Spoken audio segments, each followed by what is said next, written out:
as background documentation.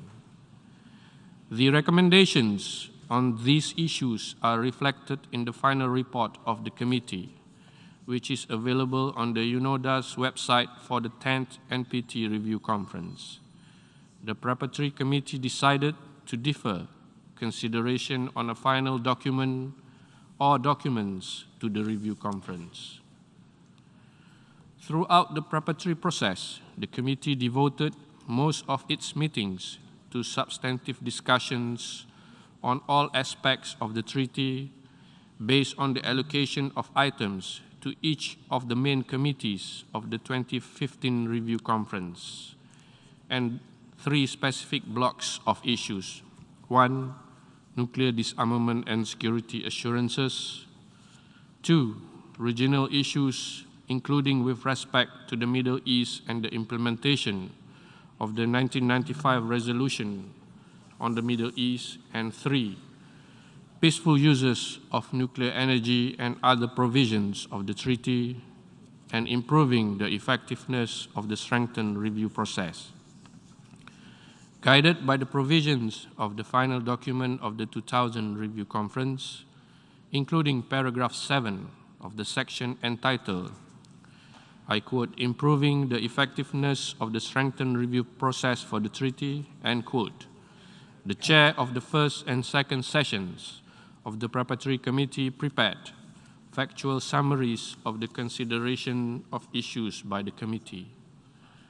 In the course of these discussions, as well as those at the third session of the preparatory committee, many proposals were put forward, including those contained in the Annex 2 list of documents in the final report of the committee. Despite the committee's best efforts, it was unable to produce a consensus report containing substantive recommendations to the review conference. Excellencies, distinguished delegates, ladies and gentlemen, at this stage, it is my privilege and duty to take up a particular issue, namely the recommendation for the office of the President of the 10th NPT Review Conference. As agreed at the third session of the preparatory committee, upon receipt of the nomination from the chair of the group of non-aligned states parties to the treaty, I communicated the candidacy of His Excellency Ambassador Gustavo Zlavinen of Argentina to all states parties on 23 January 2020. Ambassador Zlavinen's candidacy was unanimously endorsed for the presidency of the 10th NPT Review Conference. I now place the recommendation formally before the conference for approval. May I take it that the conference wishes to elect His Excellency Ambassador Gustavo Zlavinen by acclamation as President of the 10th Review Conference of the parties to the Treaty on the Non-Proliferation of Nuclear Weapons.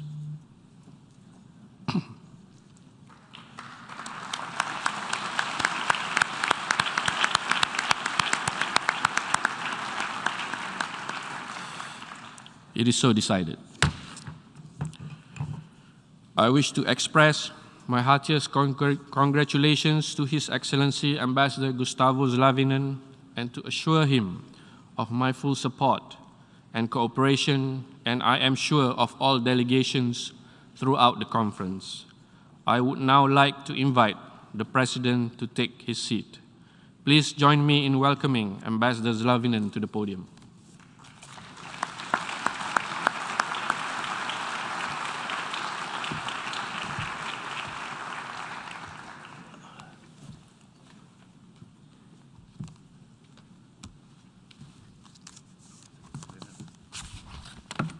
Congratulations. Thank you. Congratulations. Thank you.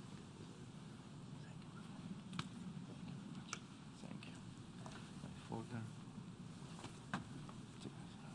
Please.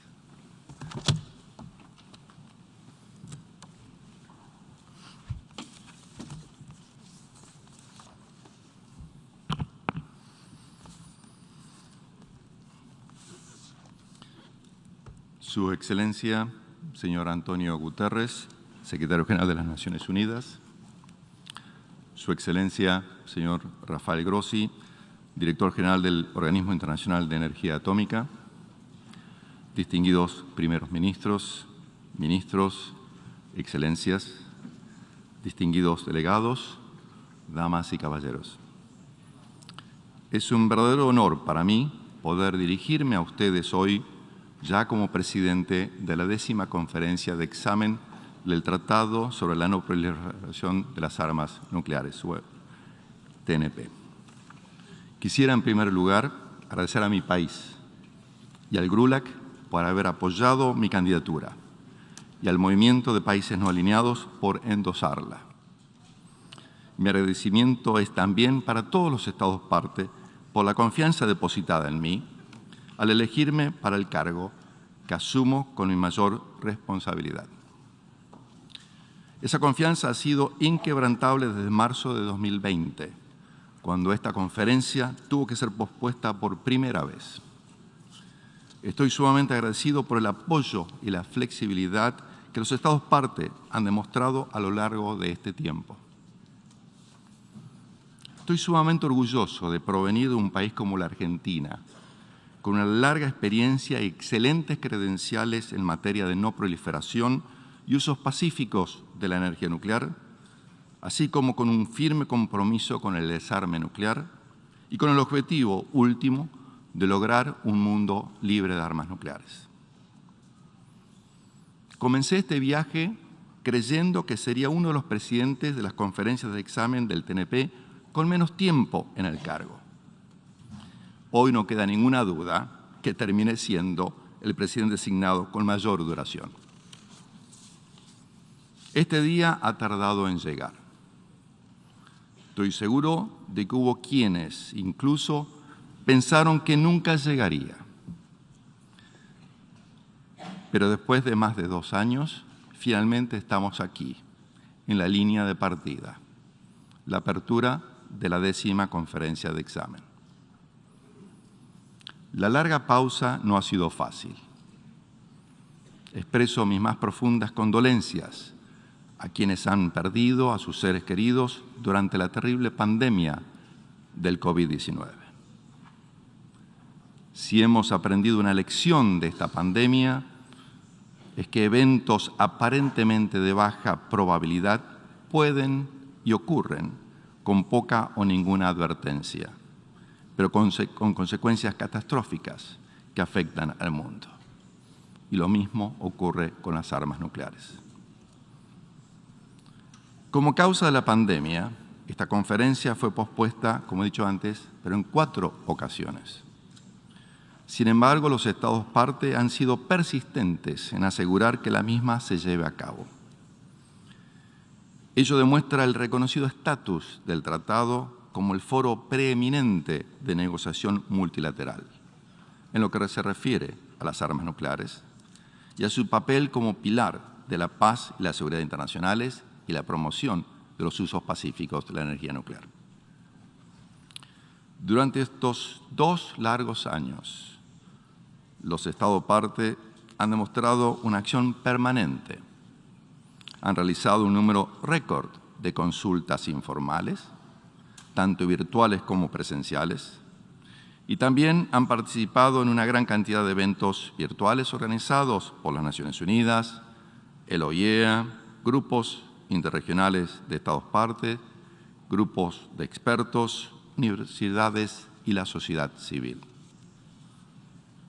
Por eso, destaco y agradezco su predisposición y flexibilidad durante este tiempo. Ello nos ha permitido mantener la atención sobre los temas de sustancia de este instrumento tan esencial.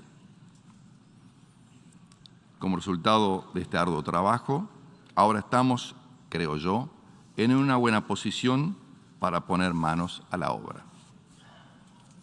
Pero no nos equivoquemos. El verdadero trabajo comienza ahora, hoy, en esta prestigiosa sala del multilateralismo. Tenemos 4 semanas para lograr nuestro objetivo, un resultado de consenso que fortalezca la implementación de los 3 pilares del tratado: el desarme nuclear, la no proliferación y los usos pacíficos de la energía nuclear.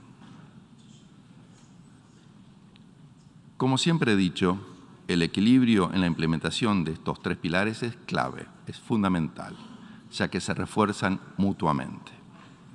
Este es el gran acuerdo, the grand bargain, que se encuentra en la esencia misma del tratado. Ahora, debemos ser honestos con nosotros mismos y reconocer que el mundo ha cambiado mucho desde la última conferencia de examen y en algunos aspectos, lamentablemente, de manera radical. Los Estados partes, ustedes, tendrán que negociar en un entorno internacional mucho más complejo y cambiante. Uno en el que las presiones externas relacionadas, entre otras cosas, con el abrupto cambio del entorno global de seguridad como consecuencia de la guerra en Ucrania, está impactando en la sustancia del trabajo e impactará seguramente en nuestro trabajo. Por ello, en lo que hace a las prioridades en relación con el cumplimiento del tratado, asegurar una implementación efectiva de las obligaciones y los compromisos centrales resulta esencial para preservar el proceso de revisión. No podemos dejar de destacar que, para muchos, esto es particularmente relevante en relación con los compromisos en materia de desarme nuclear. Las tendencias negativas que socavan la credibilidad de lograr avances sustantivos en esta materia reflejan que la amenaza que representan las armas nucleares no ha disminuido desde su primer uso en 1945 y han regresado a niveles similares a los de la Guerra Fría, lamentablemente. Tampoco podemos negar que enfrentamos desafíos en materia de no proliferación. En estos temas se observa un amplio acuerdo sobre la necesidad de fortalecer el régimen de no proliferación, con particular énfasis en las perspectivas regionales. De igual manera, es necesario destacar el marco que brinda el TNP en el acceso a los usos y aplicaciones pacíficas de la energía nuclear y, por ende, de los beneficios que traen aparejados para nuestras sociedades, en particular en el logro de los objetivos de desarrollo sostenible. Desde el comienzo de mi mandato como presidente designado, he dejado en claro que los temas de sustancia del tratado son prerrogativa exclusiva de los Estados parte. Mi papel es facilitar sus esfuerzos y ayudarlos en sus negociaciones hacia un resultado significativo, a meaningful result. Un resultado que, cualquiera fuese su formato, reitere la importancia, la credibilidad y la vitalidad del TNP. Por ello, no estaría cumpliendo con mi deber si no utilizase esta oportunidad para subrayar la responsabilidad histórica que recae sobre todos los Estados parte en el logro de este objetivo. A lo largo de sus ya 52 años, el TNP ha logrado enfrentar otros desafíos y contextos adversos en el pasado y confío en que también lo podrá lograr en esta conferencia. Por eso, espero que los Estados partes lleven adelante esta conferencia con sentido común y sobre la base de un propósito compartido. Necesitaremos también civismo en el discurso, diálogo franco y, por sobre todo, voluntad política para negociar genuinamente. Avanzar desde este enfoque resulta crucial, dada la importancia y la sensibilidad de las cuestiones que debemos abordar. Al fin y al cabo, se tratan de aspectos centrales y decisivos para la paz y seguridad internacionales. Para finalizar, quiero reiterar que encontrarán en mí un presidente transparente y accesible y que hará todo lo posible para ayudarlos a lograr nuestros objetivos compartidos. Muchas gracias.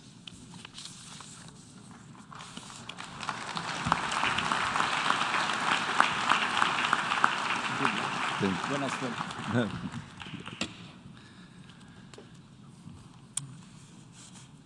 Excellencies, distinguished delegates, ladies and gentlemen, it gives me great pleasure to invite His Excellency Mr. Antonio Guterres, Secretary General of the United Nations, to address the conference.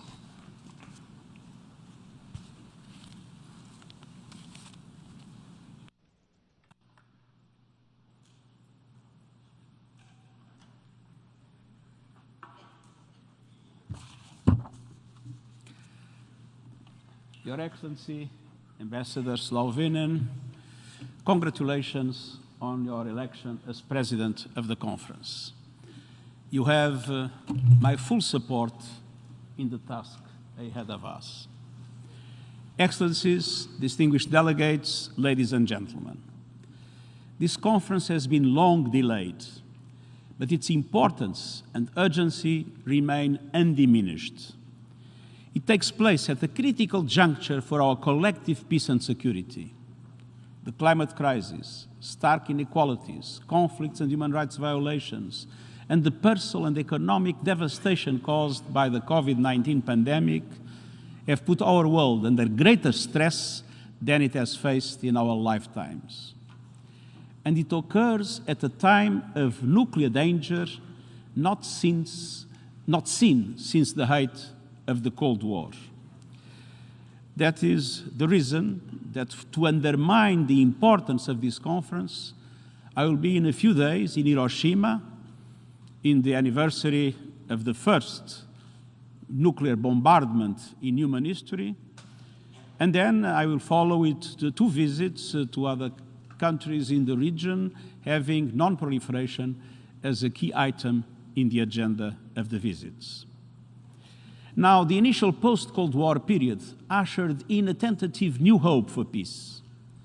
A hope found in massive arsenal reductions, in entire regions declaring themselves to be nuclear weapons-free, and in the entrenchment of norms against the use, proliferation, and testing of nuclear weapons. When I was Prime Minister of Portugal, I instructed our mission to the United Nations to vote for the first time against the resumption of nuclear testing in the Pacific. Before, the tradition of my country was to abstain, as if this was a matter in which we can abstain. And though a combination of commitment, judgment, and luck, the world avoided the suicidal mistake of nuclear conflict. But as the years have passed, these fruits of hope are withering. Humanity is in danger of forgetting the lessons forged in the terrifying fires of Hiroshima and Nagasaki. Geopolitical tensions are reaching new highs. Competition is trumping cooperation and collaboration. Distrust has replaced dialogue, and disunity has replaced disarmament. States are seeking false security in stockpiling and spending hundreds of billions of dollars on doomsday weapons that have no place on our planet. Almost 13,000 nuclear weapons are now being held in arsenals around the world. All these at a time when the risks of proliferation are growing and guardrails to prevent escalation are weakening. And when crises with nuclear undertones are festering. From the Middle East and the Korean Peninsula to the invasion of Ukraine by Russia, and to many other factors around the world. Excellencies, the clouds that parted following the end of the Cold War are gathering once more. We have been extraordinarily lucky so far, but luck is not a strategy, nor is it a shield from geopolitical tensions boiling over into nuclear conflict. Today, humanity is just one misunderstanding, one miscalculation away from nuclear annihilation. We need the treaty of non-proliferation of nuclear weapons as much as ever. And that is why this review conference is so important. It's an opportunity to hammer out the measures that will help avoid certain disaster. and to put humanity on a new path towards a world free of nuclear weapons. It is also a chance to strengthen this treaty and make it fit for the warring world around us. I suggest 5 areas for action. First, we urgently need to reinforce and reaffirm the 77-year-old norm against the use of nuclear weapons. This requires a steadfast commitment from all states parties. It means finding practical measures that will reduce the risk of nuclear war and put us back on the path to disarmament. We need to strengthen all avenues of dialogue and transparency. And peace cannot take hold in an absence of trust and mutual respect. Second, reduction the risk of war is not enough. Eliminating nuclear weapons is the only guarantee they will never be used. We must work relentlessly towards this goal. And this must start with new commitments to shrink the numbers of all kinds of nuclear weapons so that they no longer hang by a thread over humanity. And it means reinvigorating and fully resourcing our multilateral agreements and frameworks around disarmament and non-proliferation, including the important work of the International Atomic Energy Agency. Troisièmement, nous devons nous attaquer aux tensions qui couvrent au Moyen-Orient et en Asie. La persistance des conflits, conjuguée à la menace des armes nucléaires, rapproche ces régions de la catastrophe. Nous devons redoubler nos efforts en faveur du dialogue et de la négociation pour apaiser les tensions et tisser de nouveaux liens de confiance dans les régions qui en ont connu trop peu. Quatrièmement, nous devons promouvoir l'usage pacifique des technologies nucléaires, notamment à des fins médicales et autres, pour accélérer la réalisation des objectifs de développement durable. Utilisé à des fins pacifiques, le nucléaire peut être très bénéfique pour l'humanité. Cinquièmement, et enfin, nous devons remplir tous les engagements restant pris dans le traité et veiller à ce que le texte demeure à jour et adapté à ces temps difficiles. Si nous sommes tous réunis ici aujourd'hui, c'est parce que nous avons foi dans l'objet et le but du traité. Mais si l'on veut assurer la pérennité du texte dans l'avenir, il faut dépasser le status quo. Il faut un engagement renouvelé ainsi que des négociations véritables et de bonne foi.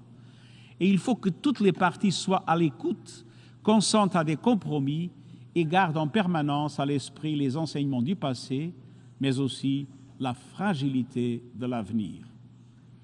Excellences, les générations futures comptent sur votre engagement pour nous écarter de l'abîme.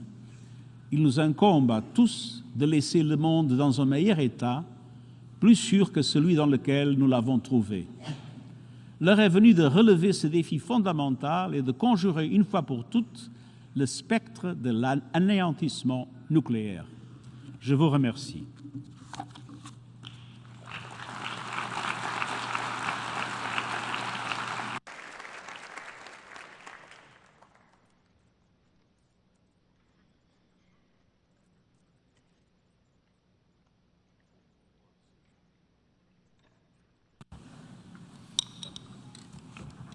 On behalf of all delegations, I wish to thank the United Nations Secretary General for his important address and for his good wishes for the success of the conference. I'm also grateful for the kind words he has addressed to me. I would also like, on behalf of all state parties, to convey to him the sincere appreciation for the most valuable assistance that we have received throughout the preparatory process for the conference. I thank you. It gives me great pleasure to invite His Excellency Mr. Rafael Grossi, Director General of the International Atomic Energy Agency, to address the conference.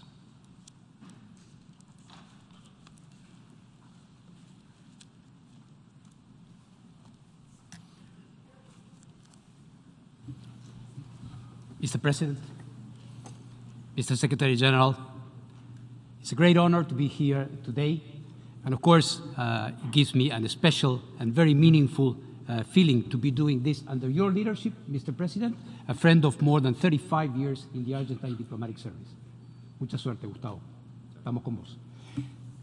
Ladies and gentlemen, you heard it from the President, you heard it from the Secretary General.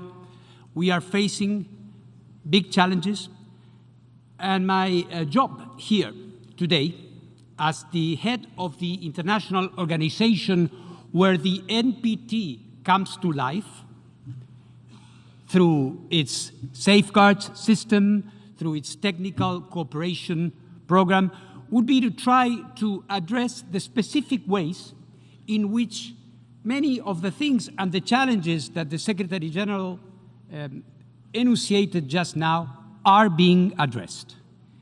It is true we are at the moment where a number of important challenges and crises are converging in a quite astonishing way. We talk about a food crisis, we talk about an energy crisis, we talk about a climate crisis.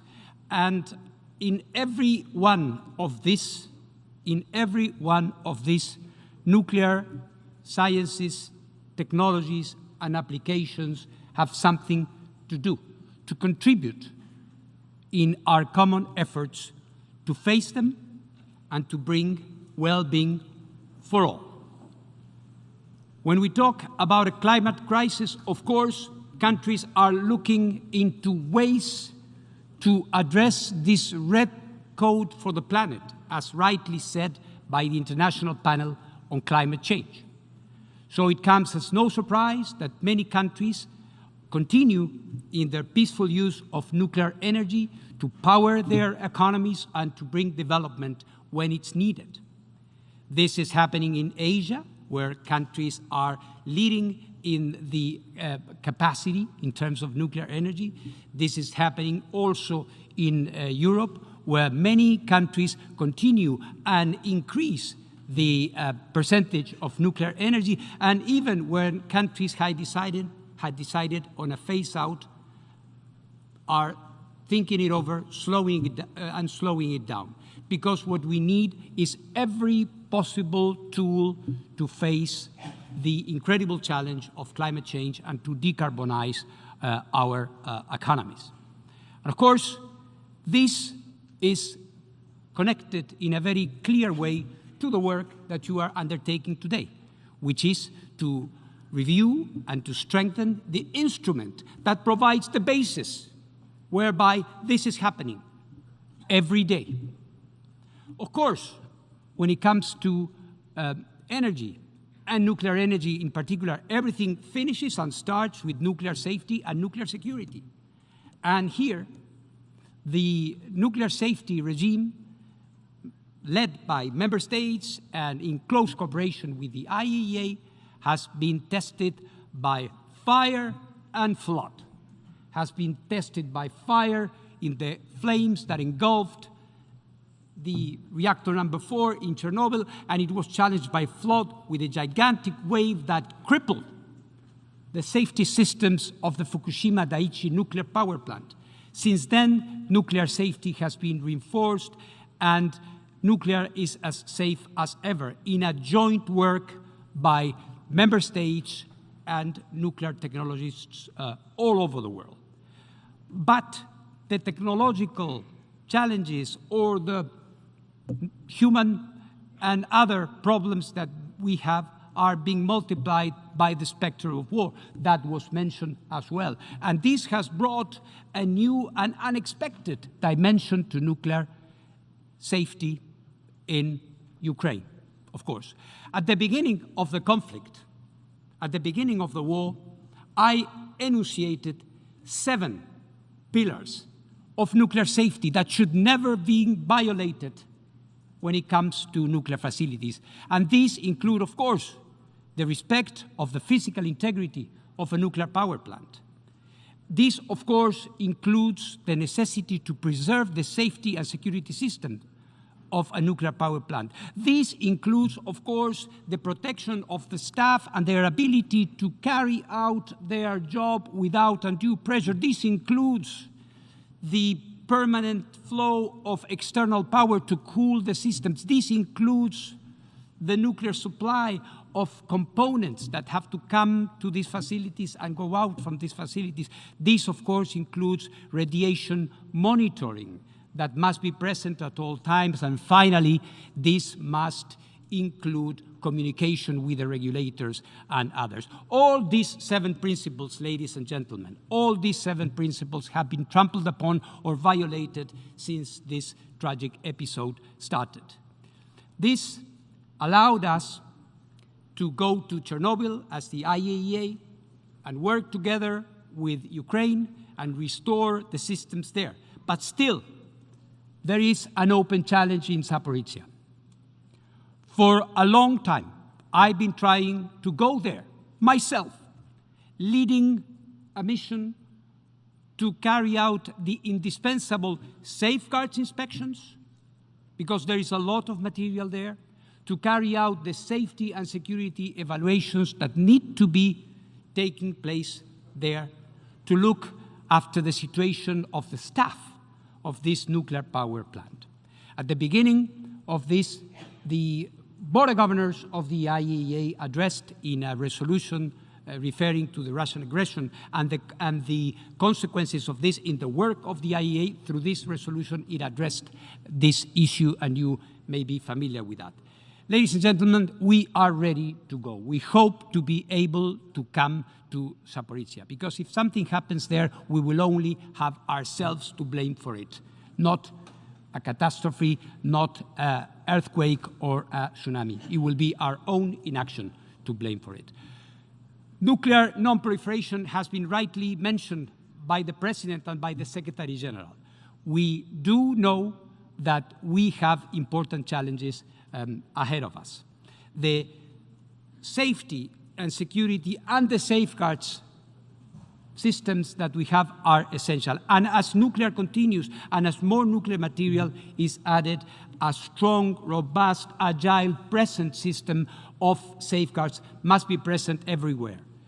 Let's not forget that in the 1990s, this system was circumvented, was challenged under the guise of peaceful activities. And this is when the international community came together and strengthened the safeguards regime that had been violated through the addition of the additional protocol, which reinforced that system so that no one can do that.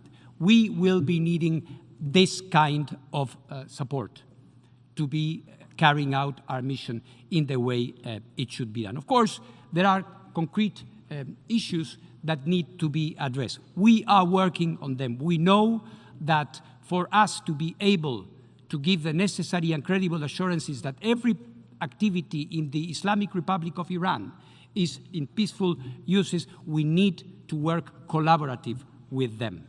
It can be done. We have been doing it in the past. But we need, and I say this very clearly, we need to have the access that is commensurate with the breadth and depth of that nuclear program. It can be done. Let's do it. There are, of course, other issues that are important for us. The situation in the Democratic People's Republic of Korea is also of concern, and we hope that the inspectors of the IAEA will be able to return to this country from which they were expelled in 2009. Without that, there will be no trust and there will be no confidence. Let's do it. We also know, because everything evolves, as the President was saying, it's a different world. And we also know that countries are working on nuclear naval propulsion. This, which is foreseen in the existing regulatory framework, still raises questions and requires adequate technical answers so that anything that is being done will be in full compliance with all existing safeguards commitments, but all involved. The IAEA is seized with the matter, and we will be working on that. Finally, it is obvious that there is no, and we are not going to have a more secure world if more nuclear weapons are added to the existing nuclear arsenals, or if new countries are acceding to nuclear weapons. And we have to do everything in our power to prevent it. Mr. President, Mr. Secretary General, this is not a treaty for 20. This is a treaty from 194, or as many, universal. And this goes to the heart of the issues of the peaceful uses of nuclear energy. Nuclear technologies, as the Secretary General was reminding us, help us cure cancer. Hence, the launch of our Race of Hope project, which I had the honor to launch in Addis Ababa with our African friends, because in Africa, 70% of the population do not have access to radiotherapy, and people die of cancers. No one does in industrialized nations. This is an obscenity and must stop. And the IAEA can work with member states to do it. The same applies to food security, where we can work on drought-resistant crops and protect them for the economy and the well-being of these countries, or the protection against ocean acidification of plastic pollution. Every single aspect of this is comprised within the technical cooperation program of the IAEA. And this brings back to the main issue. Why are we here? We are here to review the treaty that underpins, makes sense of all of these activities that have to do with disarmament, with non-proliferation, and of course, with peaceful uses.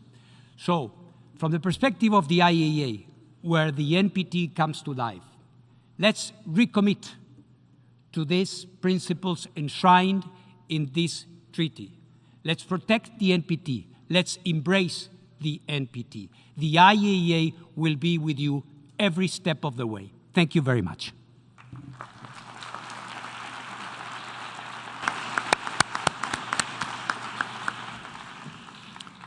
I thank the Director General of the International Atomic Energy Agency for his important address, and to express to him the appreciation of the state parties for the work being carried out by the agency regarding the implementation of the relevant provisions of the treaty and in preparation for this conference.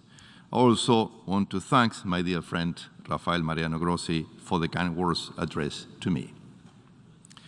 Excellencies, distinguished delegates, ladies and gentlemen, due to his heavy work schedule, His Excellency Mr. Antonio Guterres will regrettably now have to leave the Assembly Hall to attend to other business. I take this opportunity to wish you, Mr. Secretary General, all the best in your endeavors. And I thank you for your presence. Thank you very much. Thank you very much. Best of luck.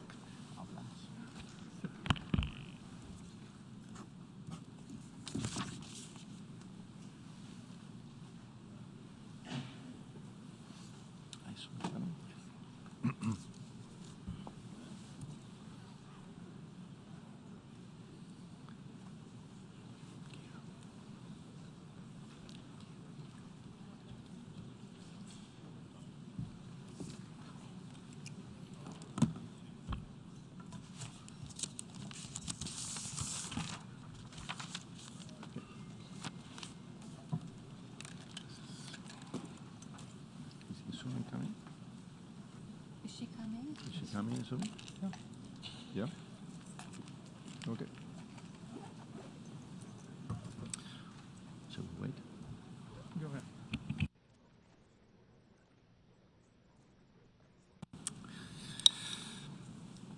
As you recalled, at its third session, the Preparatory Committee considered the draft rules of procedure for the conference and agreed to recommend them to the conference.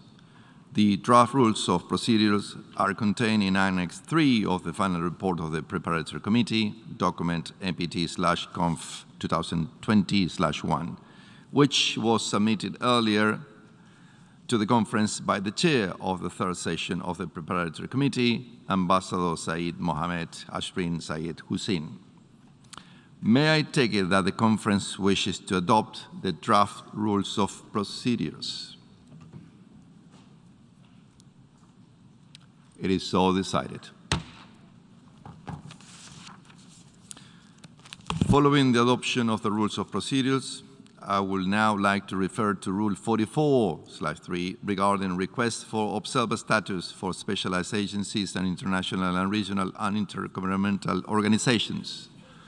Requests for observer status have been received from the African Commission on Nuclear Energy, the African Union, the Agency for the Prohibition of Nuclear Weapons in Latin America and the Caribbean, or PANAL, the Brazilian-Argentine Agency for Accounting and Control of Nuclear Materials, ABAC, the European Union, the International Committee of the Red Cross, the International Federation of Red Cross and Red Crescent Societies, the Inter-Parliamentary Union, the League of Arab States, the Nuclear Energy Agency of the Organization for Economic Cooperation and Development, the Organization for the Prohibition of Chemical Weapons, OPCW, the Organization of the Islamic Conference, the North Atlantic Treaty Organization, NATO, the Pacific Islands Forum,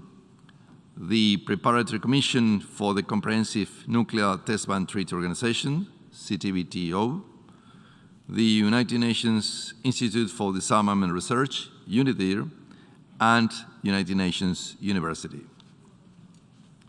I wish to recall that the Preparatory Committee agreed to recommend to the conference that, notwithstanding Rule 44, Paragraph 3 of the Rules of Procedures, specialized agencies and international and regional intergovernmental organizations be invited to make oral representations to the conference upon the decision of the conference on a case-by-case basis. May I take it that the conference wishes to proceed in accordance with the recommendations of its preparatory committee?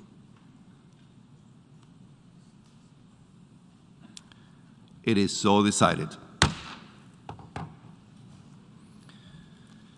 With reference to Rule 44-4 of the Rules of Procedures, requests to attend meetings of the plenary or the main committees have been received from 160 non-governmental organizations.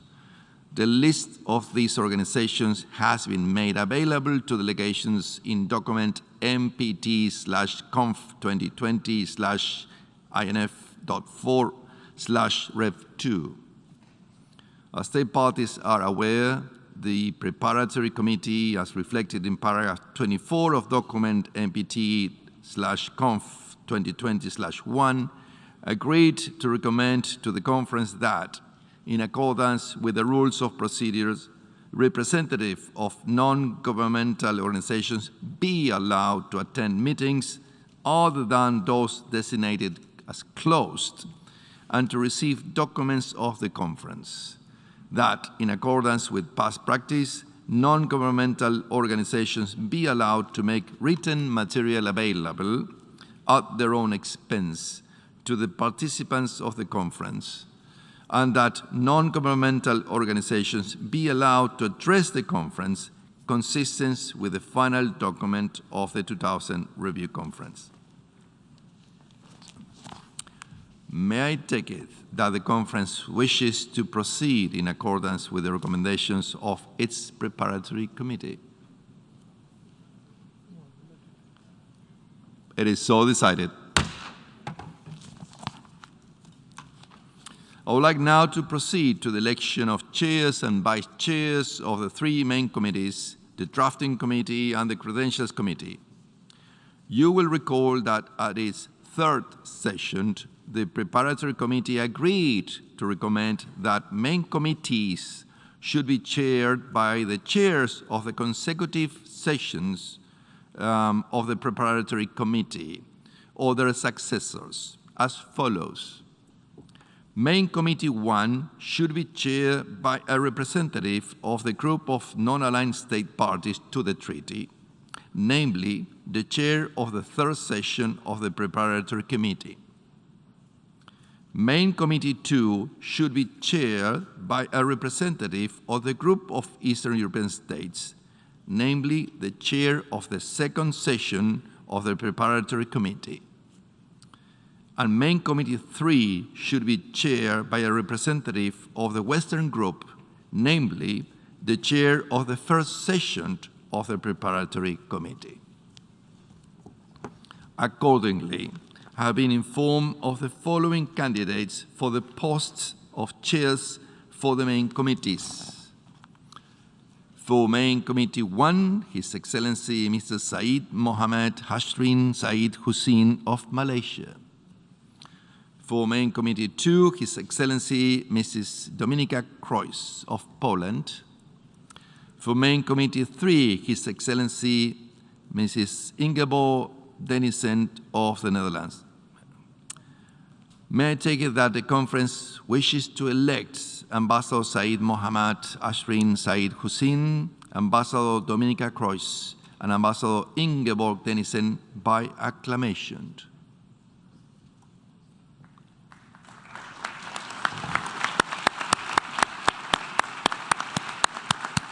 Thank you. Thank you. It is so decided.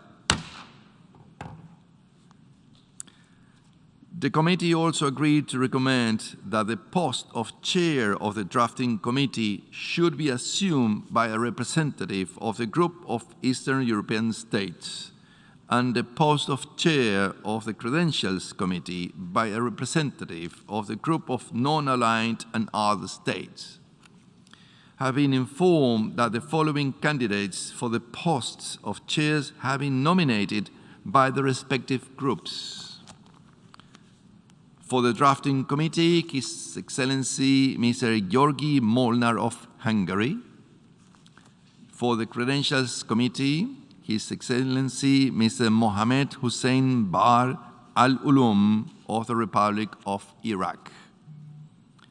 May I take it that the conference wishes to elect Ambassador Georgi Molnar and Ambassador Mohammed Hussein Bar al-Ulum by acclamation.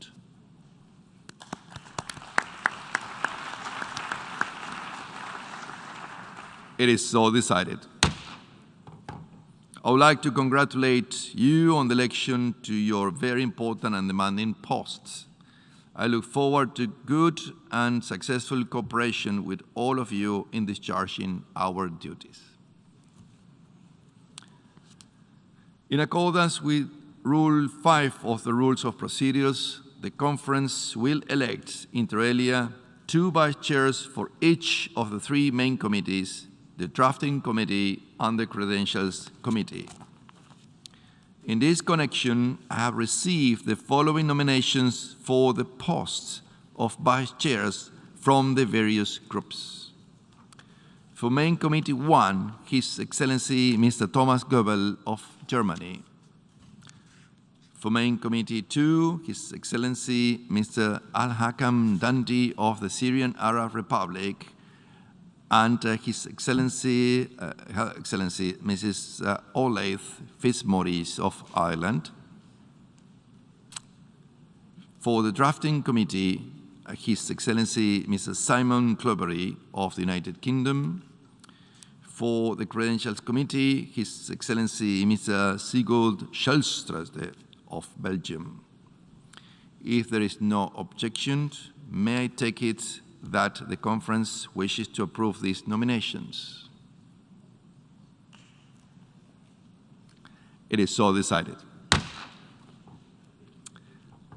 I would like to congratulate you on your election and look forward to our successful cooperation. I will address the issue of vacant posts at the first meeting of the General Committee to be held on Tuesday, tomorrow, 2nd of August, 2022.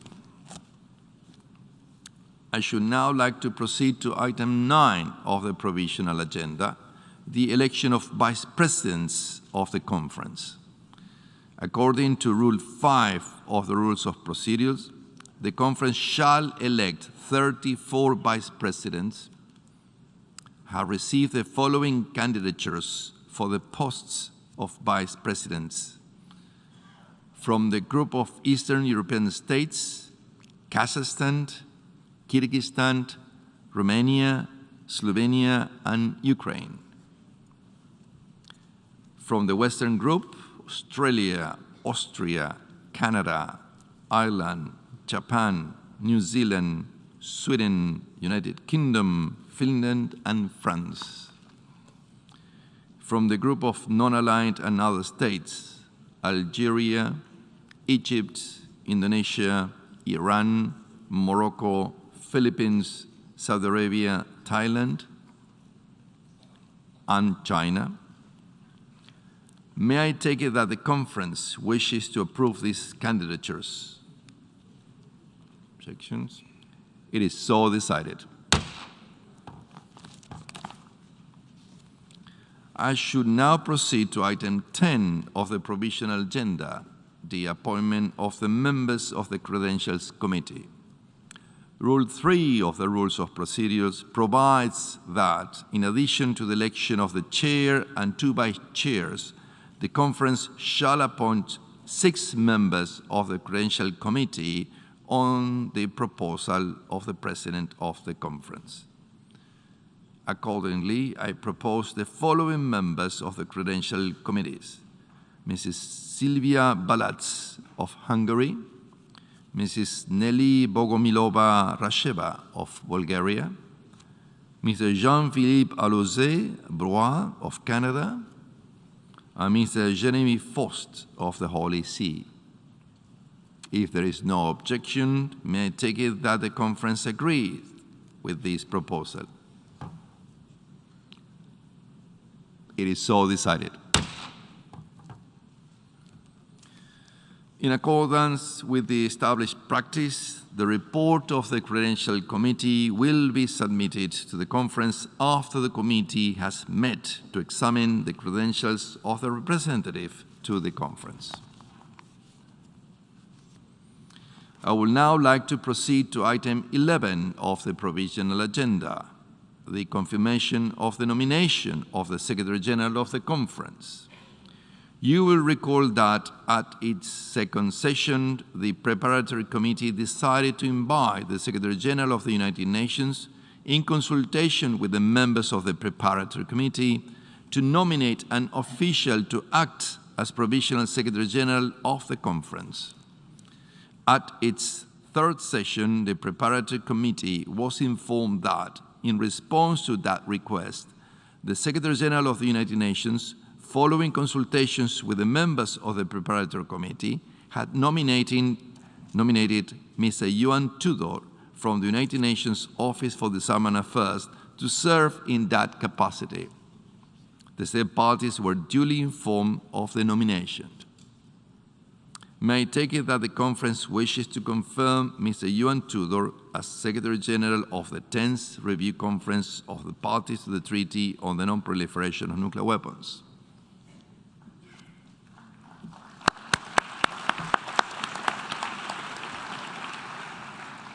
It is so decided, and I'm very pleased and relieved that we have done it. I wish to congratulate my dear friend, Mr. Yuan Tudor, on his confirmation as Secretary General of the conference, and I'm counting on your full support during these 4 weeks. I would like now to take up item 12 of the provisional agenda, adoption of the agenda of the conference. May I take it that the conference concurs with the provisional agenda as contained in Annex Roman 4 of the final report of the preparatory committee, document NPT-Conf 2020-1. See no objections. It is so decided. I would now like to proceed to the allocation of items to the main committees and the establishment of subsidiary bodies to the main committees. A decision on the allocation of items to the main committees of the conference was adopted at the third session of the preparatory committee and is contained in Annex Roman 5 of the final report of the preparatory committee. May I take it that the conference wishes to proceed accordingly? It is so decided.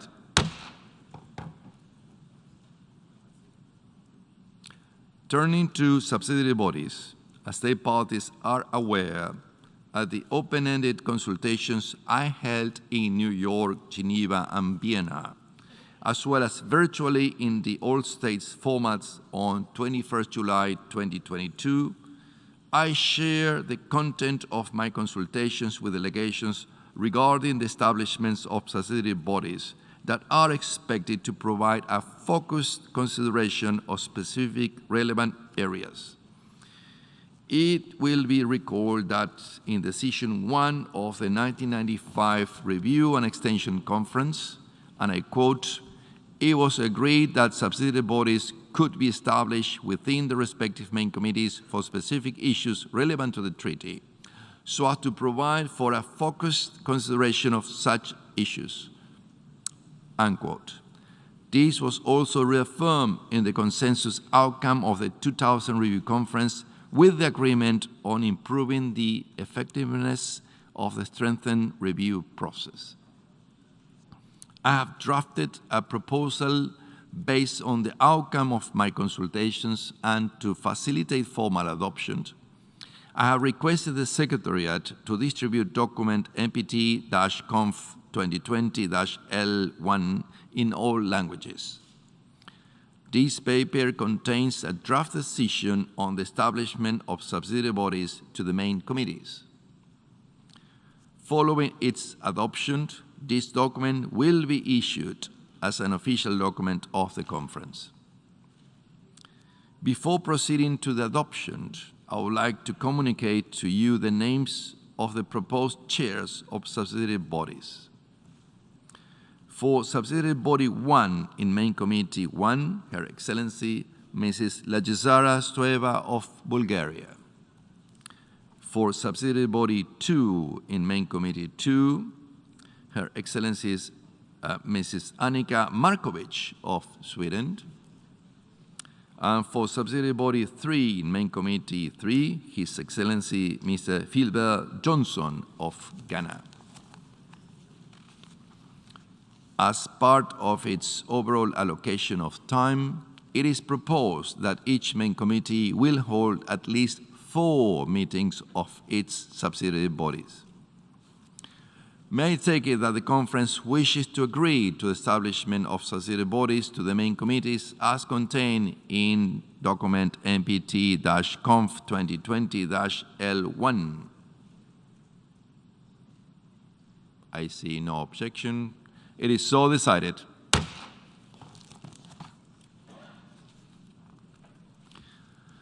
Excellencies, distinguished delegates, I would now like to turn to the draft program of work circulated as document NPT-Conf 2020-INF-3-Rev1. This draft was submitted to assist delegations in planning. As state parties are aware, following my consultations with delegations, the draft program of work will guide our work during the conference. We will need flexibilities in adjusting the program in order to take into account any changed circumstances and to ensure we are utilizing our time as effectively as possible. Further to the adoption of the decision on the subsidiary bodies, the program of work will reflect the time and room allocated to their meetings.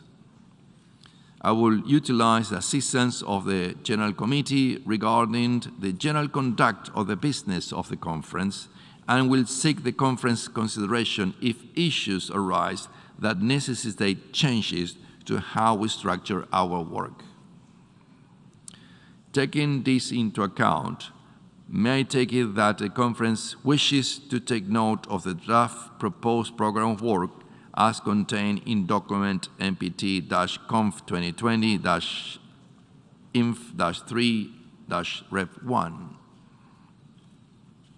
If it is the case, the work of the conference will proceed accordingly.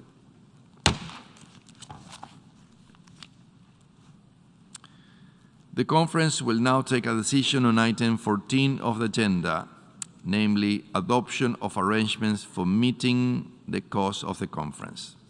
In this connection, I will request the Secretariat to submit a draft document that reflects the schedule of the division of costs based on the actual participation of state parties in the conference.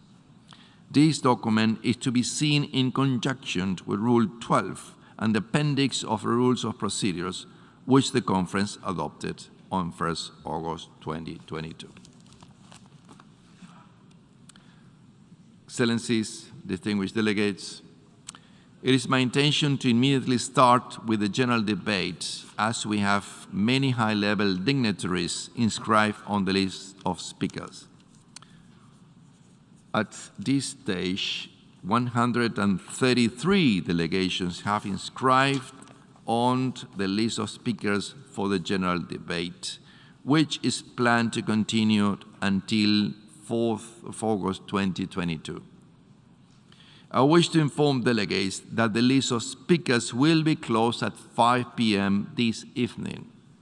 I would therefore encourage all those delegations wishing to speak during the general debate and which have not yet inscribed their names on the list of speakers to do so before closing the list.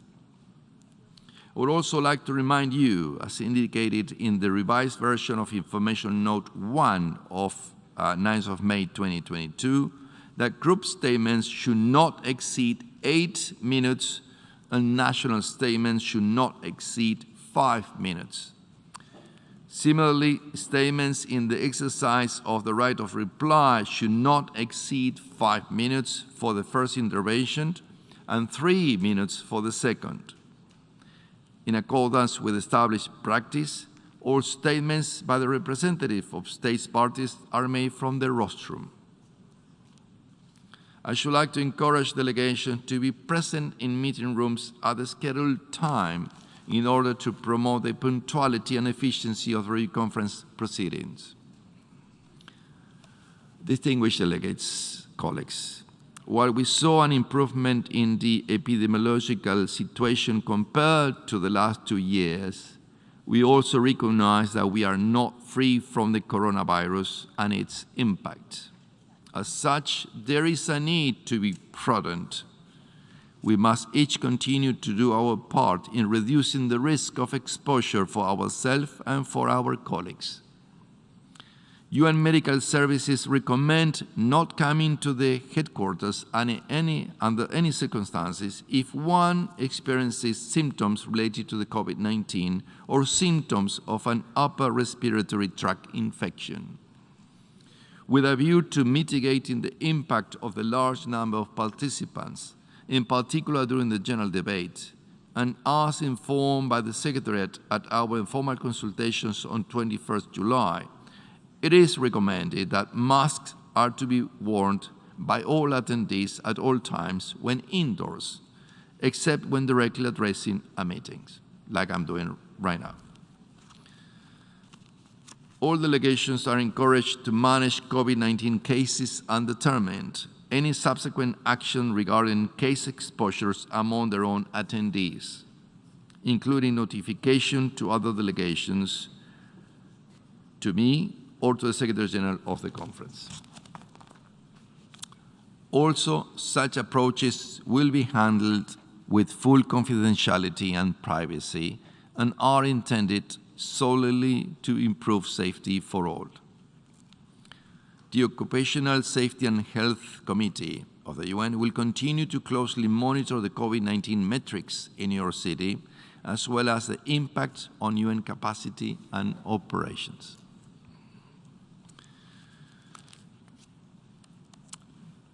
I now have the honor to give the floor to the first speaker on the list of our general debate, His Excellency Josiah Voreke Bainimarama, Prime Minister and Minister for Itaukei Affairs, Sugar Industry, Foreign Affairs and Forestry of the Republic of Fiji, who will address the conference on behalf of the Pacific Island Forum, to be followed by a statement in his national capacity. May I request protocol to escort His Excellency.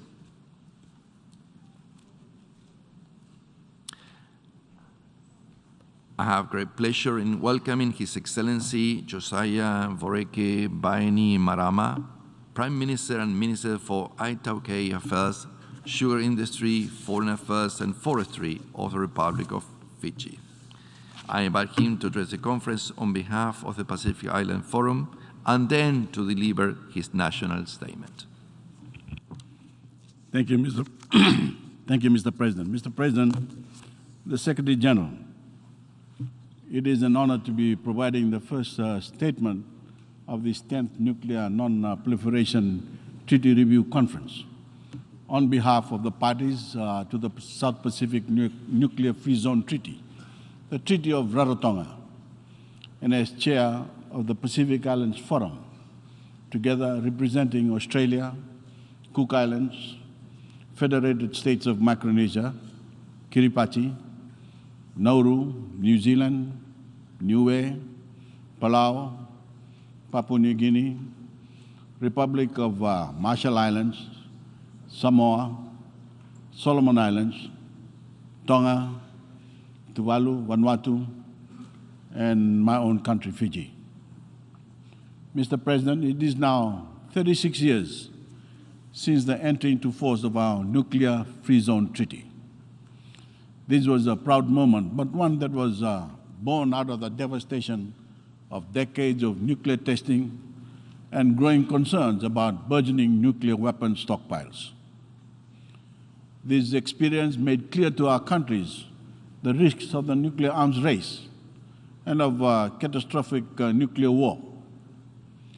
It made clear the ongoing importance of the Treaty on the Non-Proliferation of Nuclear Weapons, the NPT, including, of course, its disarmament obligations under Article 6 and its non-proliferation provisions, which have drastically limited the emergence of new nuclear possessor states. Our Treaty of Rarotonga reinforces our commitment to these vital objectives. Fast forwarding to now, Mr. President, 35 years later, the threat posed by nuclear weapons continues. This has been made all too clear by recent events, and we condemn unequivocally Russia's thinly veiled threats to use nuclear weapons. The slow pace of disarmament is of deep concern to our Pacific community. We are particularly concerned by increases in nuclear weapon stockpiles, modernization programs, the development of new types of weapons, and reductions in transparency. The disarmament obligations contained in Article 6 remains vital. We strongly call on all nuclear weapon states to implement their nuclear disarmament obligations under Article 6 of the NPT and honor the commitments they have made, including those emanating from the NPT review conferences.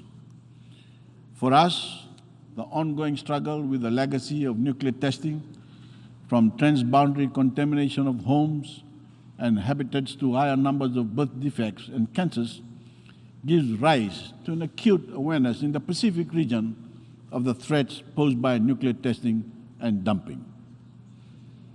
This is why, Mr. President, the Treaty of Rarotonga was the first nuclear weapons free zone treaty to include a dumping provision for radioactive waste and radioactive matter, a provision that was later emulated in the Bangkok Treaty. It reflects our collective responsibility for and shared stewardship of our Blue Pacific.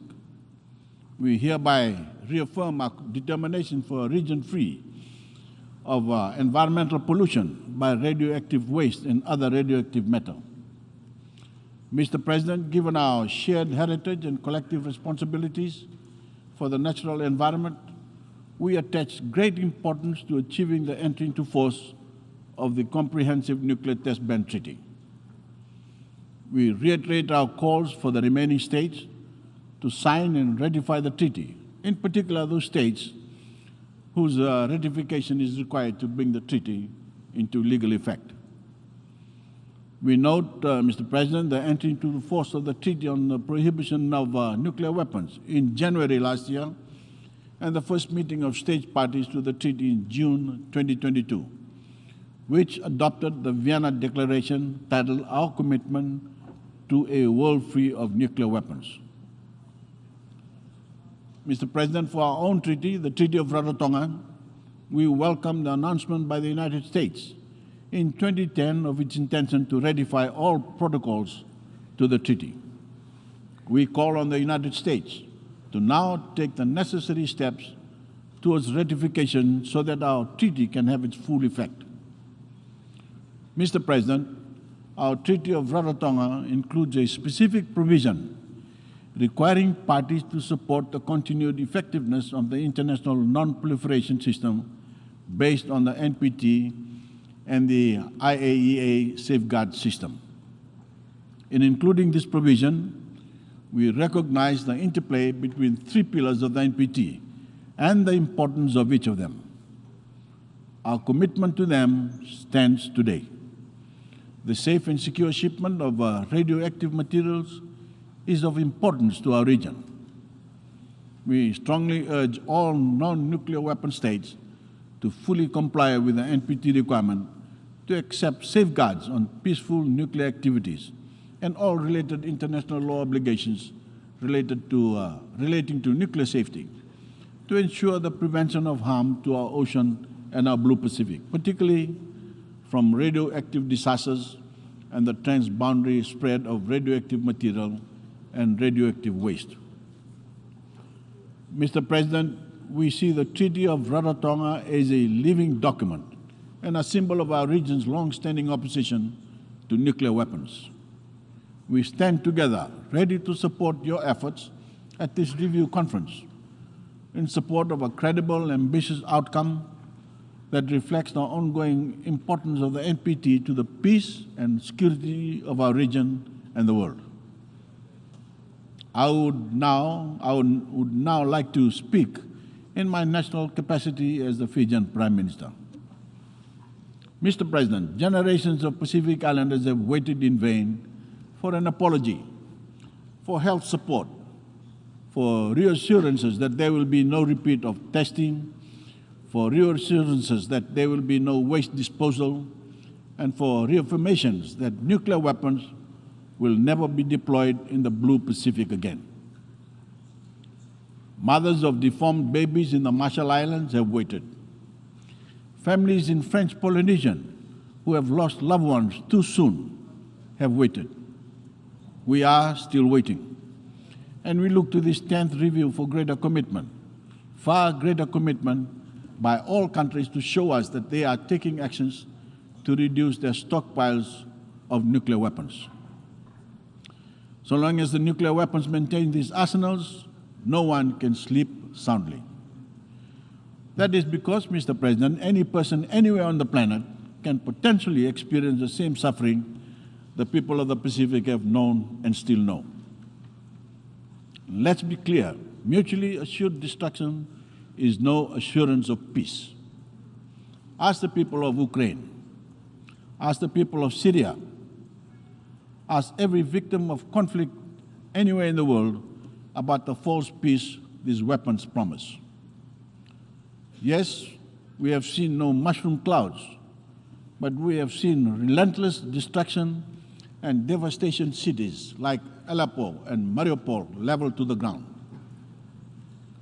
Ask the victims of climate-driven disasters about the resources we waste on these weapons, the public funds, the ingenuity, and the human capital that could and should be spent improving and protecting lives. Responsible use of nuclear energy could be part of the solution. And Mr. President, ask Fiji's peacekeepers who serve in conflict areas around the world what true peace really entails. It is not forged at the end of a rifle or within the sights of a missile. It comes from understanding, it comes from equality, and it comes from opportunity. Mr. President, we know these weapons will not disappear overnight.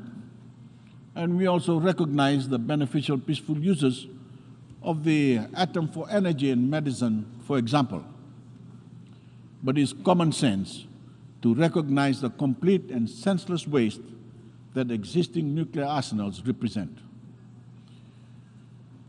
We are here to urge the nuclear states to put forward comprehensive and transparent reports on their disarmament efforts, efforts that must be designed to point away from any new technology that would make these weapons more effective, more efficient, more powerful, or easier for more parties to acquire.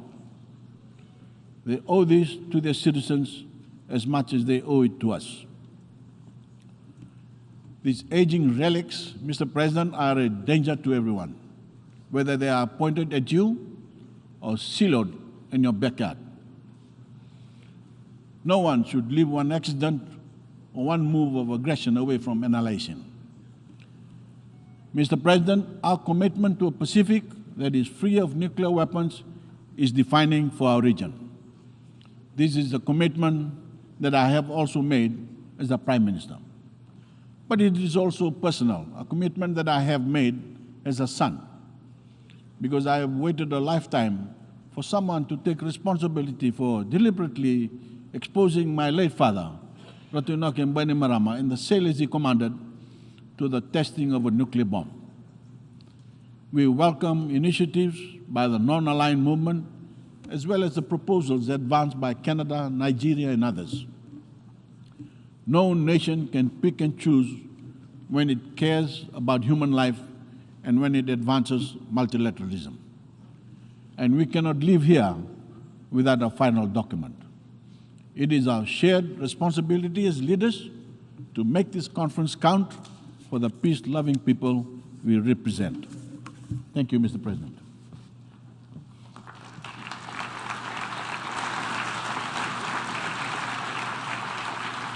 On behalf of the conference, I wish to thank the Prime Minister and Minister for ITUK Affairs, Sugar Industry, Foreign Affairs and Forestry of the Republic of Fiji for the statement just made, and I request protocol to escort His Excellency.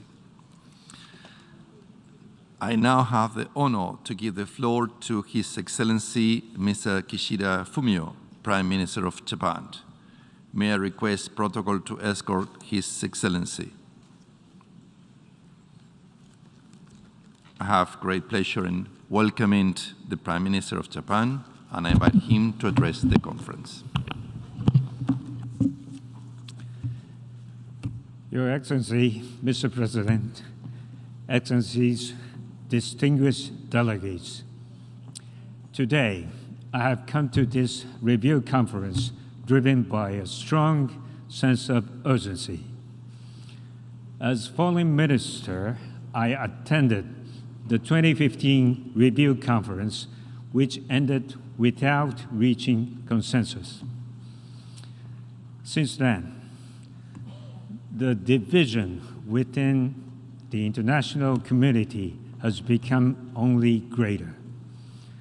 In particular, the threat to use nuclear weapons by Russia in its aggression against Ukraine has contributed to worldwide concern that yet another catastrophe by nuclear weapon use is a real possibility. I cannot but admit that the path to a world without nuclear weapons has become even harder. Nevertheless, giving up is not an option. As a Prime Minister from Hiroshima, I believe that we must take every realistic measure towards a world without nuclear weapons, step by step, however difficult the path may be. The very starting point of this endeavor is the NPT. The NPT has served as the cornerstone of the international nuclear disarmament and non-proliferation regime in realizing international peace and security. Maintaining and strengthening the NPT regime is the interest of the entire international community. Let us join forces to achieve a meaningful outcome at this conference. Together with all of delegates concerned here today, Japan is determined to firmly uphold the NPT as its guardian. Mr. President, as a first step of a realistic roadmap, which would take us from the reality we face in the harsh security environment to the ideal of a world without nuclear weapons, we will work on the Hiroshima Action Plan, which is rooted in the following 5 actions, while simultaneously making efforts to reduce nuclear risks. As the first action, I call for a shared recognition on the importance of continuing the record of non-use of nuclear weapons. We should never tolerate the threat of the use of nuclear weapons, such as that made recently by Russia, let alone the use of nuclear weapons. We must ensure that Nagasaki remains the last place to suffer atomic bombing. The second action is to enhance transparency. Transparency is the foundation of all nuclear disarmament measures. I call on nuclear weapon states to enhance the transparency of their nuclear forces. In particular, I call on all nuclear weapon states to disclose information on the status of production of fissile materials. This is an important step to gather momentum for the commencement of negotiations on an FMCT. The third action is to maintain the decreasing trend of the global nuclear stockpile. While the number has significantly decreased since the peak of this Cold War, there are still more than 10,000 nuclear weapons in the world. Maintaining this decreasing trend is extremely important to getting closer to a world without nuclear weapons. To achieve this, I call on all nuclear weapon states to engage in a responsible manner. In this vein, Japan supports the dialogue conducted between the United States and Russia for further reduction and encourages the US and China to engage in a bilateral dialogue on nuclear arms control and disarmament. We should breathe new life into the discussions on the CTBT and FMCT. In order to build momentum towards facilitating the entry into force of the CTBT, I will convene a meeting of the CTBT friends at the leader level during the United Nations General Assembly in September. I reiterate our call for the immediate commencement of negotiations on FMCT. The fourth action is to secure nuclear non-proliferation and promote the peaceful uses of nuclear energy upon that basis. While there are concerns about the possibility of another nuclear test, Japan will address North Korea's nuclear and missile issues in coordination with the international community. The return to compliance with the Iran nuclear agreement is also yet to be realized.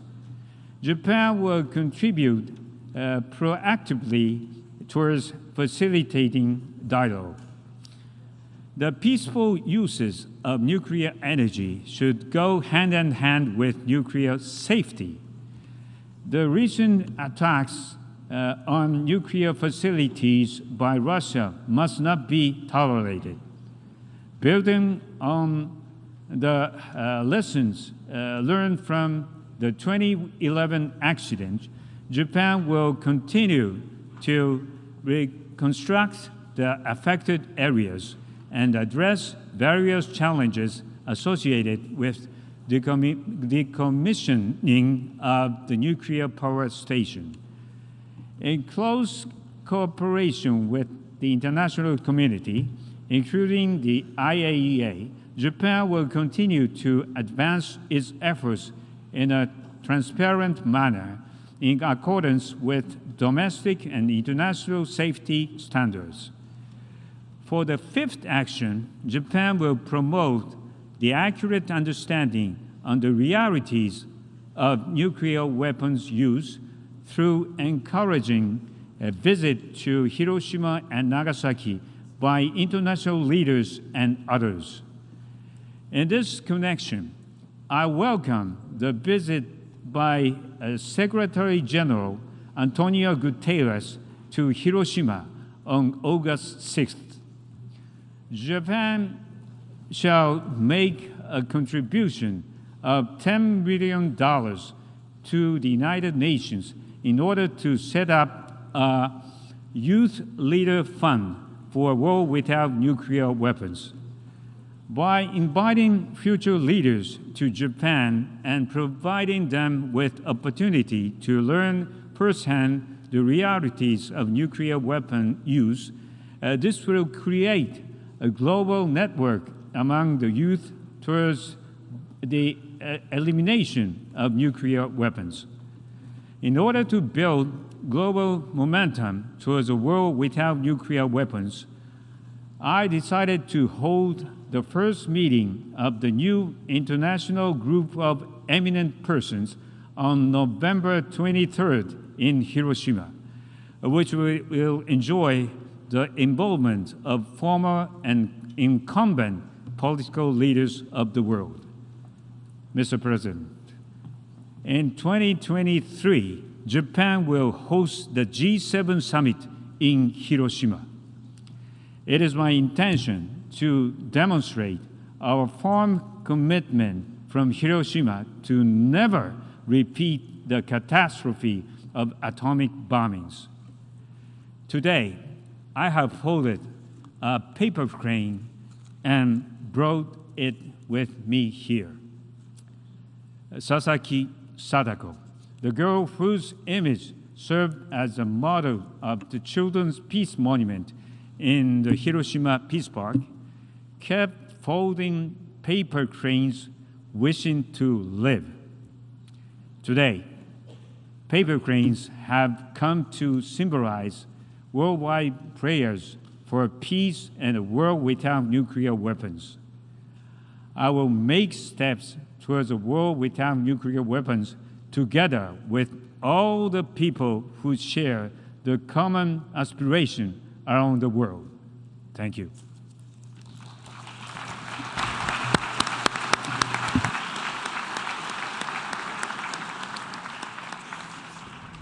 On behalf of the conference, I wish to thank the Prime Minister of Japan for the statement just made, and I request protocol to escort His Excellency. I now have the honor to invite His Excellency Ayman Safari, Deputy Prime Minister and Minister of Foreign Affairs of Jordan, to take the floor on behalf of the Arab group, to be followed by a statement in his national capacity. May I request protocol to escort His Excellency.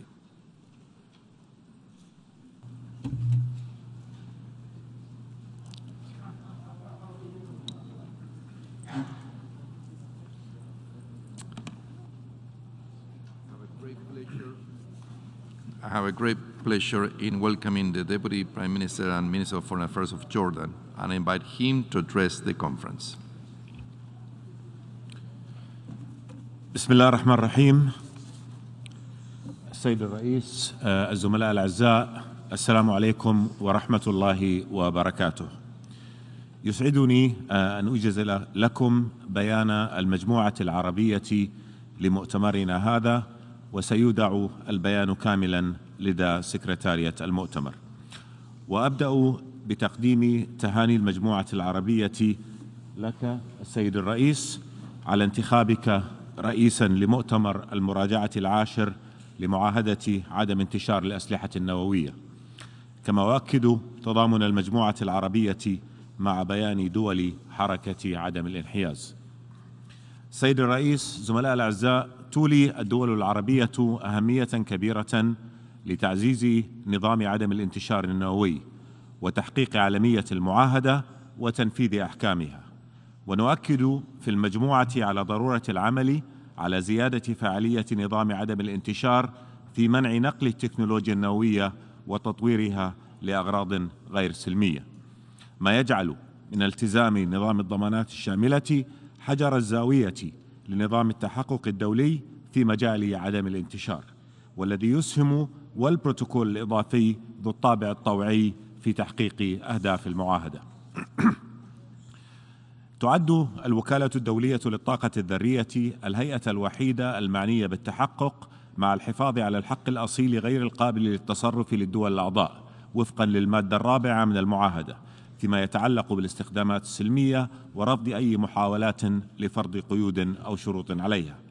ويمثل انضمام جميع الدول العربية للمعاهدة وإخضاع منشآتها النووية لنظام الضمانات الشاملة دليلا على التزامها نزع السلاح وعدم الانتشار النووي.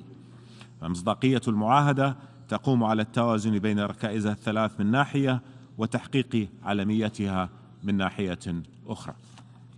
السيد الرئيس، يتعين التذكير بأنه أمكن التوصل لهذه المعاهدة استنادا لصفقة تلزم الدول النووية التخلص من أسلحتها في مقابل التزام الدول الأخرى عدم السعي لامتلاك هذه الأسلحة. وتلحظ المجموعة العربية أن الدول النووية لم تنفذ التزامها في وضع إطار زمني لنزع السلاح، وعليه تعرب المجموعة عن بالغ قلقها من محاولات بعض الدول النووية إعادة تفسير التزاماتها وفقا للمادة 6 أو ربط تنفيذها بشروط مسبقة. وتؤكد المجموعة أن استمرار الدول النووية في تبني عقائد أمنية وعسكرية تتيح استخدام الأسلحة النووية وتطويرها يتعارض مع المعاهدة. وعليه تدعو المجموعة العربية إلى تبني صكوك دولية ملزمة تمنح الدول غير النووية ضمانات أمنية غير مشروطة بعدم استخدام الأسلحة النووية أو التهديد باستخدامها ضدها من قبل الدول النووية. سيد الرئيس، يواجه نظام عدم الانتشار عددا من التحديات، منها غياب الجهود لتحقيق عالمية معاهدة عدم انتشار الأسلحة النووية ومعاهدة الحظر الشامل للتجارب النووية، وتكرار حالات عدم الامتثال بأحكام معاهدة عدم الانتشار، وغياب التوازن بين نظم الضمانات المطبقة على أطراف المعاهدة وبين تلك المطبقة على غير الأطراف. وتشير المجموعة هنا إلى أن عدم انضمام إسرائيل إلى المعاهدة يحرم الوكالة الدولية من استخدام أي آليات شاملة للتحقق من طبيعة برنامجها النووي. لذا تؤكد المجموعة العربية على الآتي: أهمية قيام الدول الأطراف لا سيما الدول النووية ببذل جهود لتحقيق عالمية المعاهدة وفرض حظر على نقل المواد والتكنولوجيا النووية إلى الدول غير الأطراف في المعاهدة، ورفض إضفاء صفة المشروعية على الوضع النووي لتلك الدول. وتؤكد المجموعة على ضرورة وقف أي تعاون فني مع الدول غير الأطراف بالمعاهدة لا سيما إسرائيل لحين انضمامها كدول غير نووية للمعاهدة وإخضاع كافة منشآتها النووية لنظام الضمانات الشامل. وتؤكد أهمية تعزيز دور الوكالة الدولية للطاقة الذرية في التحقق بصورة مهنية ومحايدة مع دعوة الدول التي تثار تساؤلات بشأن برامجها النووية إلى التعاون بشكل كامل مع الوكالة وتعزيز الثقة في سلمية برامجها. وتؤكد على ضرورة مراعاة أن إقامة المنطقة الخالية من السلاح النووي في الشرق الأوسط قد تستدعي تطبيق نظام تحقق إقليمي أكثر صرامة من نظام التحقق الدولي الراهن، مع الإقرار بأولوية تحقيق عالمية المعاهدة ونظام الضمانات الشاملة في الشرق الأوسط. كما تؤكد المجموعة العربية على أهمية معاهدة الحظر الشامل للتجارب النووية في تدعيم منظومة نزع السلاح وعدم الانتشار النووي، والمسؤولية الخاصة للدول النووية والدول التي لم تنضم لمعاهدة عدم الانتشار في تعزيز الجهود لتحقيق عالمية معاهدة الحظر الشامل للتجارب النووية وتيسير دخولها حيز التنفيذ. السيد الرئيس، سلم المجتمع الدولي بأهمية إقامة المناطق الخالية في جميع أنحاء العالم لتوطيد نظام عدم الانتشار ونزع السلاح. وتؤكد المجموعة العربية أن مسؤولية إنشاء المنطقة الخالية في الشرق الأوسط هي مسؤولية جماعية، وأن قرار العام 1995 الخاص بالشرق الأوسط جزء لا يتجزأ من صفقة التمديد اللانهائي للمعاهدة. وتشدد المجموعة على أن قرار العام 1995 يعد ساريا لحين تنفيذه وتحقيق أهدافه بشكل كامل. وتأسف المجموعة لعدم عقد مؤتمر العام 2012، فإن المجموعة تعيد تأكيد رفضها لأي مزاعم تدفع بأن المحافل متعددة الأطراف لا تعد مناسبة لتنفيذ القرار العام 1995 أو وضع شروط مسبقة لتنفيذه. وفي هذا السياق تود المجموعة العربية التذكير باعتماد الجمعية العامة المقرر رقم 73/456 الخاص بتكليف السكرتير العام بعقد مؤتمر للتفاوض على معاهدة ملزمة حول إنشاء منطقة خالية من الأسلحة النووية وأسلحة الدمار الشامل الأخرى في الشرق الأوسط بتوافق الآراء والإرادة الحرة للدول الأعضاء، على أن يكون قرار العام 1995 مرجعية المؤتمر. وترحب المجموعة العربية بانعقاد الدورة الأولى للمؤتمر في تشرين الثاني 2019 برئاسة المملكة الأردنية الهاشمية، والدورة الثانية في تشرين الثاني 2021 برئاسة دولة الكويت، بمشاركة جميع الأطراف المدعوة للمؤتمر ما عدا إسرائيل. وتحث المجموعة جميع الأطراف على المشاركة البناءة في المؤتمر للتوصل إلى معاهدة ملزمة حول إنشاء المنطقة الخالية. وتطالب المجموعة مؤتمر المراجعة العاشرة بدعم جميع المساعي لتنفيذ قرار العام 1995 بما في ذلك عبر المؤتمر الأممي. السيد الرئيس، فيما يتعلق بالاستخدامات السلمية، تتطلع الدول العربية إلى تطوير برامج الاستخدامات السلمية للطاقة الذرية لتحقيق التنمية المستدامة عبر تطوير التشريعات الوطنية وتأسيس قاعدة علمية وبحثية، خطوة نحو تعاون عربي مشترك في هذا المجال. وتؤكد المجموعة أهمية برامج التعاون الفني للوكالة الدولية للطاقة الذرية وأهمية توفير الموارد المالية لها. وتؤكد المجموعة أهمية الشفافية والالتزام بمعايير الأمن والأمان النوويين، وهذان يظلان مسؤولية الدول.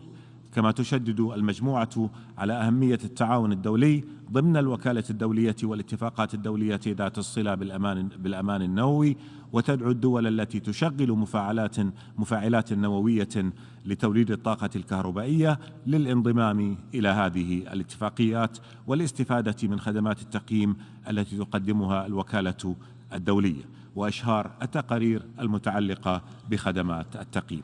كما ترفض المجموعة العربية تحميل الدول أي التزامات إضافية تحول دون استخدامها أو توظيفها للطاقة النووية السلمية وفقا لأحكام المعاهدة.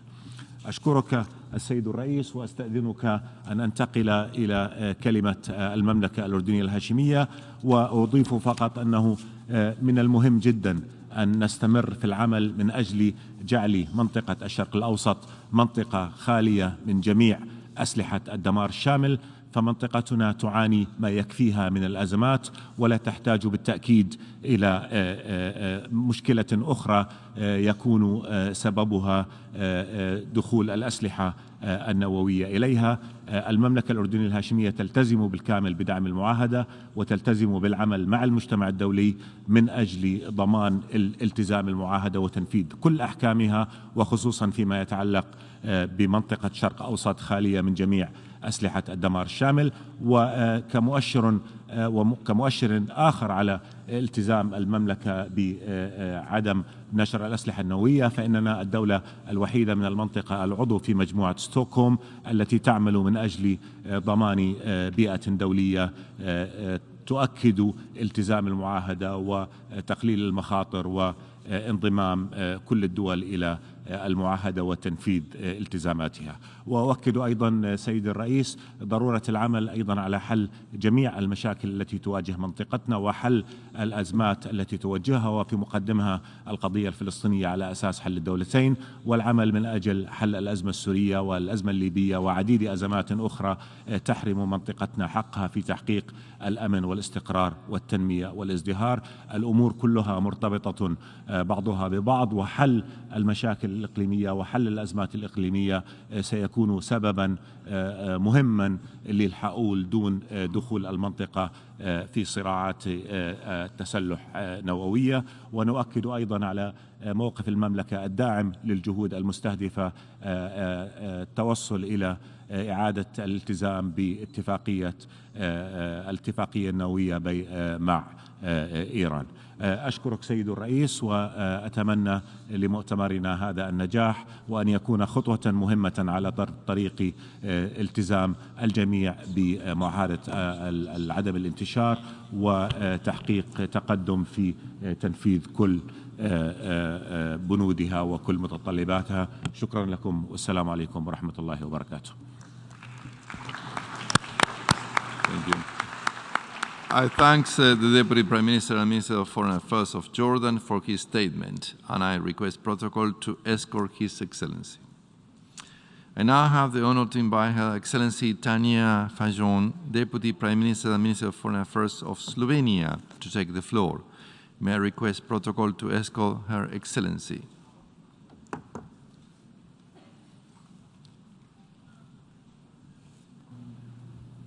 I have a great pleasure in welcoming the Deputy Prime Minister and Minister of Foreign Affairs of Slovenia and invite her to address the conference.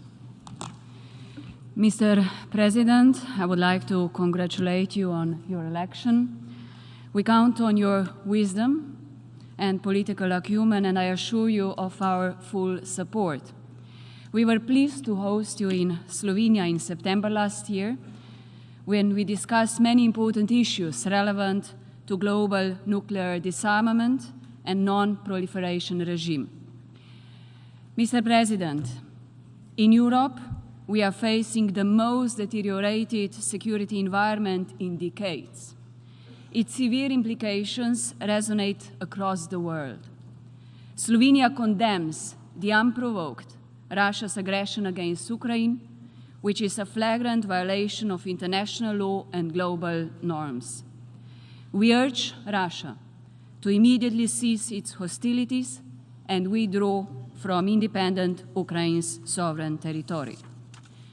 Slovenia will continue to provide humanitarian support to the Ukrainian people, as well as support their inherent right to self-defense. We welcome the agreement to resume the grain exports through Ukrainian ports and the departure of the first ship from Odessa port this morning. This is an important sign that dialogue is possible in search to ease human suffering and to mitigate the risk of a global food crisis. Blatant violation of the Budapest Memorandum, unacceptable nuclear rhetoric, and reckless acts against Ukraine's nuclear facilities, which goes against the letter and spirit of the NPT, must stop. These actions further aggravate an already eroded global nuclear non-proliferation, disarmament, and arms control regime. The resulting security challenges call for a stronger, not weaker application of international law, norms, and institutions. Slovenia believes that it is high time to reaffirm collectively the NPT as the cornerstone of disarmament, non-proliferation, and peaceful uses of nuclear energy. We also need to make every effort to strengthen the authority of the treaty across all three mutually reinforcing pillars. Slovenia calls on all states, which still have not done so, to join the treaty as non-nuclear weapon states. Mr. President, Slovenia remains committed to a world free of nuclear weapons, in accordance with Article 6 of the NPT. We are convinced that achieving this goal is possible only through a progressive approach. We consider the efforts to advance strategic risk reduction arrangements as a concrete step towards this ultimate objective and not as a tool to replace it. Slovenia also fully supports practical approaches in this area, like the Stockholm Initiative for Nuclear Disarmament. Furthermore, we welcome the extension of the New START Treaty in 2021 and supported the relaunch of the Strategic Stability Dialogue, which has now regrettably stalled due to Russia's war in Ukraine. In our view, such new arrangements should address new strategic systems and include the participation of China. Let me also emphasize that as a country with a fully fledged civilian nuclear program, we stand ready to create new opportunities for other countries to benefit from peaceful uses of nuclear energy, science, and technology. This is all the more important in light of global efforts to achieve the Sustainable Development Goals. Slovenia will remain a steadfast supporter of the EIA peaceful use programs also financially. Out of further desire to contribute to the maintenance of international peace and security, Slovenia has decided to present its candidacy for a non-permanent seat of the UN Security Council for the period 2024-2025. Mr. President, there should be no doubt about the urgent need for the universalization of the Comprehensive Safeguards Agreement and Additional Protocol. Both constitute the current verification standard. We therefore call on the Democratic People's Republic of Korea to take concrete steps towards complete, verifiable, and irreversible denuclearization. Let me also underline Slovenia's firm support to the ongoing intensive diplomatic efforts aimed to preserve and restore full and effective implementation of the Joint Comprehensive Plan of Action. And Mr. President, in conclusion, the task before us appears almost insurmountable. However, we must not give up, but rather demonstrate our resolve to advance the NPT. It is also for this reason that all of us, states parties to the NPT, should work constructively to achieve a meaningful outcome of this review conference. Thank you for your attention. I thank the Deputy Prime Minister and Minister of Foreign Affairs of Slovenia for her statement and for the kind words addressed to the Presidency. May I request protocol to escort Her Excellency. I now have the honor to invite His Excellency Mr. Jeppe Kofod, the Minister for Foreign Affairs of Denmark, who will make a statement on behalf of the Nordic countries, followed by a statement on his national capacity. May I request protocol to escort His Excellency. I have great pleasure in welcoming the Foreign Minister of Denmark, and I invite him to address the conference. Mr. President, I'm very pleased to address this assembly on behalf of the Nordic countries, Finland, Iceland, Norway, Sweden, and my own country, Denmark. Allow me to congratulate you on assuming the office of President of this review conference. We are convinced that your able leadership will facilitate a successful outcome. Rest assured of our full support. Mr. President, the Nordic countries condemn in the strongest way the unprovoked and unjustified aggression of the Russian Federation against Ukraine. Russia's invasion of a sovereign state is a gross violation of international law, including the UN Charter, and it severely undermines European and global security and stability. We also condemn Belarus for its involvement in the Russian aggression against Ukraine. President Putin's threats of use of nuclear weapons seriously undermines and has a significant negative impact on the nuclear non-proliferation and disarmament architecture. Mr. President, 2020 marked the 50th anniversary for the Nuclear Non-Proliferation Treaty, the cornerstone of the global nuclear disarmament and non-proliferation regime. For half a century, the treaty has made people more secure from nuclear havoc, and it has facilitated peaceful uses. We must use this opportunity to commend its achievements and to strengthen the implementation of the treaty. In challenging times, it is more important than ever to safeguard the nuclear disarmament, non-proliferation, and arms control architecture. We are convinced that multilateral solutions and respect for international rule-based order are the best way to solve global problems. We strongly support all three pillars of the NPT and continue to promote a comprehensive, balanced, and full implementation of the 2010 Review Conference Action Plan. We stress the need to implement all obligations under the NPT and also comments made during previous review conferences. This includes concrete progress towards the ultimate goal of a world free from nuclear weapons. The Nordics have presented important and concrete actions to further the implementation of the NPT, including through the Stockholm Initiative on Nuclear Disarmament. The Stepping Stones working paper offers practical measures that can be taken to advance nuclear disarmament, build confidence, and lay the ground for even further steps. The Nordics also support the initiative's working paper on nuclear risk reduction.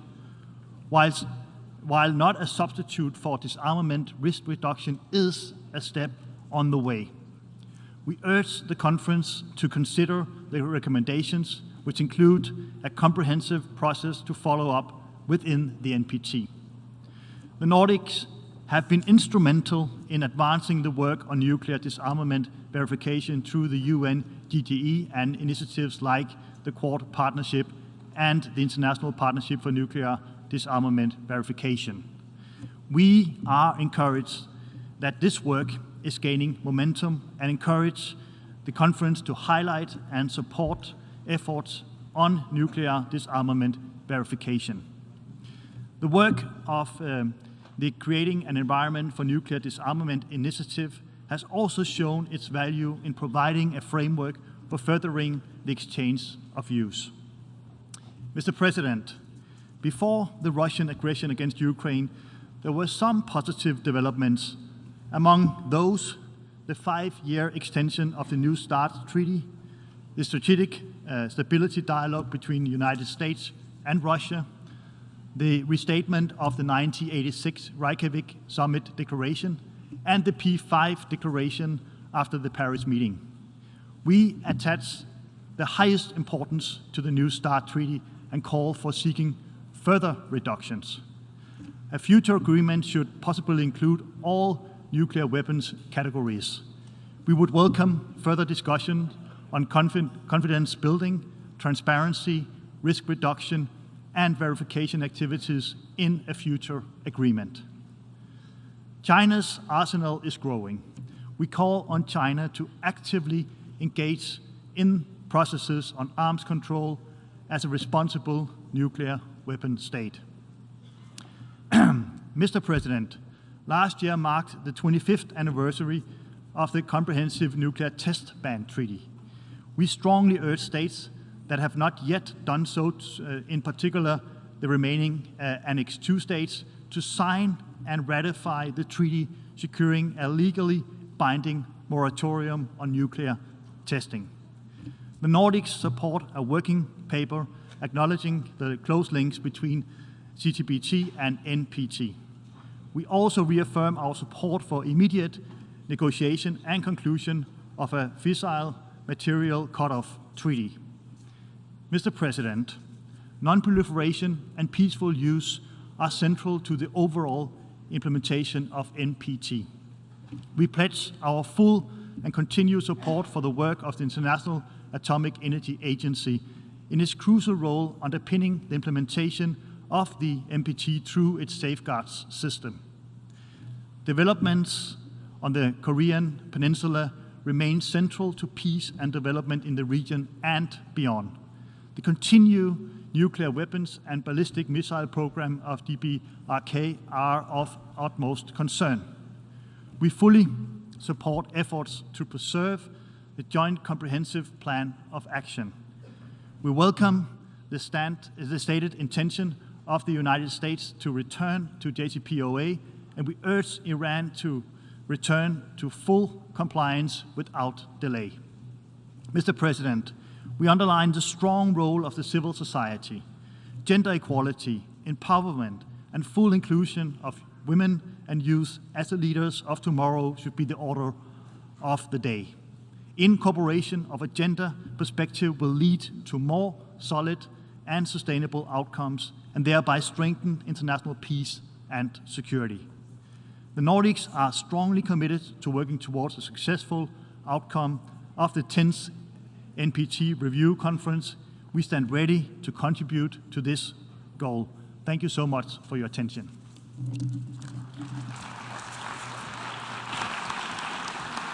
I thank the Foreign Minister of Denmark for his statement.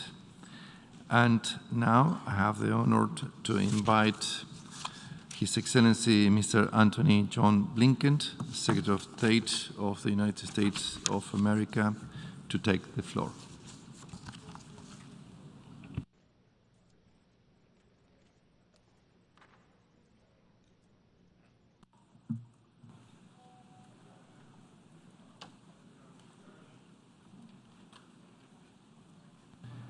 Director General Grossi, thank you all for your long-standing leadership on non-proliferation.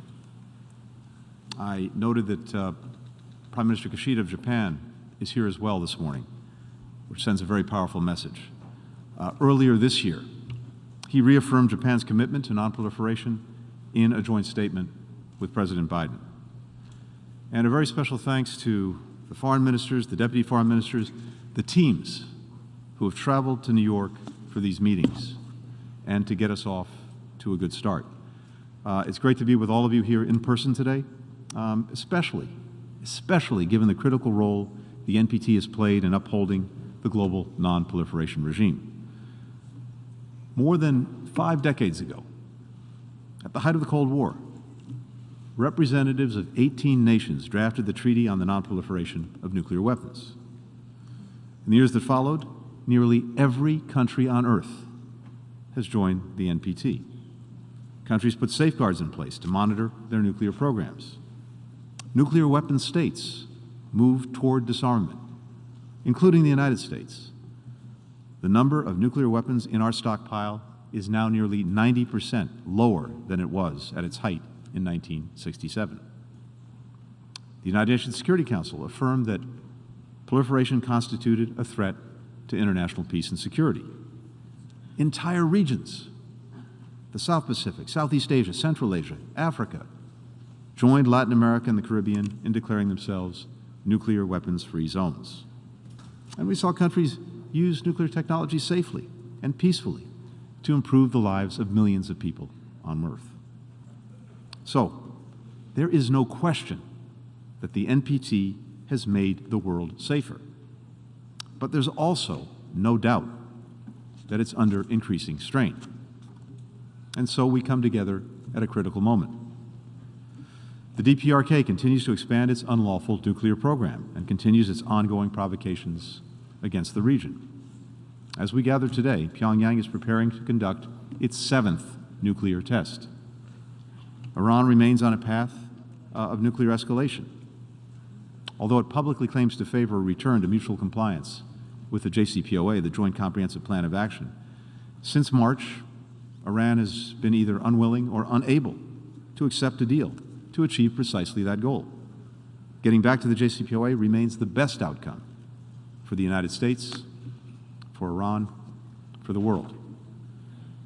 In January, President Biden and the leaders of the other NPT nuclear weapon states, China, France, Russia, the United Kingdom, all affirmed the principle that, and I quote, "A nuclear war cannot be won and must never be fought." The very next month, Russia launched a full-scale invasion of Ukraine, and it's engaged in reckless, dangerous nuclear saber-rattling, with its president warning that those supporting Ukraine's self-defense, quote, risk consequences such as you have never seen in your entire history, end quote. Russia's aggression against Ukraine is a brazen violation of international law, including the United Nations Charter. And it's also contrary to the rules-based international order that we all seek to uphold.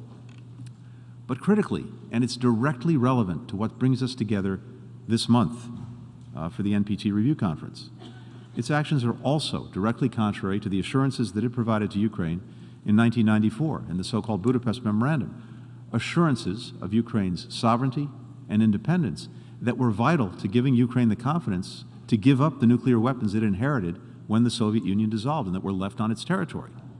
So, what message does this send to any country around the world that may think that it needs to have nuclear weapons to protect, to defend, to deter aggression against its sovereignty and independence? The worst possible message. And so it's directly relevant to what's going on here this month at the United Nations.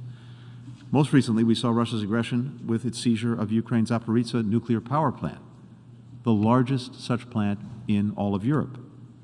Russia is now using the plant as a military base to fire at Ukrainians, knowing that they can't and won't shoot back because they might accidentally strike a reactor or highly radioactive waste in storage. That brings the notion of having a human shield to an entirely different and horrific level. The United States believes that all nuclear-armed states have a duty to act responsibly. We've chosen to act with restraint and avoid actions that could unintentionally add to nuclear tensions. For example, by foregoing previously scheduled ICBM tests and not raising the alert status of our nuclear forces in response to Russian saber-rattling. There is no place in our world for nuclear deterrence based on coercion, intimidation, or blackmail. We have to stand together in rejecting this.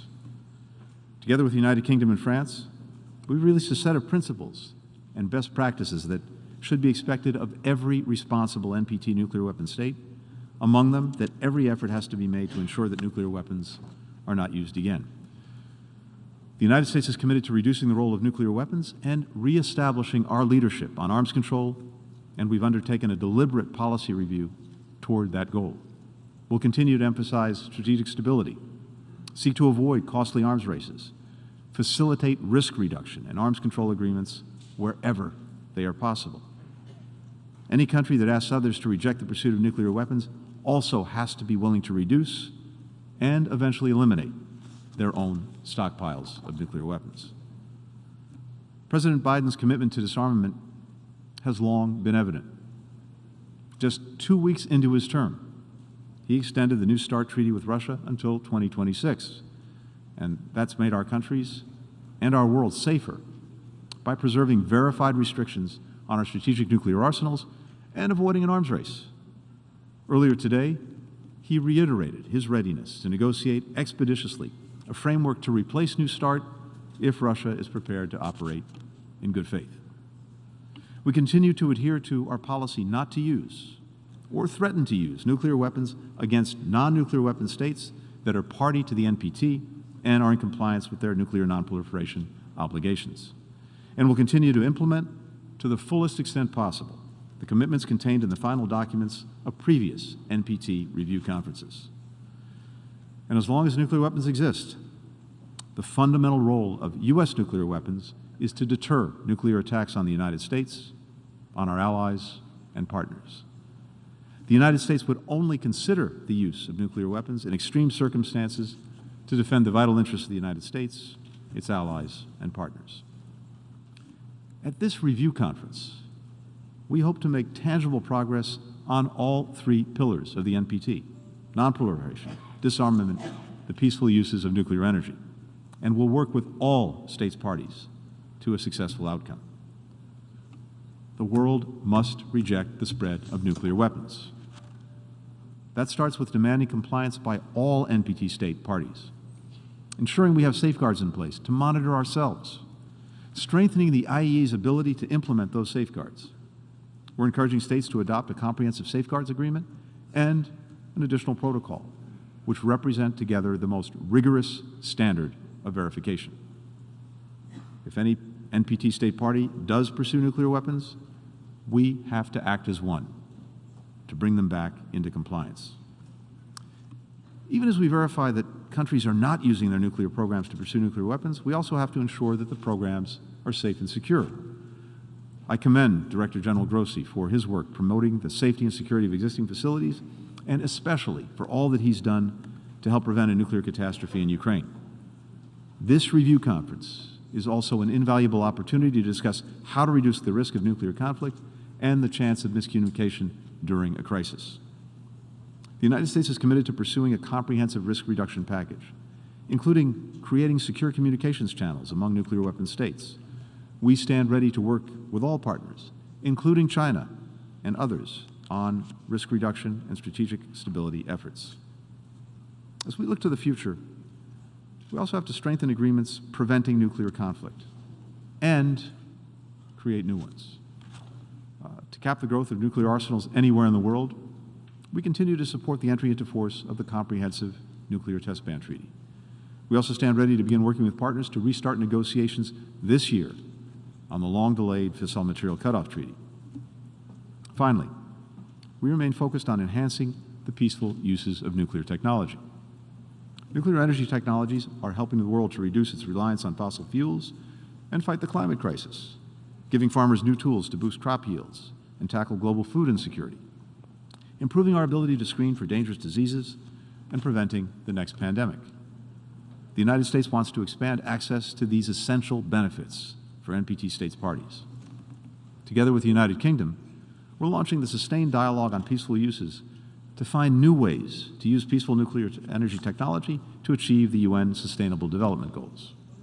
We're also supporting clean energy innovations, like small nuclear reactors, to combat climate change, ensure reliable access to nuclear power. At the G7 Leaders Summit in Germany just last month, President Biden announced $14 million in funding to support the deployment of small modular reactor power plants in Romania, which will provide zero emissions nuclear energy. Now, some have asked about our new partnership with the United Kingdom and Australia, known as AUKUS. Through this partnership, Australia will acquire submarines. I want to emphasize that these submarines will be nuclear-powered, not nuclear-armed. Other countries have this kind of submarine, and these will adhere to the highest safety and non-proliferation standards under the NPT. We're working very closely with the IAEA to make sure that that's the case. As we work together across the three pillars of the NPT, we build upon the efforts of so many who have come before us in this room. Last month, we lost one of those leaders, former Prime Minister Shinzo Abe, who was deeply committed to nuclear nonproliferation throughout his career. In 2016, Prime Minister Abe and President Obama made a historic visit to Hiroshima together, a place that represents the enormous destruction that nuclear weapons make possible. There, President Obama said, and I quote, "We must have the courage to escape the logic of fear and pursue a world without them," end quote. Prime Minister Abe said this: "We're determined to realize a world free of nuclear weapons, no matter how long or how difficult the road may be." That has to remain the charge for each of us here. To escape the logic of fear, live up to our responsibility to prevent nuclear conflict, to reduce nuclear weapons, to secure nuclear technologies, to advance peace and progress around the world. Thank you very much. I thank the Secretary of State of the United States of America for his statement and for the kind words addressed to the Presidency. Tengo ahora el honor de invitar a Su Excelencia, el señor Santiago Cafiero, Ministro de Relaciones Exteriores, Comercio Internacional y Culto de la República Argentina, a dirigirse a la conferencia.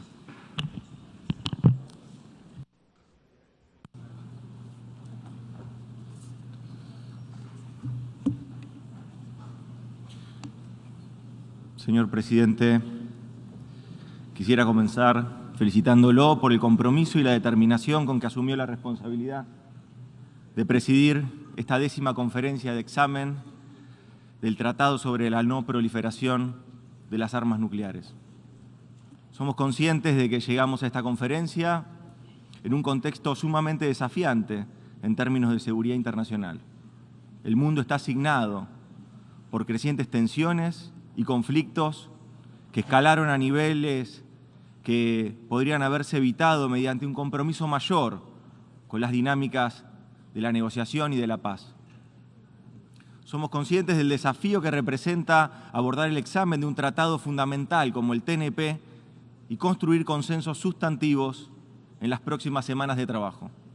Y somos conscientes también de la existencia de avances desiguales en la implementación del TNP y de las frustraciones que ello puede suscitar. Estos claroscuros han sido sistemáticos a lo largo de los años. Solo este enero, los 5 miembros, se hacía referencia anteriormente, los 5 miembros permanentes del Consejo de Seguridad de Naciones Unidas, que en conjunto poseen 12.270 ojivas nucleares sobre un total de 12.705, se manifestaron contra la proliferación de esas armas y afirmaron que, cito, no se puede ganar una guerra nuclear y que nunca debe librarse. Sin embargo, en el 2021, año en que se luchaba contra el COVID-19, esos mismos países destinaron más de 77.000 millones de dólares para modernizar su arsenal nuclear. Apenas un mes después de esa declaración, la invasión de Rusia sobre Ucrania cambió el escenario internacional. Y altos líderes mundiales comenzaron incluso a hablar de la posibilidad de una tercera guerra mundial. Sin embargo, la carrera armamentística se venía desarrollando tiempo atrás. Distintos estudios internacionales afirman que los gastos venían creciendo ya desde 2015. Y solamente para el 2020 y 2021, 2 años también signados por la pandemia, se gastaron el récord de 4 billones de dólares. Hoy la invasión a Ucrania puede funcionar como una justificación para que países sin armamento nuclear deseen procurarlo. Las preguntas incómodas que debemos hacernos durante estas semanas de trabajo son si estamos en los albores de un nuevo ciclo de carrera armamentística, de proliferación de armas nucleares, si se está por pasar de la tentación al impulso.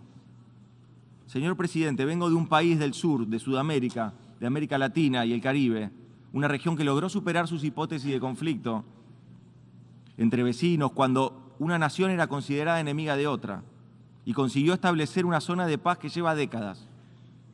Con la determinación y la vocación que nos caracteriza, venimos a esta conferencia para construir consensos que nos permitan fortalecer la arquitectura global de la no proliferación nuclear, cuya piedra angular es este TNP. Por ello, el compromiso de la Argentina es continuar trabajando en favor de los objetivos y propósitos fundamentales del tratado y en pos del cumplimiento efectivo y equilibrado de sus 3 pilares, el desarme, la no proliferación y los usos pacíficos de la energía nuclear.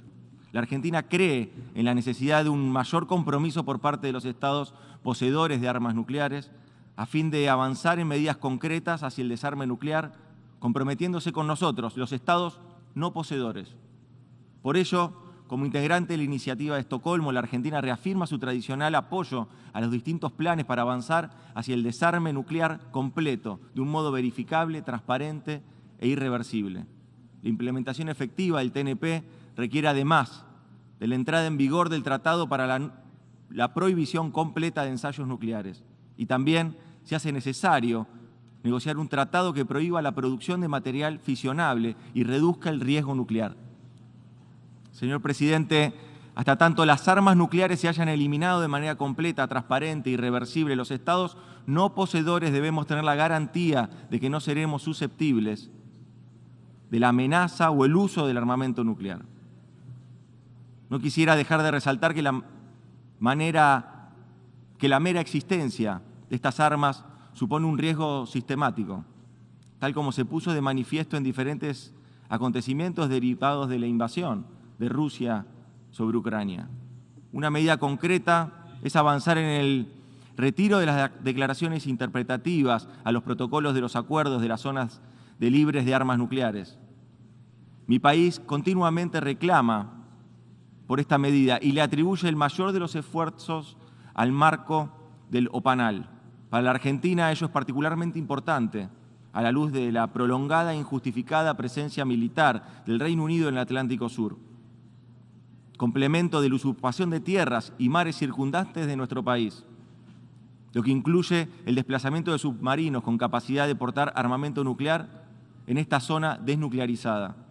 Recientemente tomó Estado Público documentos desclasificados en los archivos nacionales de Londres que prueban que durante el conflicto del Atlántico Sur de 1982 el Reino Unido envió a la región buques equipados con 31 armas nucleares, lo que representaba en ese entonces el 65% de su stock de bombas nucleares de profundidad.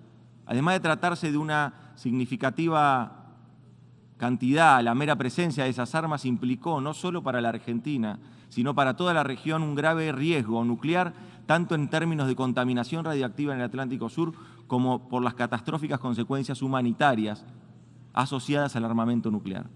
Esta información que Argentina subrayó en distintas oportunidades ya ha tomado Estado Público, casi 40 años después de que tuvieran lugar los hechos, periodo durante el cual el Reino Unido negó categóricamente poseer armas nucleares en la zona del conflicto del Atlántico Sur. Esa conducta es violatoria de la obligación de obrar de buena fe y demuestra la falta de garantía de transparencia acerca de la presencia de armas nucleares en el Atlántico Sur. Preservar el Tratado de Tlatelolco e implementar de manera cabal sus provisiones significa preservar también la primera zona libre de armas nucleares en una zona densamente poblada como es la región de América Latina y el Caribe. Lo señalo en nombre de mi país y también porque la Argentina ejerce en este momento, por designación unánime de sus miembros, la presidencia pro tempore de la Comunidad de Estados Latinoamericanos y Caribeños. Señor Presidente, en el marco de las crecientes tensiones regionales que se observan, quisiera recordar que la Argentina ha expresado de manera permanente su enérgico repudio a los lanzamientos misilísticos y los ensayos nucleares efectuados por Corea del Norte. Urgimos a Corea del Norte a abandonar su programa nuclear y otros programas de armas de destrucción masiva y a volver al pleno cumplimiento de sus compromisos. Reiteramos una vez más nuestro apoyo al Plan de Acción Integral Conjunto en Irán y al papel crucial que desempeña el Organismo Internacional de Energía Atómica, justamente a cargo de un diplomático argentino, Rafael Grossi, en materia de vigilancia y verificación. Llamamos a las partes del acuerdo a que vuelvan un pleno cumplimiento a fin de fortalecer al régimen de no proliferación y a la seguridad internacional.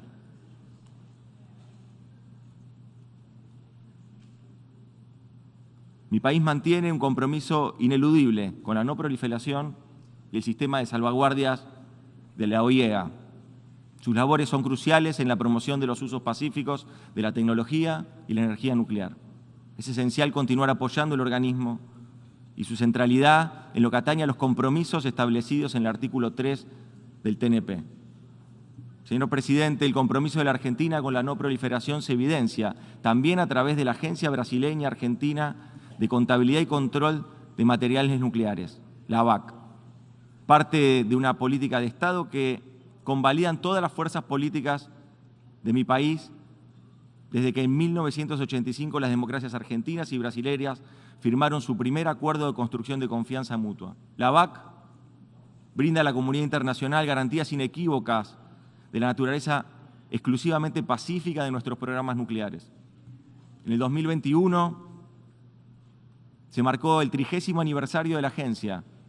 Hemos compartido los resultados de estas experiencias porque estamos seguros que puede servir de inspiración para otras regiones del mundo, tal como fuera reconocida en la adopción por consenso de la resolución 76/52 de la Asamblea General de las Naciones Unidas.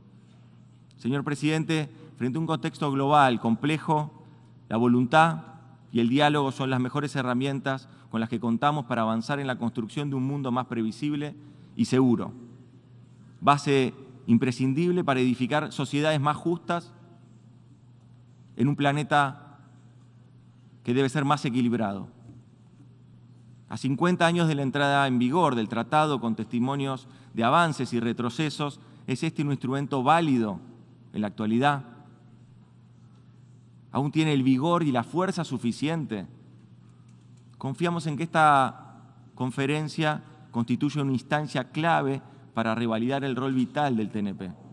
Y renovamos nuestro compromiso, el de nuestro país, con los derechos y obligaciones en materia de desarme, no proliferación y uso pacífico de la tecnología nuclear. La seguridad internacional en el sistema de Naciones Unidas es una condición que ningún país puede alcanzar en solitario, sino mediante la cooperación y el respeto integral a la Carta de las Naciones Unidas. Es necesario que las 5 potencias nucleares con asiento permanente en el Consejo de Seguridad se manifiesten individual y colectivamente reafirmando estos compromisos, los compromisos del tratado. Se deben accionar las medidas de desescalamiento nuclear en torno al caso de Ucrania, multiplicando los sistemas de verificación. Tenemos que proponer una zona de desnuclearización en Europa que contemple a los países sin armas nucleares. Desafíos y temas para el debate de estas semanas. Nuestros pueblos quieren paz para superar la postergación, la desigualdad y la injusticia. Pasemos, por favor, de las palabras a los hechos. Muchas gracias. Agradezco al ministro de Relaciones Exteriores, Comercio Internacional y Culto de la República Argentina por su discurso y por las palabras dirigidas a la presidencia. And now I have the honor to invite His Excellency Abul Kalam Abdul Momen, Minister for Foreign Affairs of Bangladesh, to take the floor.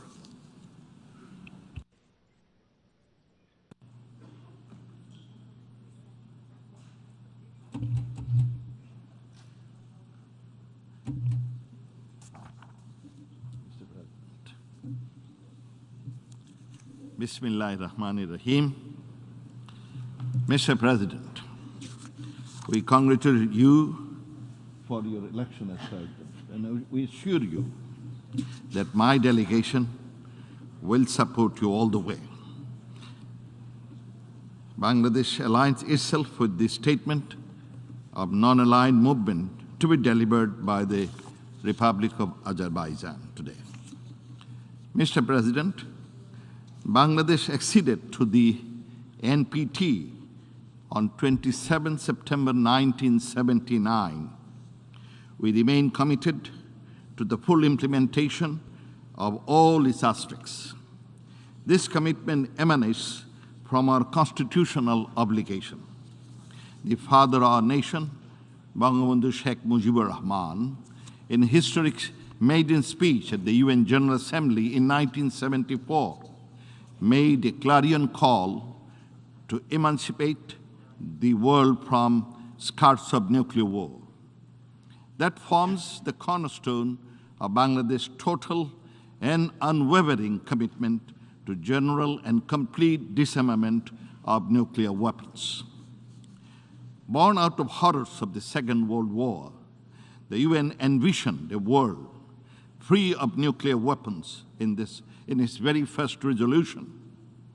76 years has since passed, yet nuclear weapons pose the greatest threat to mankind. The advancement of artificial intelligence, emerging technologies, and cyber operation has made it even more dangerous. In the current geopolitical situation of the globe, leading to a new Cold War, we are afraid the risks of usage of nuclear arsenals no longer remains a distant one. Mr. President, we firmly believe that the ultimate guarantee of international peace and security lies in the total elimination of nuclear weapons. Allow me to highlight some specific thoughts in this regard. First, the international community must recognize the dehumanizing and devastating consequences of nuclear weapons. This is imperative that the international community unite against the perpetual holding of nuclear weapons by a handful of states in total disregard of the safety and security of humanity. Towards that end, we urge nuclear weapon states to fulfill, in good faith, their long overdue legal obligations under Article 6 of the NPT, and also comply with their undertakings in line with the 13 practical steps under the 2010 Action Plan on Disarmament and Nuclear Weapons, and in particular, Action 5 to accomplish the total elimination of the nuclear weapons.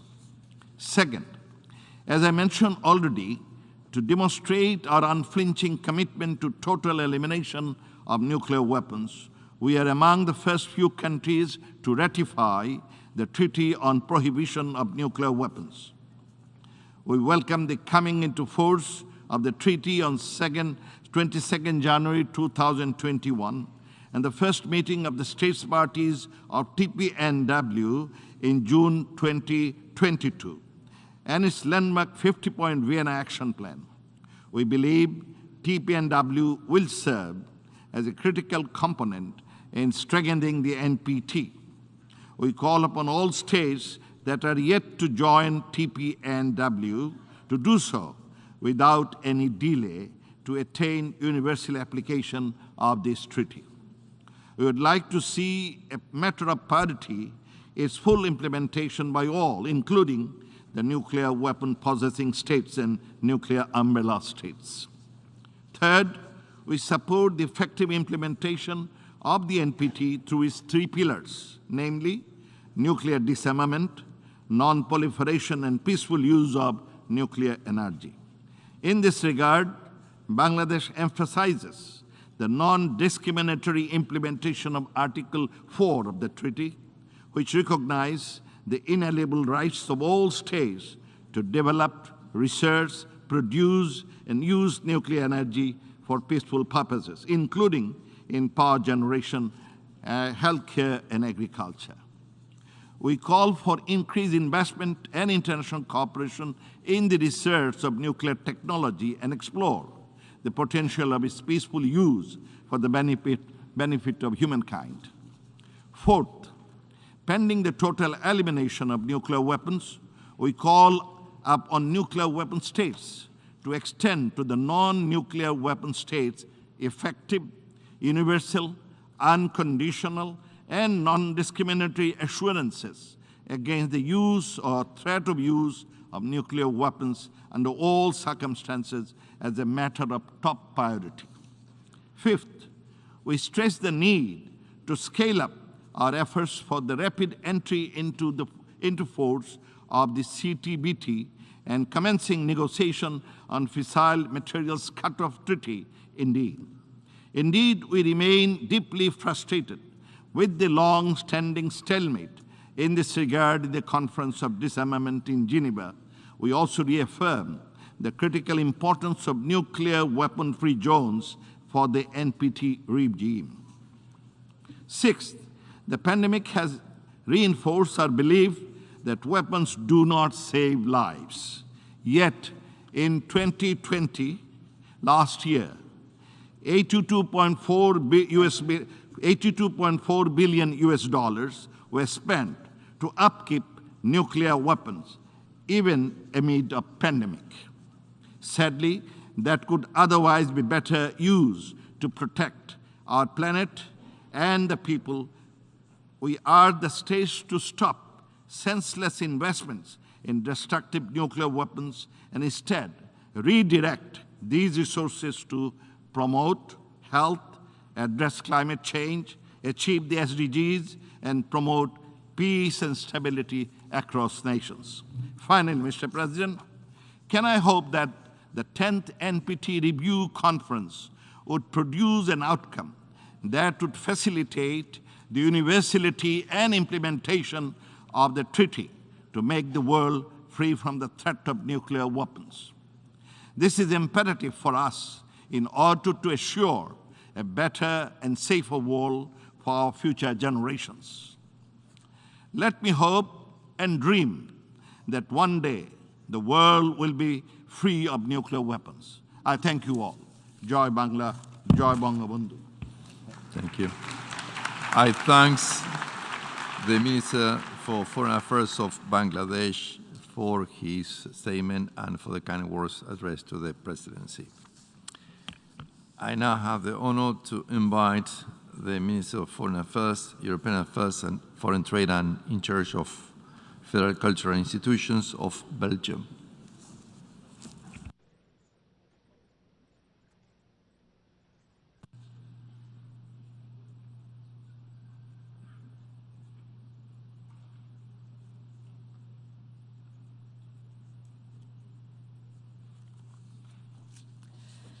Monsieur le Président,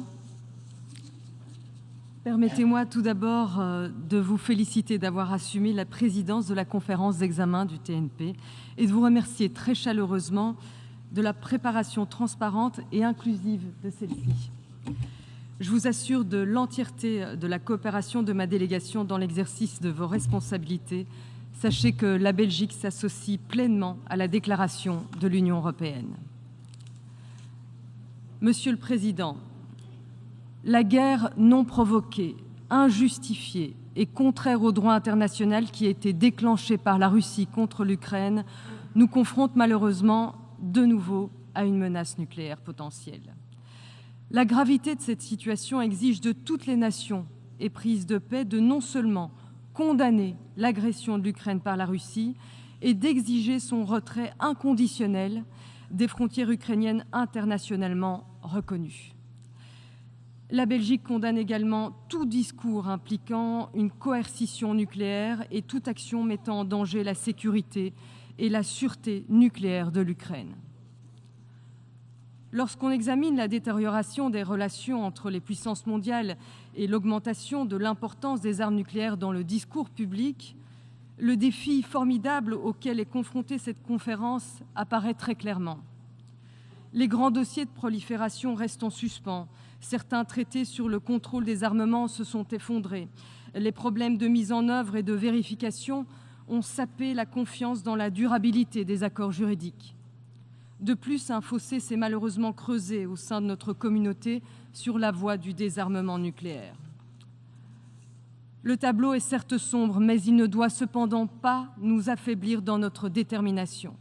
Nous devons considérer ce qui est en jeu. Le TNP est un rempart contre la prolifération des armes nucléaires.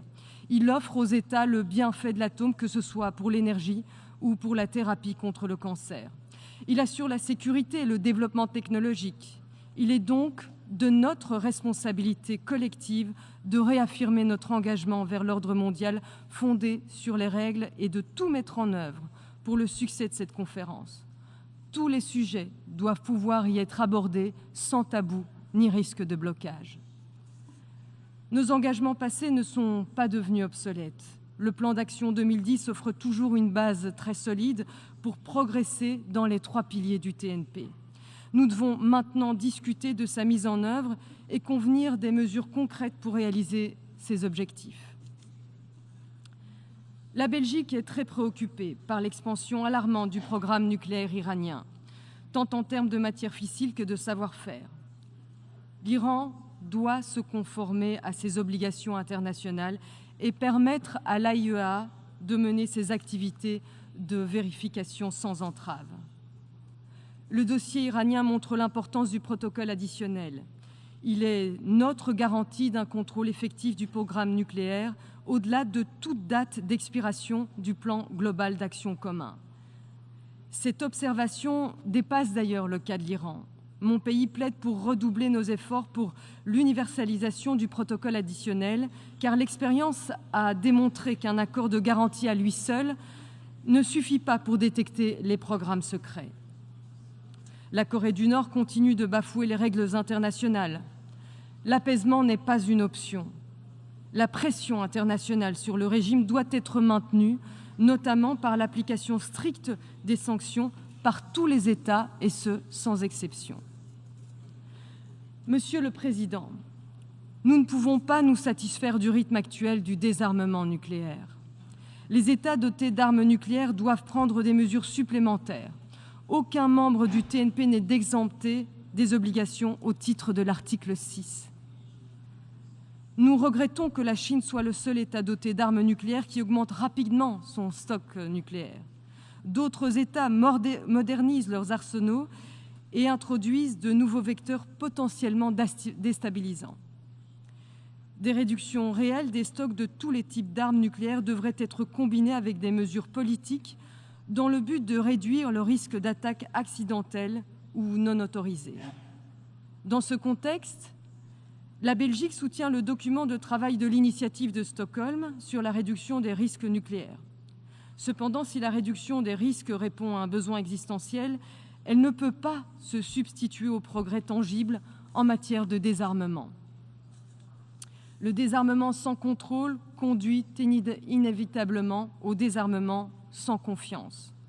La vérification du désarmement nucléaire nécessite la mise en place de nouvelles techniques et procédures.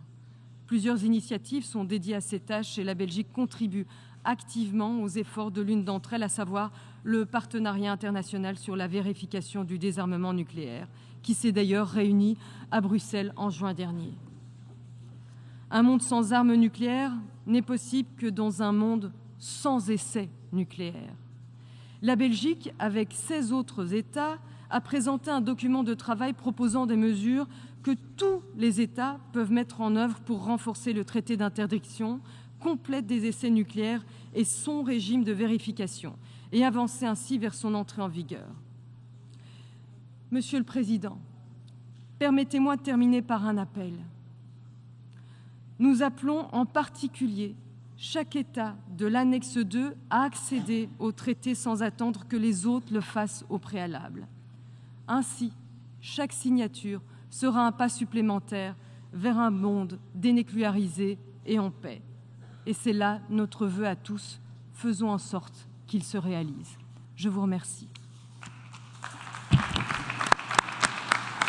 I would like to thank Her Excellency Hatja Laviv, Minister of Foreign Affairs, European Affairs, Foreign Trade, and in charge of Federal Cultural Institutions of Belgium, for her statement and for the kind words addressed to the Presidency. And now I have the honor to invite His Excellency Philip Twitford, Minister of Disarmament and Arms Controls of New Zealand, to take the floor.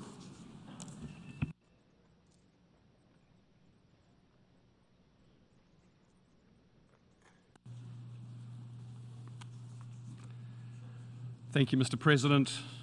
Ngā mihi nui ki a koutou. I extend my warm congratulations to you, Mr. President, and assure you of the full cooperation of the New Zealand delegation. I'll get right to it. In spite of the Nuclear Non-Proliferation Treaty and the nuclear disarmament obligation enshrined in Article 6, we seem as far as ever from a world without nuclear weapons, and in real danger of moving backwards. The decades-long trend of stockpile reductions is on the verge of reversal. All nuclear weapons states have modernisation programs underway, with billions of dollars invested in plans for the long-term possession of nuclear weapons. The military doctrines of these states and their alliance partners continue to reflect an undiminished reliance on nuclear weapons. Meanwhile, experts tell us that the risk of nuclear weapon use has increased dramatically, and so too have dangerous rhetoric and exercises threatening such use.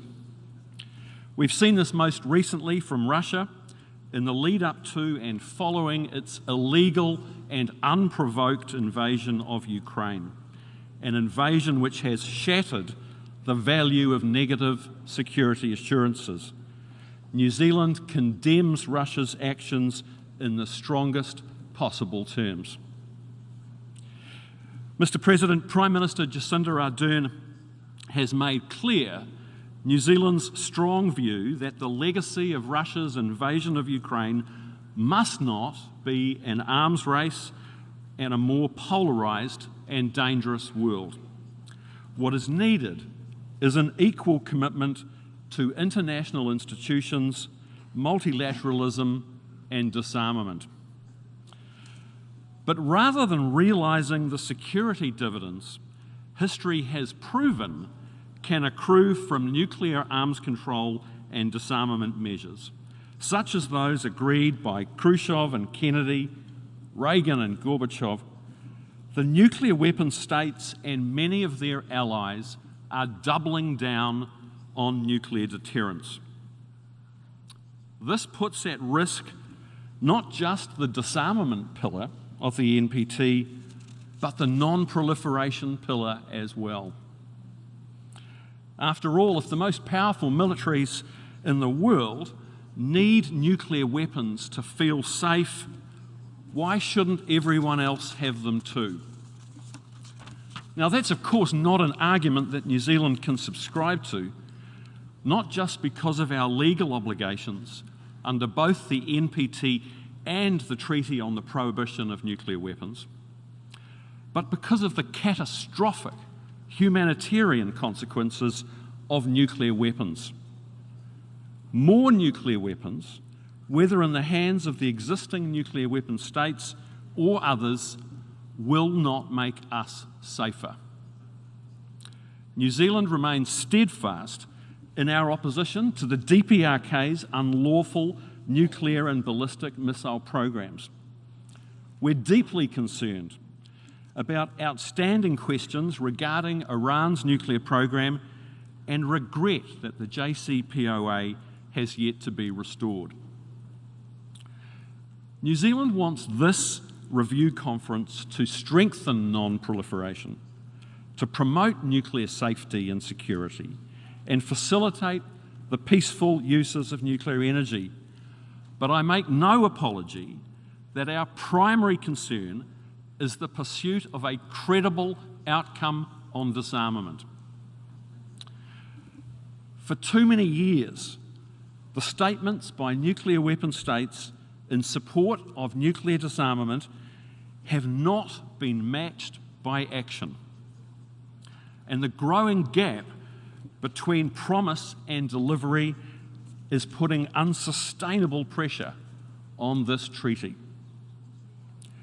We've agreed at previous review conferences to break the goal of disarmament down into smaller, supposedly more achievable steps, such as the entry into force of the CTBT or the negotiation of a fissile material treaty.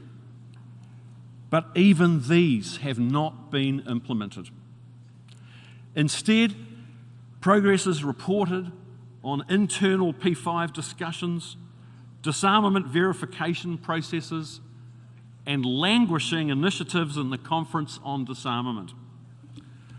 But where it really matters, on significant stockpile reductions and efforts to reduce the reliance on nuclear weapons, there hasn't been much progress to report at all in the last 20 years. And almost without exception, the justification for this by the nuclear weapon states has been that the global security environment is not conducive to nuclear disarmament.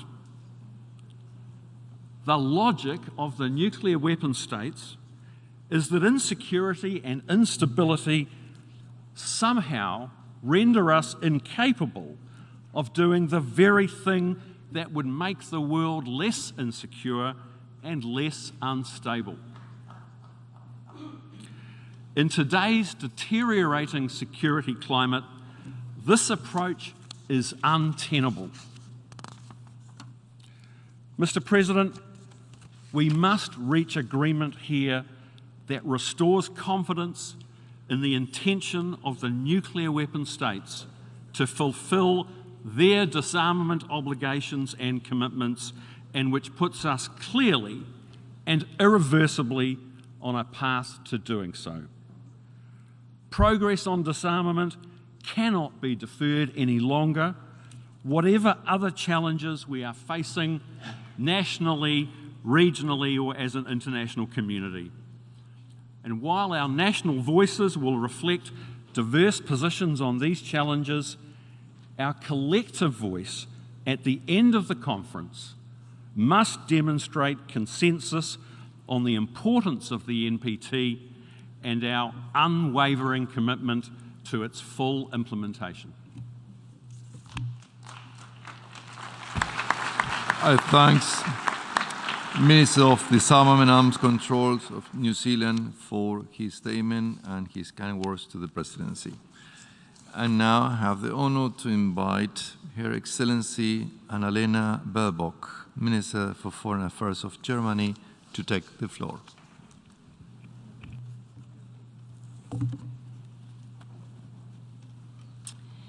Mr. President, colleagues, excellencies, ladies and gentlemen. For more than 5 months, Russia's war of aggression has caused death and destruction in Ukraine. This war marks a turning point. A permanent member of the UN Security Council is blatantly breaching the UN Charter and trying to subdue its smaller neighbor. In attacking a country that gave up nuclear weapons, Russia is brutally violating the assurances it gave in the Budapest Memorandum. And since the 24th of February, Russia has repeatedly used reckless nuclear rhetoric that is putting at risk everything the NPT has achieved in 5 decades. I welcome the fact that a great majority of states have condemned Russia's aggression and its nuclear signaling. That's what we did here in this room at the UN General Assembly in March, when 141 states condemned Russia's war, as well as its decision to increase the readiness of its nuclear force. Reaffirming this condemnation remains a matter of credibility for all of those promoting serious efforts towards nuclear disarmament. Today, these efforts and the Non-Proliferation Treaty are facing an uncertain future. When I announced my trip to New York to attend this conference, I was asked by many, "What are you doing there? What's the use of flying the flag for nuclear disarmament in times like these? Why are we here?" I think the answer is as simple as this. We are here to defend the rules-based international order. The NPT is not just a piece of paper. It embodies some of the most fundamental commitments of humankind: to prevent the spread of nuclear weapons, to ensure nuclear weapons are never used again, and to work towards our common goal of a world free of nuclear weapons. As we meet for this conference, we are standing at a crossroads. Due to the pandemic, the 10th NPT Review Conference has already been delayed by 2 years. The previous review conference was back in 2015. If we take down the flag of nuclear disarmament today, the NPT and all it stands for would be dead. So we are flying this flag not because it's easy, but because it's needed. Much is at stake, as many of you have said already. Much is at stake for us, but even more for future generations. I'm not naive. We will not overcome all obstacles at one single conference. But we can stand our ground and uphold the principles enshrined in the NPT. That is our urgent task. It was an 82-year-old man who drove this message home to me last month. I met him in Nagasaki. He is a survivor of the catastrophic atomic blast of August 1945. He told me about the glaring light of the explosion, about his family members and friends dying, about further family members and friends dying afterwards, years by years, because of cancer. His experience stands for the horror of hundreds of thousands. And I include many victims of nuclear testing in the decades afterwards.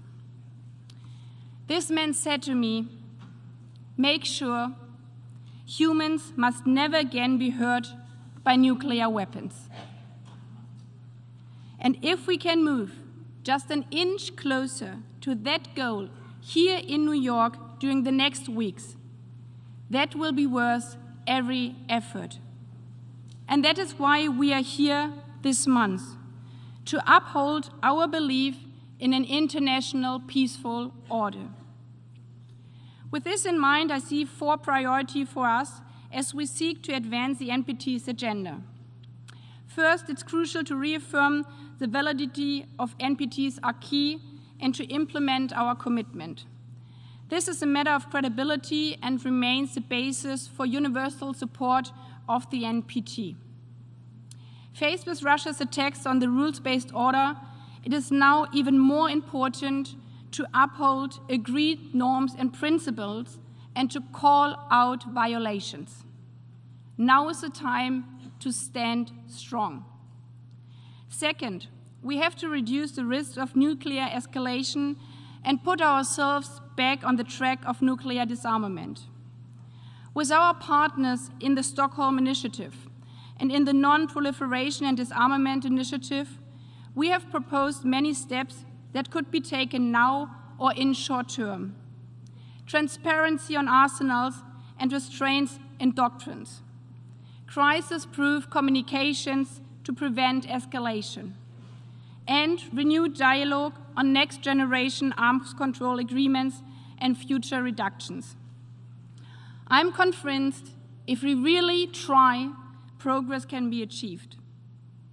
But, and this is also the brutal reality, it can be achieved only if all nuclear weapon states take credible steps. Today, Russia is doing the opposite. China's arsenals are growing.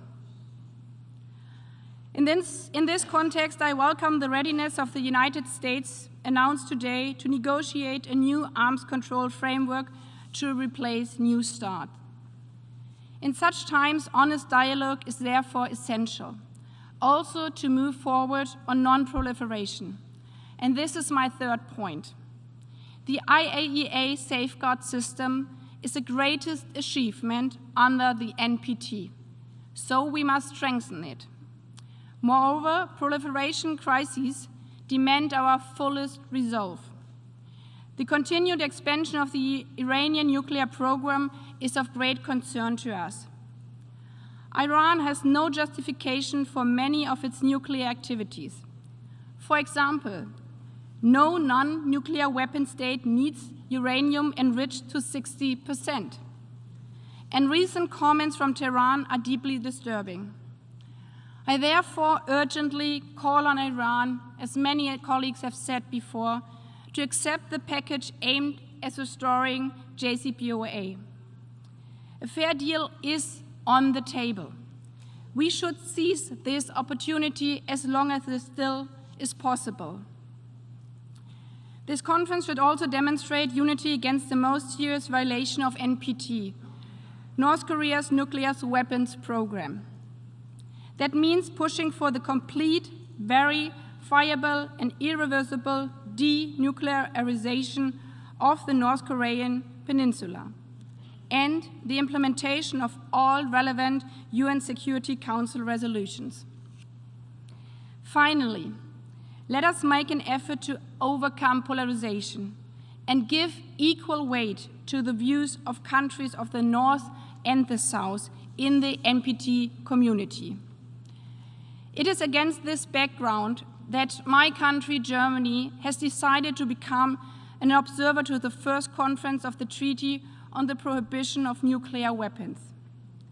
And while being an observer will not modify our legal position on this treaty, we want to improve dialogue and cooperate in addressing the humanitarian consequences of nuclear weapons, in the field of victim assistance or the remediation of areas contaminated by nuclear testing. And we know gender affects the exposure to nuclear risks. The impact of ionizing radiation on women and girls is higher, and that is just one reason for me to support gender-responsive approaches to nuclear disarmament and non-proliferation. Mr. President, colleagues and friends, when the NPT entered into force more than 50 years ago, many doubted what it could achieve. Against many odds, it helped create a more stable global order and a more peaceful life for an entire generation. But as today's challenges show, these successes rely on the good faith and united efforts of all the treaty parties. These successes rely on us. Yes, the chances for a successful NPT review conference may be smaller than ever, but there's too much at stake to give up. Now is the time to defend what the generation before us has built. Now is the time to stand strong for a peaceful international order. Thank you.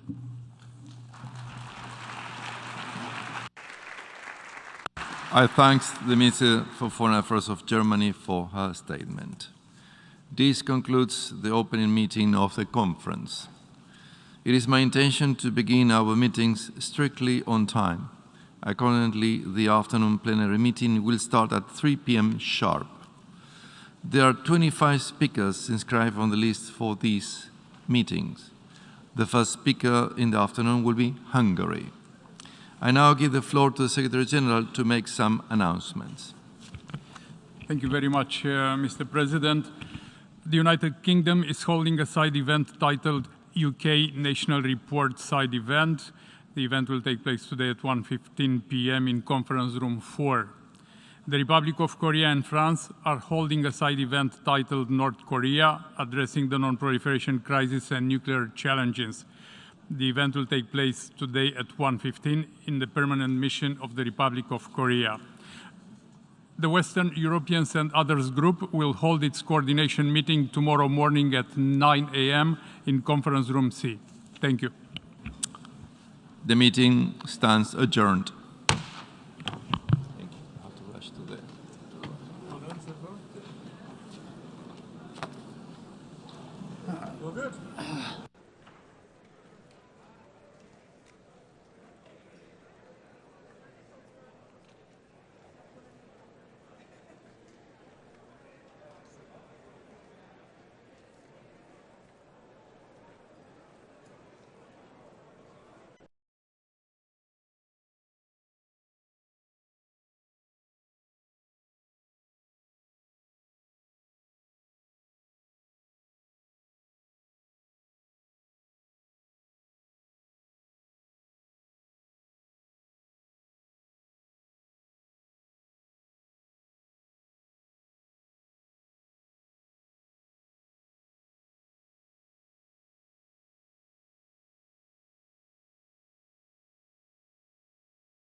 Yeah, perfect. Okay.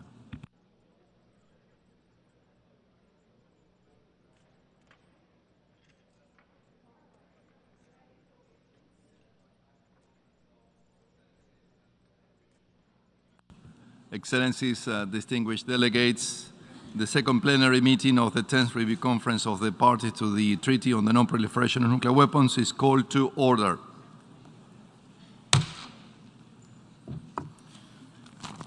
This afternoon, the conference will continue with the general debate.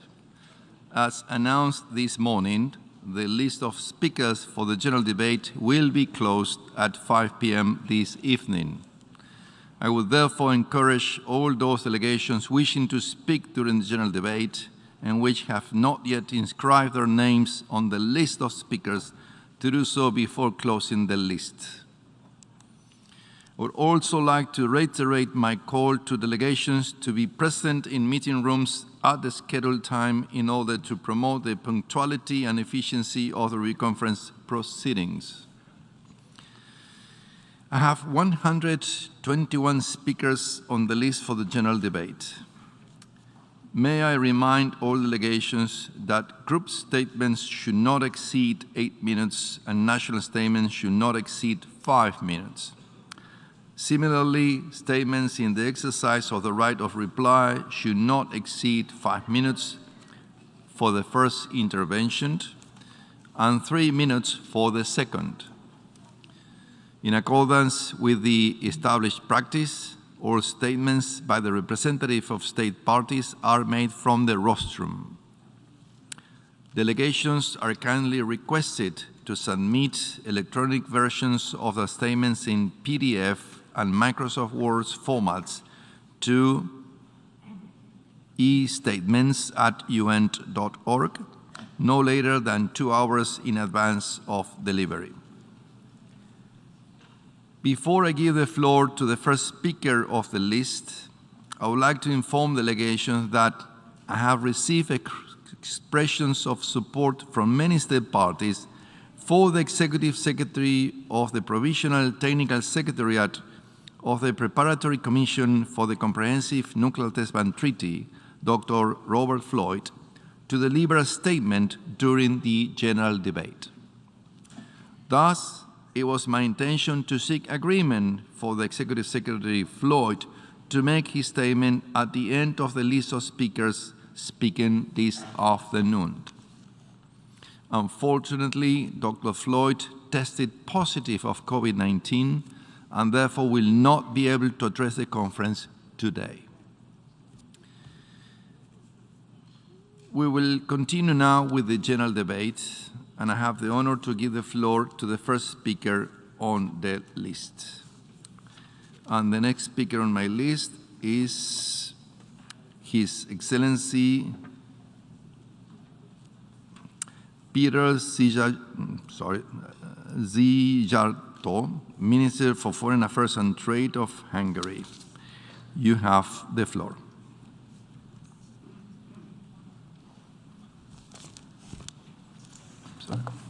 Mr. President, Your Excellencies, dear colleagues, I'm representing here Hungary, a country which is neighboring to Ukraine. And the war in Ukraine has been putting a serious security risk on my country since the outbreak of the war. The war which has ruined the hopes of our generation, that we do not have to experience such kind of terrible events that our grandparents had to. But since the 24th of February, this hope of ours is over. Every minute which is being spent with war in Ukraine constitutes a serious security risk on Hungary. A physical security risk regarding the operation of the economy, and the risk regarding the safe supply of energy. That's why, dear colleagues, as a representative of a neighboring country, which has received already 870,000 refugees from Ukraine, we call on the international community to concentrate all efforts on creating peace in Ukraine.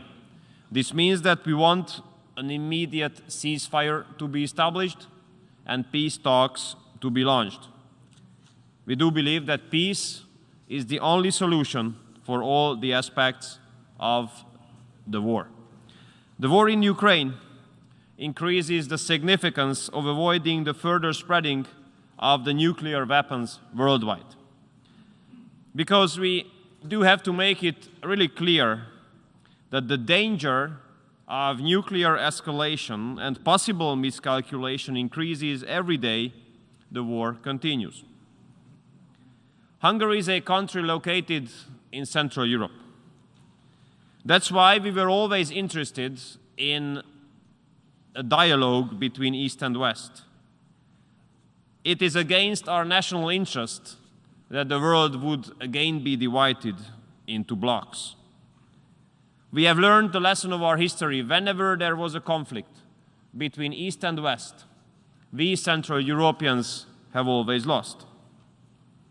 And that's why we always argue, based on this historic experience of ours, we always argue in favor of maintaining the dialogue between East and West, especially on strategic issues, like the avoiding the spread and use of nuclear weapons. We regret a lot that the dialogue among the 5 permanent members of the UN Security Council has been interrupted. We wholeheartedly ask all 5 of them to get re-engaged in a dialogue on this topic, on nuclear disarmament. If this dialogue is not going to be resumed, the risk of further tensions and escalations will definitely increase. Here in the United Nations, dear colleagues, we do have to use all opportunities to reinforce the norms against nuclear weapons and to reject policies that threaten to use them. We do understand that the superpowers, namely the nuclear weapon states, look at this issue as one with a geopolitical nature. And some of these superpowers are geographically far away of the location of this war. But for us, countries in the neighborhood, this is a vital issue. That's why we ask all relevant stakeholders, do not play geopolitics at our expense. The Nuclear Non-Proliferation Treaty must be respected by all. And the spread, and especially the use of nuclear weapons, must be avoided. Dear Mr. President, dear colleagues, in the meantime, let me please highlight the increasing role of the peaceful use of nuclear energy. The significance of this has been increasing based on the recent global energy crisis we all had to be faced with. Hungary has been using nuclear power for more than 4 decades now, and the experiences we have gathered throughout these more than 40 years convinced us that this is a cost-effective, climate-friendly, safe, and stable way of generating energy. And using nuclear energy helps us to reduce the dependency on the turbulences of the global energy market. Currently, in Hungary, we are carrying out the construction of a new nuclear power plant which is going to increase our nuclear capacities to more than 2.5 times.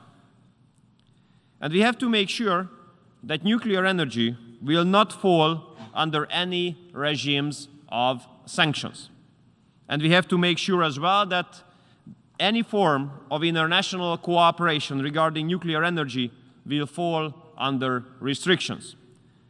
Because if this was the case, then it would also restrict the sovereign right of all countries to create their national energy mix on their own, which is definitely a national competence.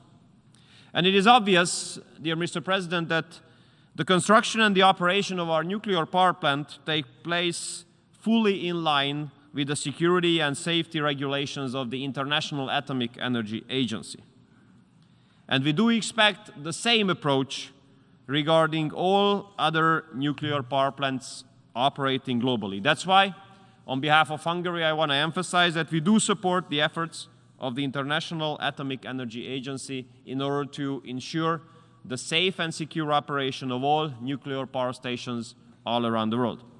In conclusion, Mr. Chairman, dear colleagues, allow me to take this opportunity to emphasize the importance of recommitting ourselves to the objectives of the Nuclear Non-Proliferation Treaty and to the comprehensive and balanced implementation of all treaty obligations and commitments made by the states parties during the previous review conferences. To produce a positive outcome, we need to have the political will. A cooperative approach is the only possible way to reach our goal in this regard. Hungary, therefore, is ready and willing to take its share from these joint efforts, and we look forward to working along these principles during this review conference. Mr. President and Mr. colleagues, thank you very much for your kind attention. I thank the Minister for Foreign Affairs and Trade of Hungary for his statement. And now I have the honor to give the floor to Her Excellency Ann Linde, Minister for Foreign Affairs of Sweden.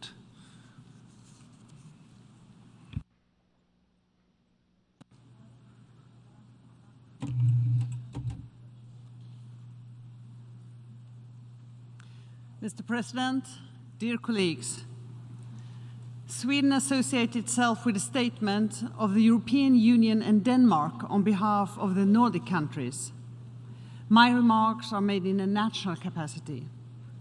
We meet here in New York against the backdrop of a severely deteriorated security environment. Sweden condemns in the strongest term Russia's brutal and unprovoked aggression against Ukraine and reaffirms its unwavering support for Ukraine's sovereignty and territorial integrity within its international recognized borders. Russia's aggression and its threats to use nuclear weapons, which risk lowering the threshold of such use, are flagrant violations of international law, including the UN Charter. These actions stand in sharp contrast to the 3rd January 2022 declaration by the leaders of the 5 nuclear weapon states, reaffirming the principles that a nuclear war cannot be won and must never be fought. Mr. President, Russia's actions, the continuing expansion and modernization of nuclear arsenals, challenges to well-established norms and principles, the lack of transparency and restraints all give cause for great concern. In addition, Sweden remains deeply worried about regional proliferation challenges, in particular Iran's proliferation-sensitive nuclear activities and lacking of cooperation within the IAEA and the DPRK's nuclear and ballistic missile programs. The Stockholm Initiative has since developed 22 disarmament-related proposals, the so-called stepping stones. These include steps to reduce nuclear arsenals, reduce the role of nuclear weapons in doctrines and policies, proceed with negotiation on treaty prohibiting fissile material production for nuclear weapons, support efforts to develop multilateral nuclear disarmament verification capacities, and strengthening negative security assurances. Another crucial step would be the long overdue entry into force of the Comprehensive Nuclear Test Ban Treaty. In the current security context, efforts to reduce the risk of nuclear weapons use are more urgent than ever. While no substitute for disarmament, risk reduction can decrease tensions, increase trust, and dispel misconceptions. The nuclear risk reduction package presented by the Stockholm Initiative puts forward concrete measures and processes for addressing risk reduction within the NPT framework. If implemented, our proposals can contribute to make a real difference. I'm proud to report that 24 state parties have aligned themselves with our working papers, and I invite all of you to support our proposals.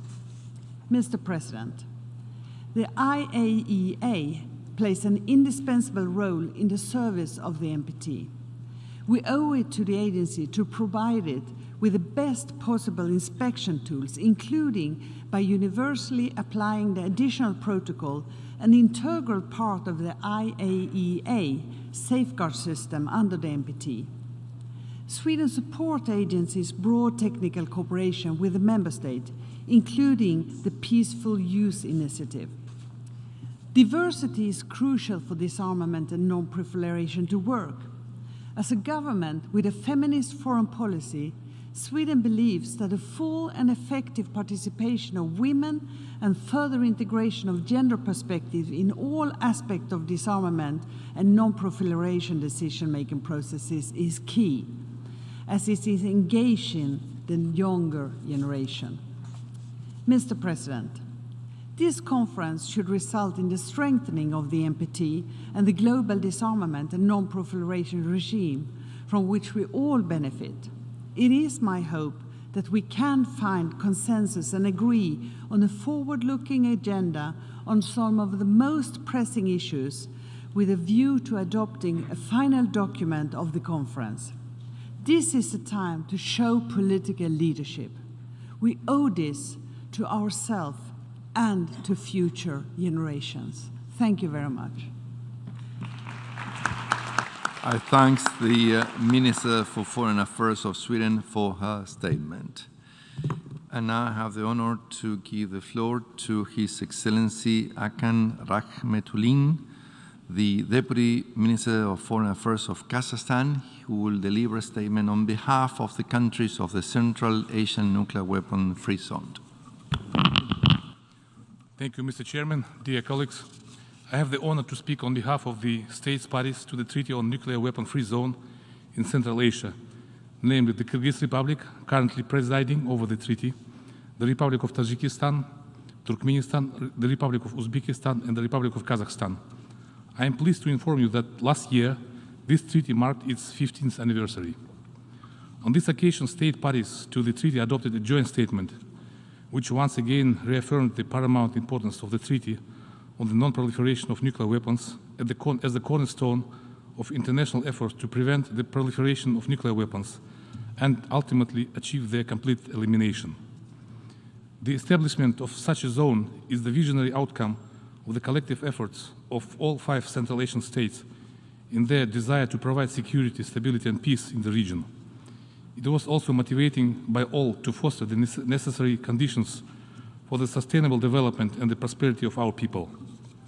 The state parties of the Central Asian Nuclear Weapon Free Zone have committed themselves voluntarily and unequivocally to ban the production, acquisition, and deployment of nuclear weapons and their components or other nuclear explosive devices on their territories. The idea of creating the zone was initially put forward by Uzbekistan in September 1993 at the 47th session of the General Assembly of the United Nations. After many years of negotiation, including with nuclear weapon states, signing ceremony of the treaty on the zone was held in 2006 in the city of Semipalatinsk in Kazakhstan. It is symbolic that the treaty was concluded in the region where one of the world's largest nuclear test sites was closed in 1991, and the Soviet authorities have conducted 456 nuclear tests for over 4 decades. Since then, the Kyrgyz Republic officially has been performing the functions of the depository of the treaty. Mr. Chairman, dear colleagues, the Central Asian Nuclear Weapon Free Zone has a number of special features. This is the first zone located entirely in the Northern Hemisphere and in the landlocked region between 2 nuclear powers. Paradoxically, the Semipalatinsk test site used to be the only testing venue in the region where in the past nuclear weapons had been actively tested and deployed. In this context, noting the importance of the environmental rehabilitation of territories affected by radioactive waste, we urge all governments and international organizations that have expertise in the field of cleanup and disposal of radioactive contaminants to consider giving appropriate assistance to the Central Asian states for radiological assessment and remediation of former test sites, as well as uranium extraction plants. Undoubtedly, such a declaration of the Central Asian region affirming to be a nuclear weapon-free zone located in the heart of the vast Eurasian continent, significantly enhances the security and stability in this expansive geopolitical space. We hope that such security and cooperation-based domain across our areas will continue to expand so that one day our entire planet can turn into a single nuclear weapon-free zone. We stay committed to enhance partnership with the existing nuclear weapon-free zones with the aim of strengthening NPT regime and uniting international efforts to ensure peace and security. This was reaffirmed by our heads of states at the consultative meeting of the Central Asian states in August 2021 in Turkmenbashi, Turkmenistan. On August 2019, Kazakhstan and the United Nations Office for Disarmament Affairs co-organized in the capital city of Nur-Sultan international seminar on fostering cooperation and enhancing consultation mechanism among the existing nuclear weapon-free zones. The seminar gathered representatives of all nuclear weapon-free zones in Mongolia, as well as experts from relevant international organizations. At this point, as a joint project of Kazakhstan and UNODA, we invite to visit the web portal launched in February 2021, which is dedicated to strengthen cooperation between nuclear weapon-free zones and further enable their contribution to the pursuit of a world free of nuclear weapons. Dear colleagues, on 6 May 2014, the high-ranking representatives of nuclear weapon states, P5, signed the protocol on negative security assurances to the members of the Treaty on Non-Nuclear Weapon-Free Zone in Central Asia, in the presence of the state parties to the treaty. The protocol is an integral part of the treaty and provides security assistance against the use of or threat of use of nuclear weapons to the Central Asian states.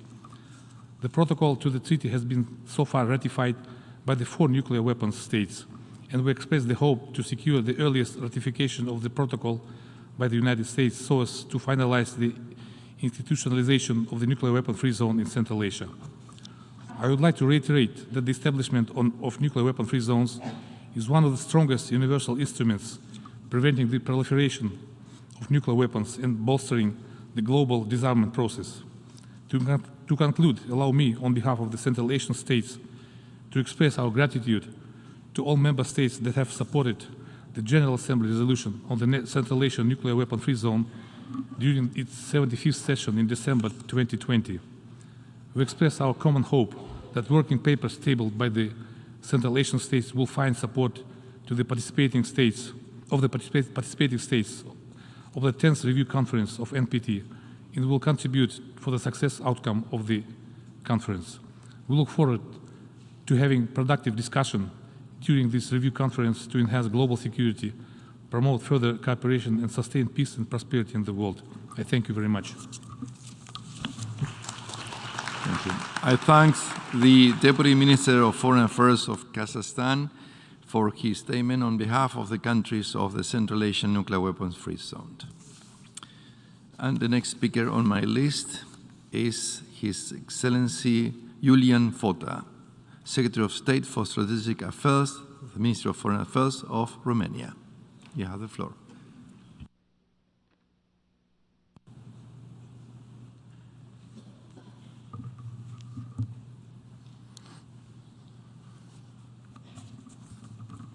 Mr. President, at the outset, allow me to congratulate you on the assumption of your duties as the President of the 10th NPT Review Conference. Please accept my most sincere appreciation for the highly diligent and constructive way in which you led the preparatory process of this conference under the difficult circumstances generated by the COVID-19 pandemic. I also extend my gratitude to the members of the Bureau and the representatives of the UNODA who have supported you in the fulfillment of your responsibilities. Romania fully associates itself with the statement which will be delivered on behalf of the European Union. I will therefore limit myself to a few points in my national capacity. On the 5th of March 2020, we celebrated the 50th anniversary of the entry into force of the NPT. For over half of a century, the treaty has contributed to strengthening international peace, security, and prosperity. The NPT is a historic success and continues to represent our best tool for the global efforts to achieve a world without nuclear weapons. Mr. President, Excellency, distinguished delegates, we are meeting today in a fundamentally altered security environment, marked by increased tensions and new global challenges and threats. While the past year offered some glimmers of hope with the extension of the New START Treaty, the establishment of the US-Russia Strategic Stability Dialogue, and the P5 joint statement that a nuclear war cannot be won and must never be fought, the Russian illegal, unprovoked, and unjustified ongoing military aggression against Ukraine has reversed this progress. Russia's aggressive actions undermine the very foundation of international relations and the rule-based international order and heavily impacted all three pillars of the NPT regime. Russia has blatantly violated its commitment to refrain from the threat of or use of force against the territorial integrity of or sovereignty of Ukraine under the Budapest Memorandum of 1994. The loss of credibility of a nuclear weapon state that is not respecting its security assurances threatens to undermine the NPT and the entire disarmament and non-proliferation architecture. Moreover, the indiscriminate attacks of the Russian military at and around Ukrainian nuclear facilities have increased the risk of a nuclear accident with potentially severe consequences for human health and the environment. We urge the immediate withdrawal by the Russian Federation of its military and other personnel from the Zaporizhzhia nuclear power plant so that Ukrainian authorities can resume their sovereign responsibilities and that the legitimate operating staff can conduct their duties without pressure or interference. We express our full support for the work of the EIAA and its Director General to assist Ukraine in the area of nuclear safety and security and ensure safeguards implementation. This year, Romania facilitated the transit and provided support for IAEA the Director General and the inspectors on their way to Ukraine in the midst of the disturbing events putting the nuclear facilities in Ukraine at risk following the Russian invasion. We call on Russia to stop its illegal war, to cease its nuclear brinkmanship, to uphold its international commitments, to recommit to the principles enshrined in the P5 leaders' statement, and to engage constructively in genuine dialogue at this conference. Mr. President, I take this opportunity to briefly emphasize some of the most notable national contributions to the review conference and to the implementation of the treaty undertaken by my country. In 2019, Romania chaired the Disarmament and International Security Committee during the 73rd session of the General Assembly. In this capacity, Romania acted as an honest broker, including on matters directly related to the implementation and strengthening of NPT. In 2020, Romania organized and hosted in a virtual format the NATO Conference on Weapons of Mass Destruction, Arms Control, Disarmament, and Non-Proliferation. With more than 150 participants from over 50 countries, the conference provided the opportunity for a fruitful exchange of ideas and opinions between nuclear weapon states, non-nuclear weapon states, and representatives of international organizations, non-governmental organizations, and academia in preparation for this review conference. I also underline Romania's efforts as co-presidency together with Panama for a successful ICONS 2020, the high-level international conference on nuclear security, sustaining and strengthening efforts that took place in Vienna. The adoption by consensus of the ministerial declaration with that occasion, a concise, political-driven, and forward-looking document, offered member states the opportunity to reaffirm the common goal of nuclear non-proliferation, nuclear disarmament, and peaceful use of nuclear energy. Mr. President, Romania remains fully committed to a world without nuclear weapons in accordance with the objective of the treaty and advocates a gradual and pragmatic process of nuclear disarmament based on a step-by-step approach, ensuring the undiminished security for all parties. Advancing towards this ultimate goal must take into account the global security environment, which has been further aggravated by Russia's invasion of Ukraine. My country continues to believe that the main objective to be pursued in the field of nuclear disarmament remains the universality of NPT, the entry into force of the CTBT, and the negotiations at the Conference on Disarmament of a treaty banning the production of fissile material for use in nuclear weapons or other nuclear explosive devices. Moreover, Romania welcomed and actively participated in the initiative launched by the United States of America, creating an environment for nuclear disarmament. We also recognize the added value that other initiatives, such as the Non-Proliferation and Disarmament Initiative and the Stockpile Initiative, have brought to the debate. Romania acknowledges the decline in nuclear arsenals since the end of the Cold War, mostly due to bilateral efforts by the two nuclear powers with the largest arsenals. Nevertheless, we stress the need to preserve and further advance arms control, disarmament, and non-proliferation processes. As China's nuclear arsenal is rapidly increasing, we take this opportunity to call on China to uphold its international commitments under the NPT and join in good faith negotiations with the US and Russia on limitation on nuclear weapons and on measures to reduce risk and build confidence. Mr. President, the persistence of proliferation challenges and threats to international peace and security must be addressed in a resolute way in order to maintain the credibility and effectiveness of the NPT regime. NPT partners cannot ignore or remain silent on current proliferation challenges, such as those from Syria, Democratic Republic of Korea, and Iran. Besides, the changes in the Belarus non-nuclear status is another worrying development. While the REFCON is not the place to solve these challenges, it is essential to take stock of them so that we can work together to render the non-proliferation regime resilient against future challenges of non-compliance with or withdrawal from NPT. We reiterate our full and continued support in implementing the Safeguards Agreement and additional protocols, in promoting the benefits of peaceful use, and in verifying state compliance with their nuclear non-proliferation obligations. Developments and events over the past several years have underscored the critical role of the implementation of the IAEA Comprehensive Safeguards Agreements and the additional protocol. We stress that this constitutes the current verification standard under the NPT, and we call for their universalization without delay. Romania is one of the countries that develop a wide spectrum of activities in the field of peaceful application of nuclear science and technology, recognizing their major role in achieving the Sustainable Development Goal, ranging from R&D of radiopharmaceutical technologies to the preservation of cultural heritage.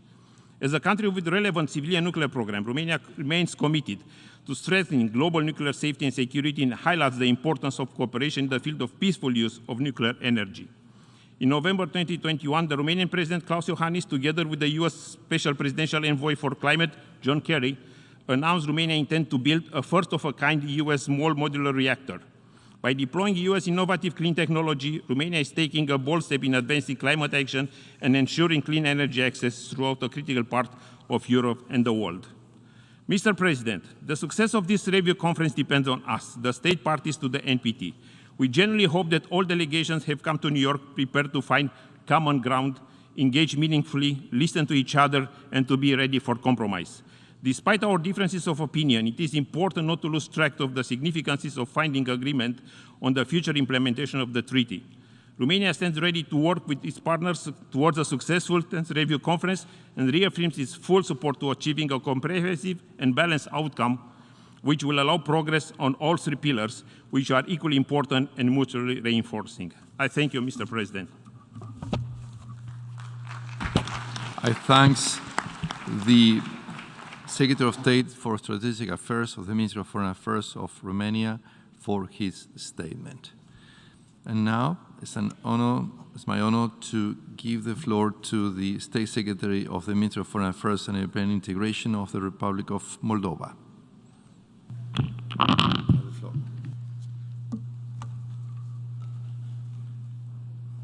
Mr. President, Excellencies, distinguished delegates, I am privileged and honored to address this conference on behalf of the Government of the Republic of Moldova. Allow me to join previous speakers in congratulating you on your appointment as the President of the Conference. I would like to assure you of my delegation's full support and wish you every success in leading the work of this review conference towards the expected and consensual outcome. The Republic of Moldova aligns itself with the statement which will be delivered by the European Union. At the same time, I would like to highlight a few points in my national capacity. Regretfully, today's meeting is taking place in a very challenging period in our modern history. Russian Federation's unprovoked military aggression against Ukraine is a tragedy for millions of people and affects the security and stability far beyond our region. The Republic of Moldova has strongly condemned this war from the first day, reaffirming its full support for the independence, sovereignty, and territorial integrity of Ukraine within its internationally recognized borders. The military activities in and around Ukraine's nuclear sites, including the Chernobyl exclusion zone and Zaporizhzhia nuclear power plant, have been causing major concern from the very first days of the war and continue to pose a great risk for the entire continent. In this sense, the Republic of Moldova takes this opportunity to reaffirm the centrality of the NPT in the global nuclear non-proliferation regime. From this perspective, we cannot emphasize enough the importance of NPT universalization with the view of pursuing nuclear non-proliferation and disarmament as per Article 6 of the treaty in a good faith and in rules-based international system. While affirming its commitment to the foremost objective of the NPT to prevent the spread of nuclear weapons, the Republic of Moldova attached great importance to the strict compliance with the NPT. At the national level, the Republic of Moldova also undertakes all necessary measures to prevent possible transfer through its territory of any components, materials, and technology related to weapons of mass destruction. Active engagement and cooperation with other countries and relevant international and regional organizations offers the opportunity to use and apply the expertise and best practices in this field and effectively contributes to the prevention and combating of illicit trafficking of radiological and nuclear materials. Mr. President, since the last review conference, we have gone through an extremely vulnerable and challenging period. We have not managed to agree on many essential for nuclear disarmament issues. However, our common objective remains clear and unchangeable: promotion of a strong commitment of all NPT states parties to the fully observed obligations under the treaty that will create a conducive international environment for risk reduction. Therefore, I would like to express my government's strong support for the Stockholm Initiative for Nuclear Disarmament that stipulates that full implementation of the treaty, including the complete elimination of nuclear weapons, remains the best way to eliminate nuclear risks. We fully agree that the review conference should also take practical steps towards a reduction of nuclear risk as part of broader disarmament efforts, notably calling for regular, in-depth, structured dialogue among nuclear weapons states, as well as all states parties on specific risk reduction measures. Mr. President, distinguished delegates, in conclusion, we hope that the conference will manage to overpass the existing divergences and will contribute to the prevention of the spread of the nuclear weapons and weapons technology, to promotion of cooperation in the peaceful uses of nuclear energy with the aim of achieving nuclear disarmament and general and complete disarmament. Thank you. I thank His Excellency Ruslan Bolbosian, State Secretary of the Ministry of Foreign Affairs and European Integration of the Republic of Moldova, for his statement. And now I have the honor to give the floor to His Excellency Sang Wook Ham, Deputy Minister for Multilateral and Global Affairs of the Ministry of Foreign Affairs of the Republic of Korea. You have the floor.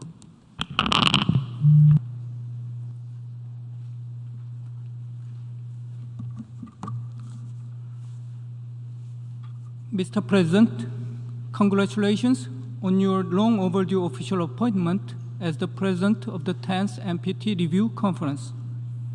I also express my deep appreciation for your enormous and enduring efforts to bring all state parties together despite unprecedented challenges. The Republic of Korea stands ready to support you in every possible way to make this conference a success.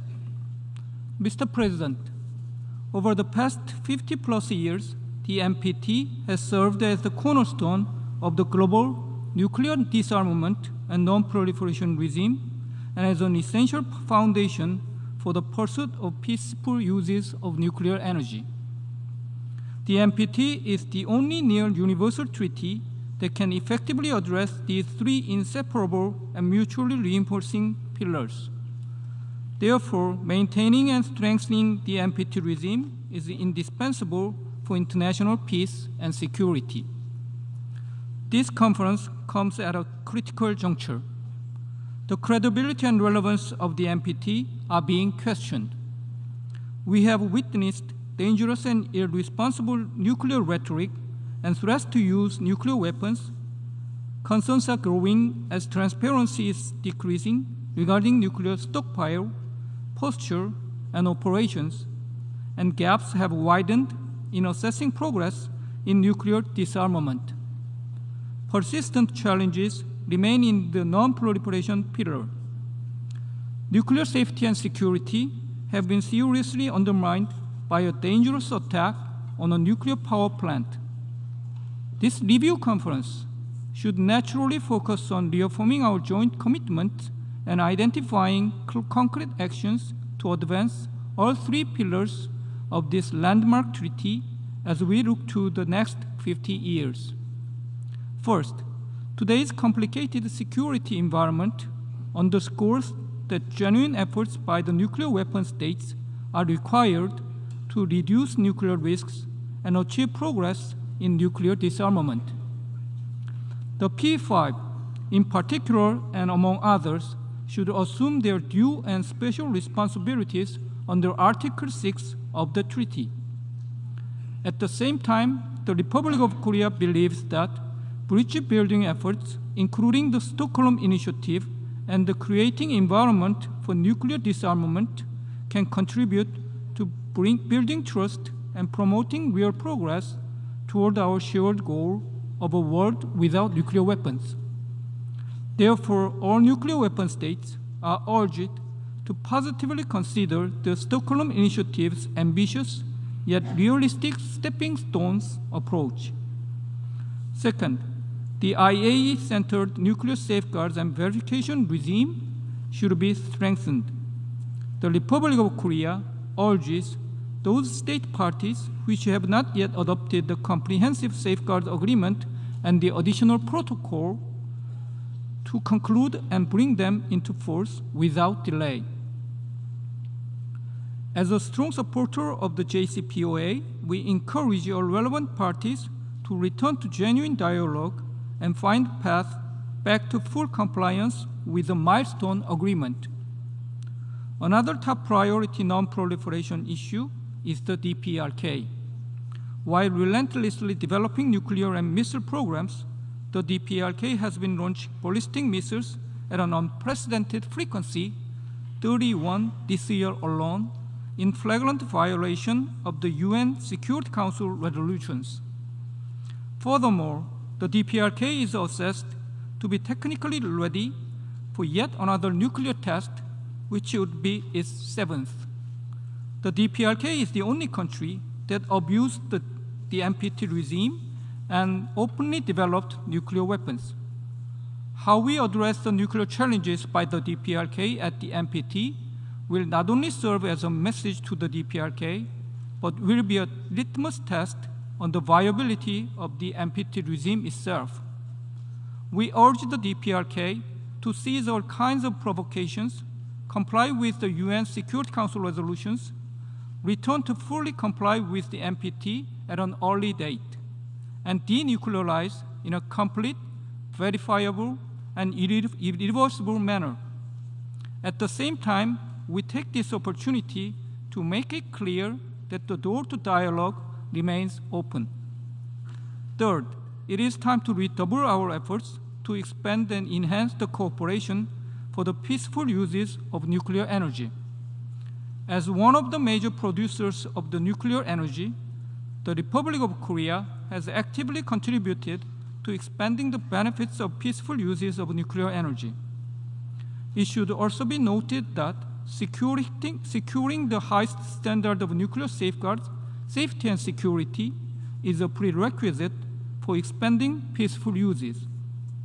The Republic of Korea is determined to continue its leading role in improving nuclear safeguards, safety and security, and remains a staunch supporter of the IAEA's central role in this area. Mr. President, in closing, let me take this opportunity to reaffirm the Republic of Korea's unwavering commitment to strengthening the NPT regime hand in hand with state parties. We need to constructively engage and seize the opportunity for the sake of peace and prosperity. And we all know that the enduring relevance of the NPT itself is an important pillar in this regard. I thank you very much. I thank the Deputy Minister for Multilateral and Global Affairs of the Ministry of Foreign Affairs of the Republic of Korea for his statements and for the kind words addressed to the Presidency. And now I have the honor to give the floor to His Excellency Akan Rahmetulind, Deputy Minister of Foreign Affairs of Kazakhstan. Thank you, Mr. Chair. At the outset, I would like to congratulate Mr. Gustavo Zlauvinin on assuming the chair of the 2022 NPT Review Conference. Let me assure you of our full support and cooperation in fully implementing your mandate. Despite the challenges that the Treaty of Non-Proliferation of Nuclear Weapons has been facing, it undoubtedly remains a key cornerstone of the international security architecture and global non-proliferation regime. Kazakhstan has been a firm supporter to all the three pillars of the treaty, standing for their equality, effective and fair implementation. The COVID-19 pandemic has clearly demonstrated the lethal blow it can inflict, together with challenges of other phenomena with equally devastating effects on humanity. Yet the threat of nuclear weapons is the deadliest of all, to avert which the United Nations has founded in 1945. However, this threat has persisted until now, with the UN seeking desperately to eliminate nuclear weapons, but with limited success. The continuing growing distrust is observed between nuclear and non-nuclear states, prevailing over the effectiveness and unconditional binding character of international agreements. However, the most dangerous factor is the lack of confidence between nuclear powers themselves, leading us to a new round of nuclear arms race in the future. The NPT has adopted precisely to prevent such foreboding developments. In this sense, dialogue and cooperation between nuclear weapon states are more important than ever before to reduce tension and the risk of escalation. We urge P5 states to positively consider concrete measures proposed by the Stockholm Initiative to advance nuclear disarmament and ensure that, in the interest of the humanity, nuclear weapons will never be used again. The decision Kazakhstan made 30 years ago on 29 August 1991 to close the Semipalatin nuclear test site contributed to raising the awareness of the necessity to eliminate nuclear weapons. Shortly thereafter, other nuclear test sites followed Semipalatin's lead. This paved the way for the adoption of the Comprehensive Nuclear Test Ban Treaty, 5 years later after the closure of the Semipalatin's test site. We believe that the voluntary moratorium on nuclear testing observed by the nuclear powers, though an important factor of nuclear security, cannot serve as the alternative to a legally binding document such as the CTBT. The early entry into force of this treaty is essential for effectively implementing the NPT. Therefore, we once again call on remaining Annex II states to ratify the treaty.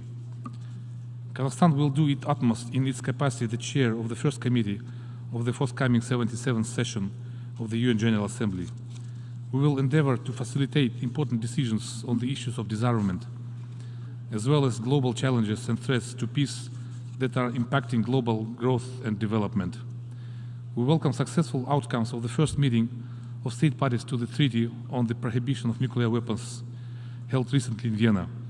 We hope that decisions of the first meeting of TPNW, motivated by our political will and deep commitment, will contribute for the goal of general and complete nuclear disarmament, which is essential for effectively implementing the NPT.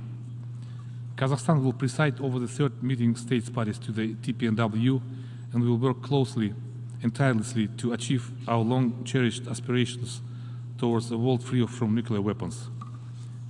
Mr. Chair, I also like to take this opportunity to note that the Universal Declaration of the Achievement of a Nuclear Weapon-Free World, initiated by Kazakhstan, was adopted by the General Assembly in 2015 and reconfirmed in December 2018 and December 2021. The majority of UN member states have consistently voted in its favor, and I would like to thank all delegations who have supported this declaration. The issue of nuclear weapon-free zones are of increasing importance for Kazakhstan. With our regional neighbors, we created in 2006 a nuclear weapon-free zone in Central Asia. The relevant treaty, known as the Semipalatin Treaty, marked its 15th anniversary last year. We express hope that the United States will sign the Protocol on Negative Security Assurance to this treaty as soon as possible. We firmly support the further expansion of such zones in other geographic regions, including the Middle East, Northeast Asia, and Europe. Mr. Chairman, finally, I would like to point out that the third pillar of the NPT, namely the peaceful use of nuclear energy, by establishing the IAEA low-enriched uranium bank on its territory in 2017, Kazakhstan has made another significant contribution towards our common goal of safe and reliable use of uranium for peaceful purposes. To conclude, we stress the need for strong political commitment to secure a nuclear weapon-free world despite the current challenges. The beacon of hope should still keep shining and now allowed to go dim. In this all the more during these turbulent times for the region and the globe, that we must spare no efforts for peace and implement our solemn commitments. Kazakhstan will make every effort to ensure that we achieve the anticipated success we hope from this review conference. We stand steadfast to uphold and implement the NPT at the sure course towards total nuclear abolition and non-proliferation of weapons of mass destruction. I thank you very much for your attention. I thank the Deputy Minister of Foreign Affairs of Kazakhstan for his statement. And now it's my honor to give the floor to His Excellency Tim Ayres, Assistant Minister for Trade of Australia. You may address the conference. Mr. President, I offer my congratulations on your election as President of this review conference and assure you of Australia's full support. The NPT Treaty is a key success of the post-war multilateral project. It's the cornerstone of the global nuclear non-proliferation and disarmament regime. The treaty continues to deliver tangible security benefits for all of us, and as such, it must be preserved and it must be strengthened. At the heart of the NPT was always the goal of a world without nuclear weapons, a goal to which Australia remains profoundly committed. At this conference and beyond, each of us must work to forestall the catastrophic humanitarian consequences that await all of us unless we take real steps toward the elimination of nuclear weapons. Mr. President, the challenges to the NPT have never been greater. As we undertake the important work of reviewing our progress in implementing the treaty since 2015, we need to acknowledge that the global security environment has further deteriorated, and international security is being undermined by those who seek to resolve disputes by power and size instead of by international rules and international norms. Russia's illegal invasion of Ukraine and its nuclear brinkmanship is a stark example. Australia condemns this senseless aggression and calls upon Russia to cease hostilities and to withdraw immediately. North Korea continues the development of its illegal and destabilising nuclear and ballistic missile programs. In Australia, we remain deeply concerned by Iran's failure to comply with its NPT safeguards agreement in a full and transparent manner. This situation cannot persist indefinitely. For Australia, these serious challenges only reinforce the need for us to work constructively together, whatever our differences as sovereign nations, for a common purpose, to make the world safe from nuclear weapons. The NPT provides vital architecture for us to come together as states, to raise our concerns, to put forward ideas and find ways to move forward together. At this conference, Australia will continue our proud tradition of advocating for realistic and practical measures that take us closer toward our goals. We commit to work constructively with all states parties to this end. Mr. President, Australia strongly supports the International Atomic Energy Agency's crucial role in supporting this treaty. The international safeguards regime is essential for global confidence in the nuclear non-proliferation regime. The benefits of the NPT reach far beyond security. The peaceful uses of nuclear energy and technologies, including in human health, agriculture and the environment, have helped people around the world thrive. Australia continues to support the IAEA's excellent work in facilitating access to these peaceful benefits by all states. Mr. President, last September, Australia, the United States and the United Kingdom announced the beginning of a trilateral effort towards Australia's acquisition of nuclear-powered, conventionally armed submarines, as is provided for in the NPT, the IAEA statute and our own comprehensive safeguards agreement. All three partners are committed to upholding our legal obligations and to strengthening the integrity of the non-proliferation regime. Let me repeat, we will not simply uphold, but we will strengthen the integrity of the regime.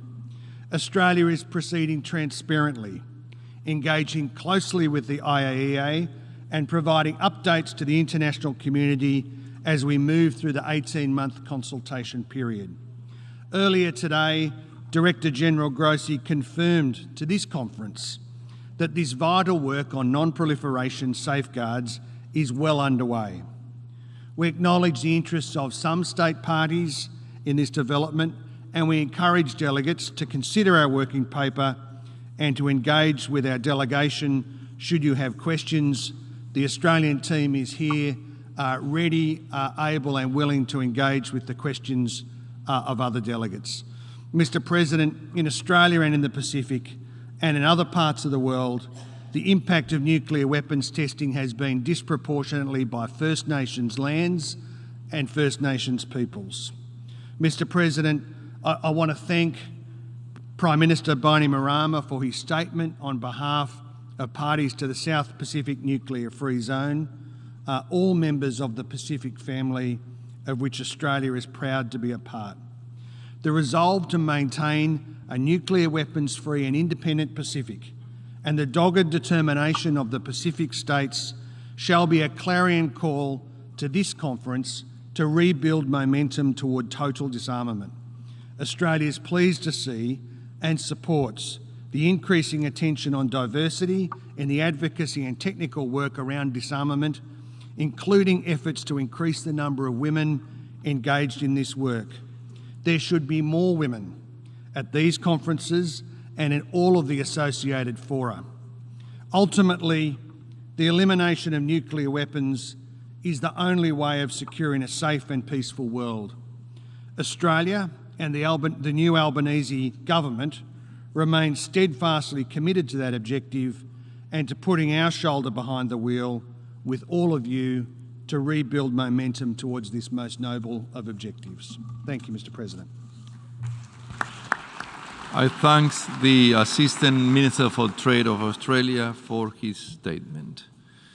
Next speaker on my list is His Excellency Carlos Sorreta, Undersecretary for Multilateral Affairs and International Economic Relations of the Department of Foreign Affairs of the Philippines. You may address the conference.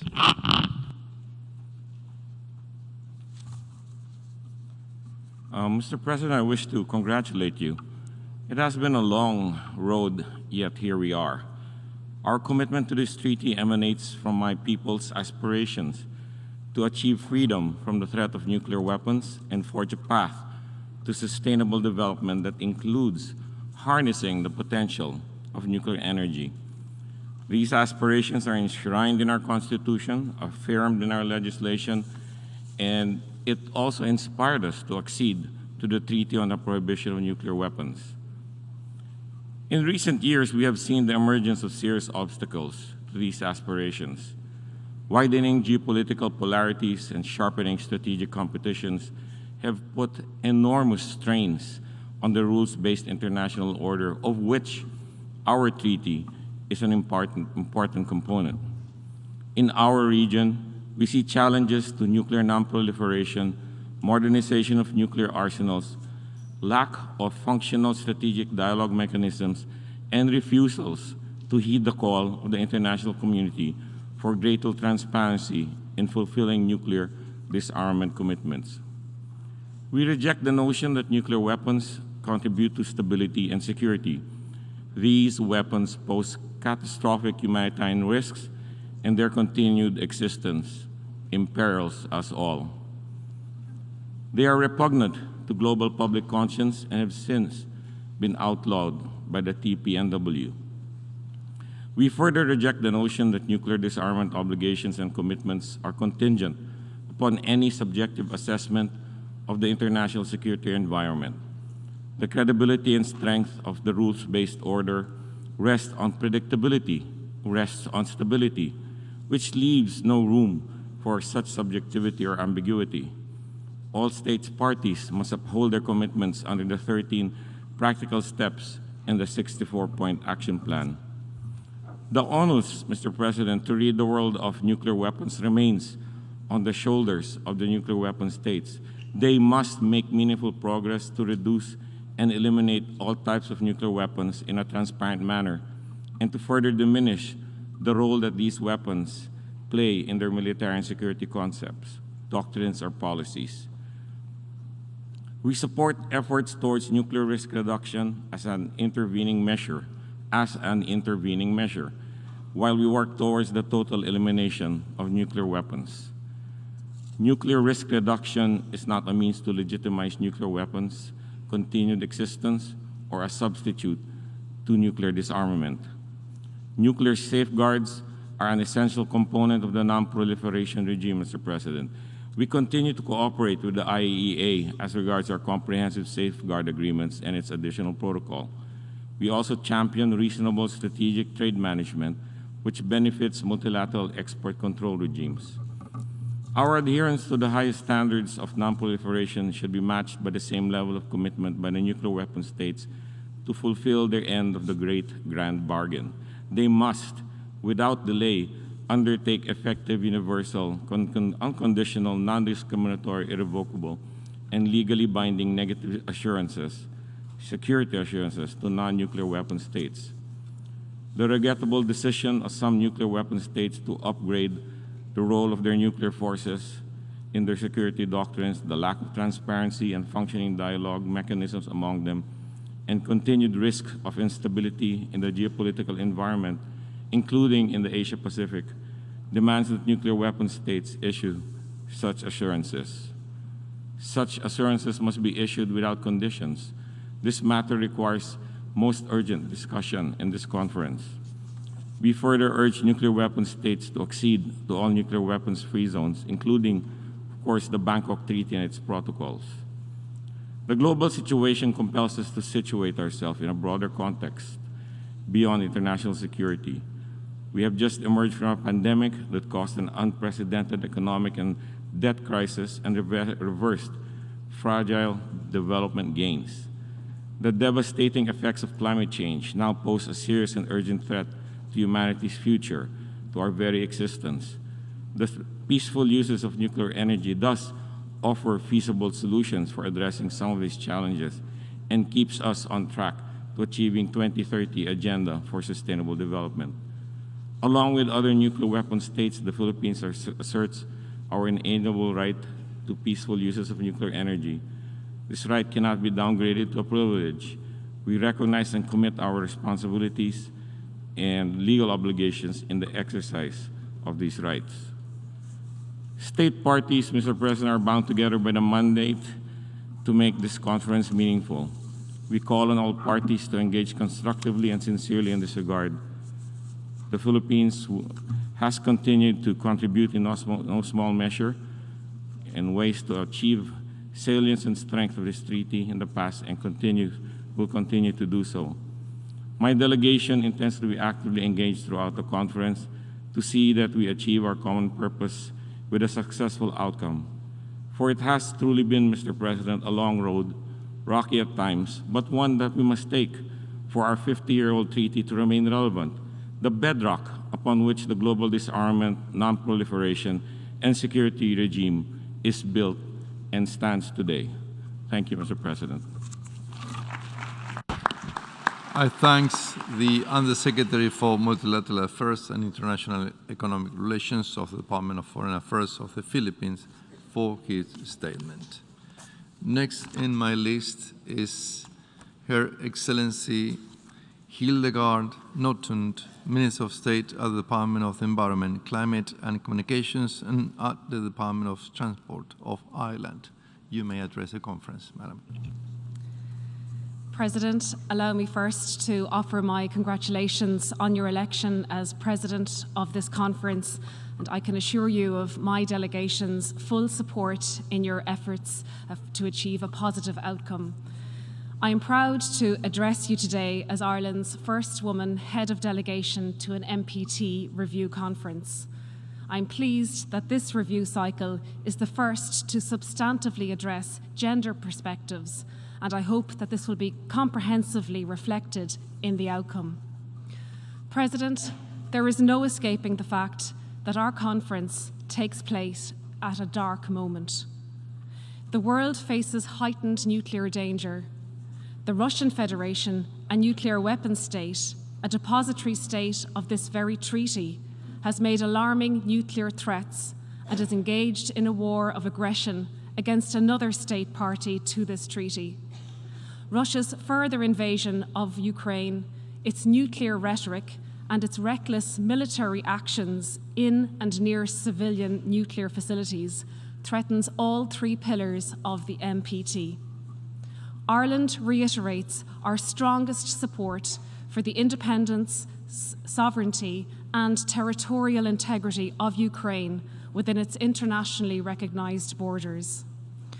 I recall that in January of this year, the 5 nuclear weapons states, including Russia, declared that a nuclear war cannot be won and must never be fought. It is deeply regrettable that Russia's actions have called into question its ongoing commitment to this declaration. President, it is our collective responsibility at this review conference to agree how we can move forward together. To do this, we must honestly acknowledge the absence of concrete progress on nuclear disarmament since the last review conference. Article 6 of the NPT, together with our existing commitments, provide the framework to achieve a world without nuclear weapons. They must be honoured and must be implemented. Regrettably, since the last review conference, we have seen move towards greater reliance on nuclear weapons in security doctrines. Nuclear weapon states are making qualitative improvements to their weapon systems. Nuclear arsenals are increasing in numbers and diversity. Reductions in transparency increase the risk of escalation and miscalculation. These trends, together with the current heightened nuclear risks, reinforce the need to urgently implement the unequivocal undertaking of the nuclear weapon states to accomplish the total elimination of their nuclear arsenals. Despite the current difficult context, we reiterate that disarmament and effective arms control is more vital than ever. Ireland calls for this conference to agree immediate actions, including on nuclear risk reduction and practical measures to facilitate concrete reduction of nuclear weapons. Specific recommendations are set out in our working papers during the review cycle. President, the current context also gives us pause to consider the devastating humanitarian consequences of nuclear weapons. Any use of nuclear weapons would have immediate and long-term consequences, creating a devastating humanitarian crisis and emergency significantly beyond the response capacity of states or international organizations. I welcome the adoption of the Vienna Declaration of the Treaty on the Prohibition of Nuclear Weapons, which sends a clear message of alarm and dismay at threats to use nuclear weapons and unequivocally condemns any and all nuclear threats, whether they be explicit or implicit and irrespective of the circumstances. The outcome of the Vienna meeting successfully demonstrated the value of the TPNW, for its states parties as a pathway to fulfilling Article 6 obligations. The TPNW is fully compatible with and complements the NPT. We hope to see the positive contribution of the TPNW reflected in the outcome document of this meeting. President, Ireland is deeply concerned about rising proliferation challenges. Ireland attaches equal importance to the non-proliferation provisions of the treaty and has demonstrated this, including through our chairmanship of the Missile Technology Control Regime. Since the last review conference, we witnessed the successful conclusion and, for a time, the implementation of the Joint Comprehensive Plan of Action. It was deeply regrettable that the US left the agreement.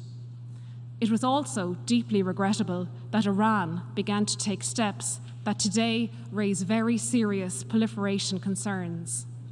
Full implementation by Iran of the JCPOA, including full cooperation with the IAEA on monitoring and verification, together with resolving outstanding safeguards issues, is the only way for the international community to have confidence in the exclusively peaceful nature of Iran's nuclear program.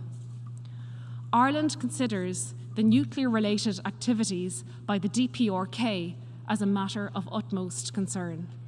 It is long past time for DPRK to take concrete steps towards complete, verifiable, and irreversible denuclearization of the Korean Peninsula and to end its other WMD and ballistic missiles programs. DPRK must return to compliance with the NPT. President, Ireland commends the unique and indispensable role of the IAEA across the areas of nuclear energy, safety, and security, and in the implementation of the NPT. Ireland strongly supports the universal adherence to the additional protocol and considers that the comprehensive safeguards arguments and the additional protocol constitute the current verification standard under the NPT. It is imperative that, at this review conference, we seize the opportunity to strengthen the safeguard system which underpins the effective implementation of this treaty. Finally, Ireland underscores the inalienable rights of all parties to the NPT to develop research, produce and use nuclear energy for peaceful purposes, and recognises that the IAEA's 7 pillars of nuclear safety and security are vital enablers of this right. In the Cold War era, the world regularly stood on the brink of nuclear catastrophe. With the adoption of the NPT, the international community took a decisive step back from the abyss. I am proud of Ireland's role in the creation of the NPT, a major contribution of international peace and security. The NPT reminds us that even in the most dangerous of times, progress is not only needed, but is possible. All states parties have an obligation to work for a safer world for current and future generations, a world that does not include the spectre of nuclear weapons. I can assure you, President, Ireland is ready to play our part. Thank you. I thank the Minister of State at the Department of the Environment, Climate and Communications and at the Department of Transport of Ireland for her statement. Next in my speak is His Excellency Lasha Darzalia, Deputy Minister of Foreign Affairs of Georgia. You may address the conference.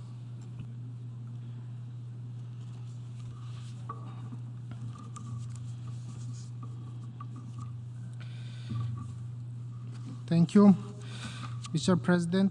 Georgia aligns with the statement to be delivered by the European Union, and in addition, I would like to make following remarks in my national capacity.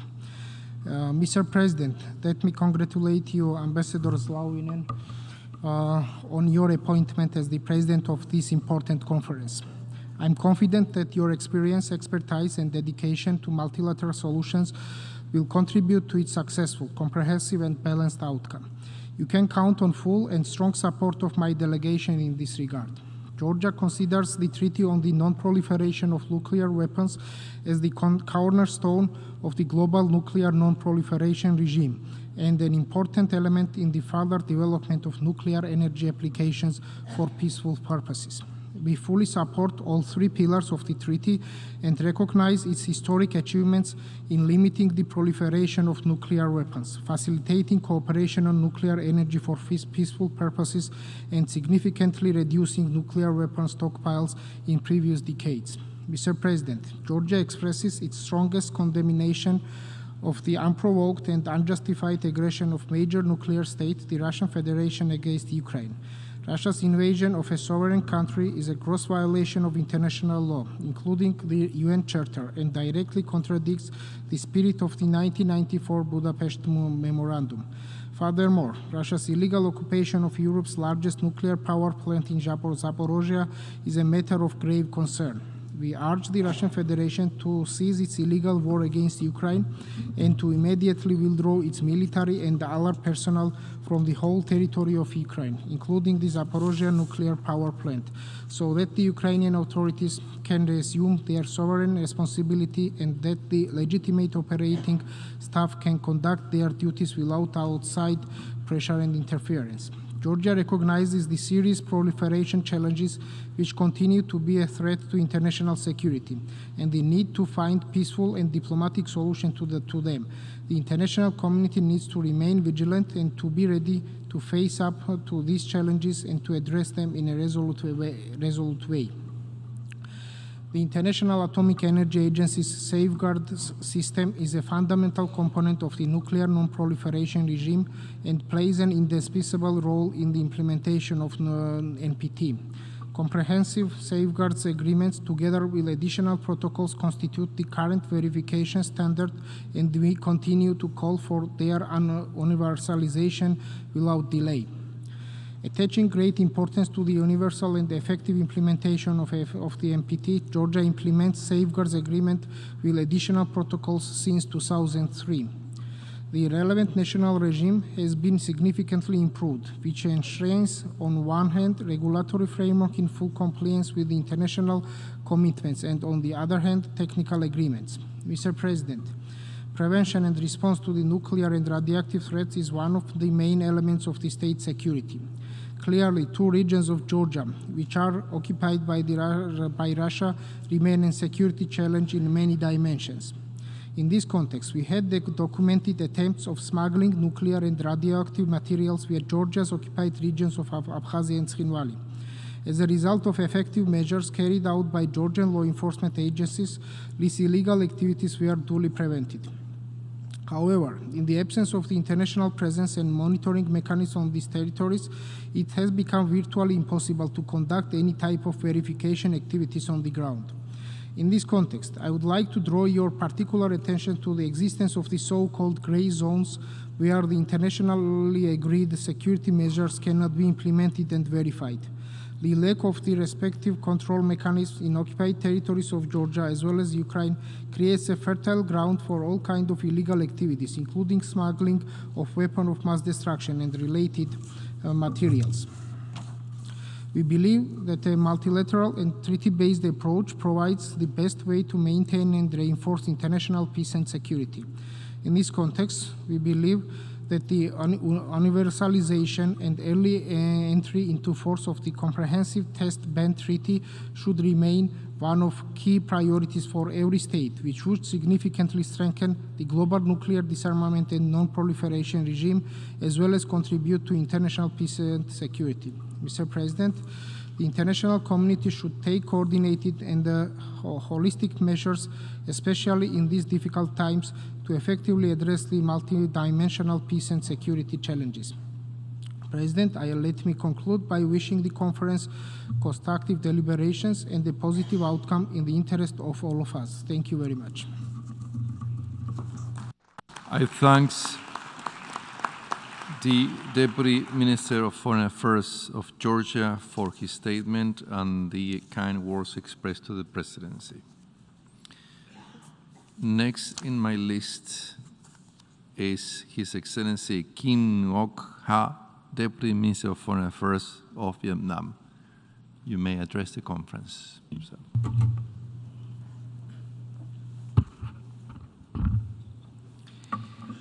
Mr. President, let me congratulate you on your assumption of the presidency of this important conference. My delegation associates itself with the statements of the Non-Aligned Movement and of the Southeast Asian Nation Association, ASEAN. Mr. President, we are meeting at an unprecedented time. A raging global pandemic has caused much disruption and devastation in the world.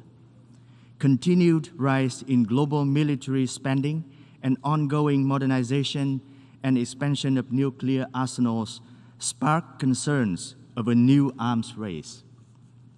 The international arms control and non-proliferation regime is facing unprecedented challenges with fewer and fewer restraints. The very existence of nuclear weapons and threats to use them have eroded trust and stability. The risk of miscalculation and arms buildup leading to irreversible downward spiral cannot be underestimated. At a broader level, there are serious concerns that increased major power competition, flagrant unilateralism, and escalated tension resulting in actual armed conflicts have all contributed to a volatile and uncertain international security climate not seen in decades. Against this backdrop, this review conference is a timely opportunity for member states to renew our political commitment to the NPT and advance action on all three pillars of the treaty in a balanced manner. First, the world can never be truly free from potential disasters made by nuclear weapons until these weapons are completely prohibited and eliminated.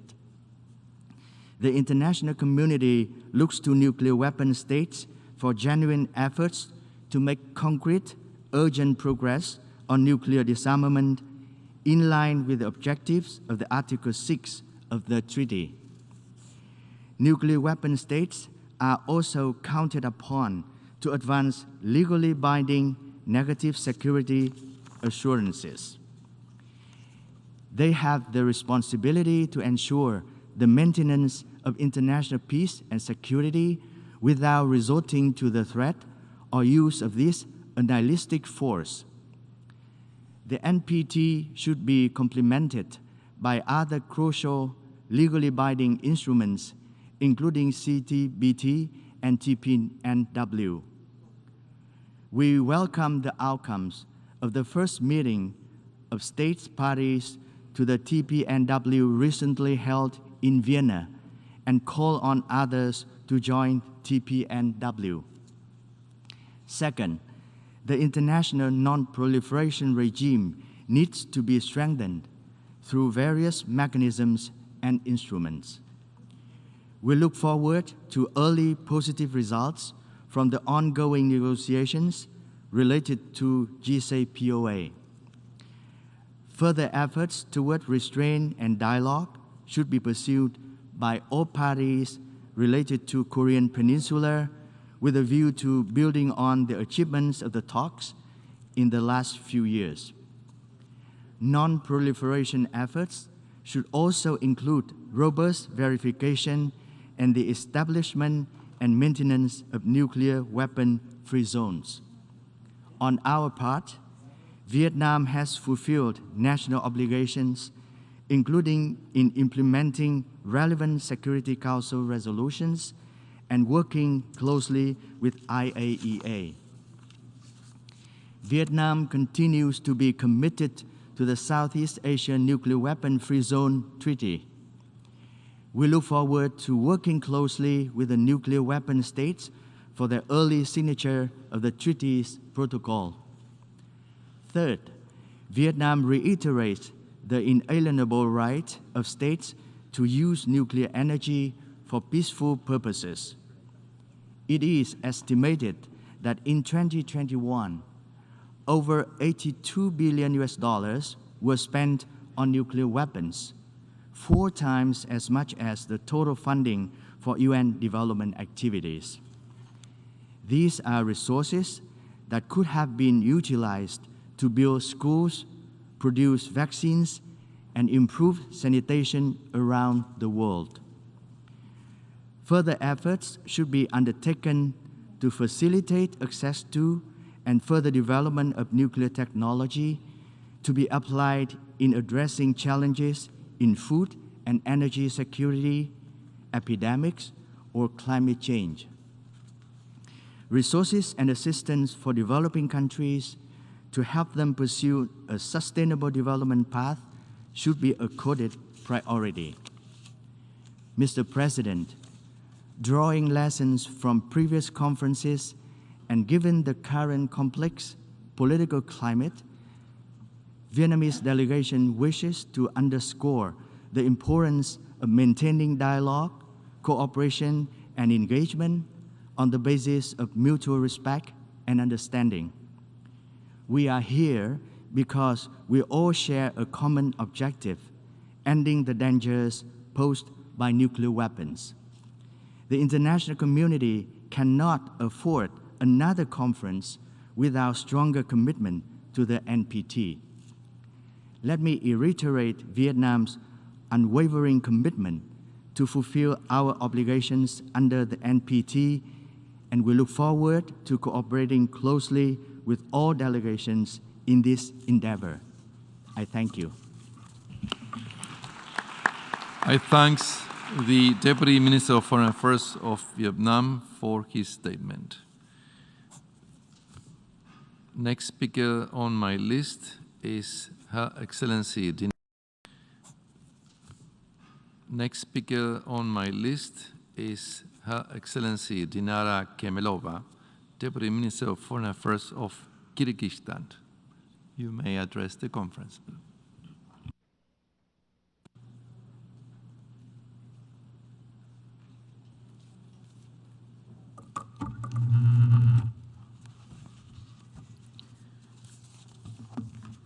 Mr. President, Excellencies, distinguished representatives. First of all, I would like to congratulate Ambassador Gustavo Zaunen on the election as a president to the 2020 NPT Review Conference. I wish you success in your endeavors and assure of the full support of the Kyrgyz delegation in this regard. Mr. President, it is no doubt that in the rapidly changing world paradigm, the issue of arms control, disarmament, and non-proliferation of weapons of mass destruction has become more relevant than ever. The Kyrgyz Republic always has perceived the NPT as a cornerstone of the nuclear non-proliferation regime, and it continues to do so. We also recognize, however, that the world has changed significantly in recent years. In order to protect and maintain peace, we need to seek for the effective ways to suppress tendencies of nuclear militarization. It is our deep conviction that the nuclear weapon-free zones embodied in Article 7 of the NPT are the one of the universal instruments to reduce tension, prevent proliferation of nuclear weapons, and maintain peace. The Kyrgyz Republic, as an acting chair and depository of the Treaty on the Nuclear Weapon-Free Zone in Central Asia, is committed to broadening and development of interzone cooperation. I'm pleased to note that increasing pace of interaction between Central Asian Nuclear Weapon-Free Zone and OPANAL and AFCONE. Moreover, I'd like to emphasize that assure the Kyrgyz chairmanship will make utmost efforts to sign memorandums of understandings with the OPANAL and AFCONE. The Kyrgyz Republic is also committed to accelerate of entry into force of the Protocol on Negative Security Assurances to the Central Asian Treaty. In this regard, the Kyrgyz Republic, on behalf of the brotherly Central Asian states, has submitted a joint working document that calls upon nuclear weapon states who did not ratify Negative Security Assurances Protocol to do so without any delay, with a view to achieving the protocol's prompt entry into force. Dear participants, just 2 weeks ago, the heads of Central Asian states have gathered on the shore of the beautiful lake of Issyk in the Kyrgyz Republic at its 4th consultative meeting to discuss possible ways to strengthen peace, stability, and security in the region. The event brought considerable results such as signing of the Treaty on Friendship, Good Neighborliness, and Cooperation for Development of Central Asia in the 21st century. I especially want to draw your attention to Article 9 of the treaty, according to which the parties strengthen cooperation in the field of non-proliferation of weapons of mass destruction, the nuclear weapon-free zone in Central Asia, actively promote nuclear disarmament process, and take measures to prevent the proliferation of all types of weapons of mass destruction. Thereby, the treaty has created a new domain for multilateral cooperation in Central Asia in the field of disarmament and non-proliferation. Mr. President, my delegation also wishes to draw attention to another vital but often neglected issue: the role of education and training as tools to promote disarmament and non-proliferation. Kyrgyzstan shares the opinion expressed in the United Nations General Assembly Resolution 5760, which says the need has never been greater for disarmament and non-proliferation education. There is an acute need to educate the broad masses about the existing international security architecture in the field of disarmament and non-proliferation, and the essential efforts of the United Nations member states, civil society, and NGOs to create and maintain it. My country, being committed to peace, non-violence, and preventing the proliferation of weapons of mass destruction, is planning to initiate the draft resolution entitled International Awareness Day of Disarmament and Non-Proliferation during the upcoming United Nations General Assembly session, which we believe will be harmonized continuation of the efforts of the international community. It is also symbolic that the day of celebration of the International Awareness Day, 5th of March, date of entry into force of the NPT. Adoption of the draft resolution could become a positive impetus for the intensification of educational work and the inclusion of disarmament and non-proliferation issues in the existing national general educational programs at all levels. In this regard, we call all the state parties to support and endorse this document at the upcoming 77th session of United Nations General Assembly.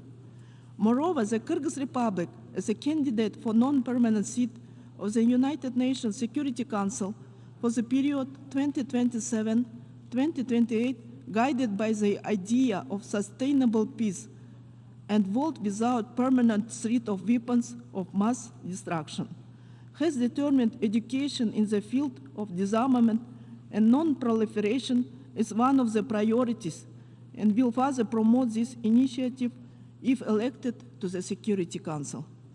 Please support us. In conclusion, one more time, I reaffirm the readiness of the Kyrgyz Republic for full and active participation in the work of the review conference. We strongly support the preservation of the unique character of the NPT as an inclusive platform for equal interstate dialogue and ready to cooperate with you, state parties, in order to find practical means to ensure the long-term integrity, effectiveness, and relevance of the NPT. Thank you very much for your attention. I thanks Her Excellency Deputy Minister of Foreign Affairs of Kyrgyzstan for her statement. Siguiente oradora en mi lista es Su Excelencia Ángeles Moreno Bao, Viceministra de Asuntos Extranjeros y Globales de España. Puede dirigirse a la conferencia. Señor Presidente, mi más sincera enhorabuena por su nombramiento y todo mi agradecimiento por su extraordinaria labor para que esta conferencia de examen haya podido celebrarse finalmente. España suscribe plenamente la declaración que hará la Unión Europea y la de Suecia en nombre de la iniciativa de Estocolmo y añade los siguientes comentarios a título nacional. El TNP se enfrenta a retos de talla, amenazas de uso del arma nuclear por primera vez en décadas, instalaciones nucleares expuestas por combates a graves riesgos de seguridad o adelantos tecnológicos que alimentan una nueva carrera de armamentos. Las relaciones entre potencias, que deben velar por la paz y seguridad internacional, se encuentran sometidas a grandes tensiones. La agresión injustificada de Rusia contra Ucrania, generadora de enorme sufrimiento en el mundo, ha truncado progresos incipientes tras años de bloqueo. El TNP nació en un mundo convulso. Medio siglo después podemos afirmar que ha resultado fundamental para impedir la generalización del arma nuclear y propiciar notables reducciones de arsenales. Pongamos en valor todo lo que hemos construido en estos años. No nos centremos solo en lo que no hemos logrado. Mostremos de nuevo voluntad de acuerdo para evitar volver atrás. Este es el compromiso de España y de la iniciativa de Estocolmo. Apelamos a todos los Estados a implicarse de forma honesta y decidida en la aplicación de compromisos ya asumidos. Un paso ha de llevarnos al siguiente: generar confianza y acercarnos al objetivo de un mundo libre de armas nucleares. Nuestros pueblos nos exigen revertir la actual espiral de deterioro. Debemos hacerlo ya. Urge adoptar medidas de reducción del riesgo nuclear. Debe retomarse, en cuanto sea posible, el diálogo para un nuevo marco de control de armamentos que abarque todas las armas nucleares y todos los vectores. Debemos restaurar el crédito de las garantías negativas de seguridad quebrado tras la flagrante violación del Memorando de Budapest. No puede demorarse más la entrada en vigor del Tratado de Prohibición Completa de Ensayos Nucleares. Los Estados de su anejo deben ratificarlo sin más dilación, mientras debemos mantener la moratoria internacional y el apoyo a la Comisión Preparatoria. Debemos, asimismo, acometer cuanto antes negociaciones para adoptar un tratado de cese de producción de material fisible en la Conferencia de Desarme. Señor Presidente, España apoya el régimen de salvaguardias del TNP y reconoce la autoridad del Organismo Internacional de la Energía Atómica para luchar contra la proliferación nuclear. Los acuerdos de salvaguardias y su protocolo adicional son la referencia internacional de obligado cumplimiento. Son también fundamentales los regímenes de control de exportaciones. España reitera su compromiso con el establecimiento de una zona libre de armas nucleares en Oriente Medio. Acogemos con satisfacción la celebración de las 2 primeras sesiones de la conferencia creada con tal fin, confiando en que participen en ella todos los actores relevantes. Las negociaciones para un retorno a la plena vigencia del Plan de Acción Integral Conjunto deben dar fruto. Instamos a Irán a colaborar plenamente con el OIEA, respetando de nuevo todos sus compromisos en el marco del PAEC y a cumplir con las obligaciones legales dimanantes de su acuerdo de salvaguardias. Aplaudimos los esfuerzos desplegados al efecto por el alto representante Borrell y por el director general Grossi. Corea del Norte nunca será reconocida como Estado nuclear. Sus provocaciones deben cesar inmediatamente y ha de implicarse de forma honesta en un proceso diplomático que conduzca a su desnuclearización completa, verificable e irreversible. Hasta entonces, la comunidad internacional debe permanecer unida en la aplicación rigurosa de las sanciones acordadas. Señor Presidente, España reafirma el derecho inalienable al uso seguro y sujeto a salvaguardias de la tecnología nuclear con fines pacíficos.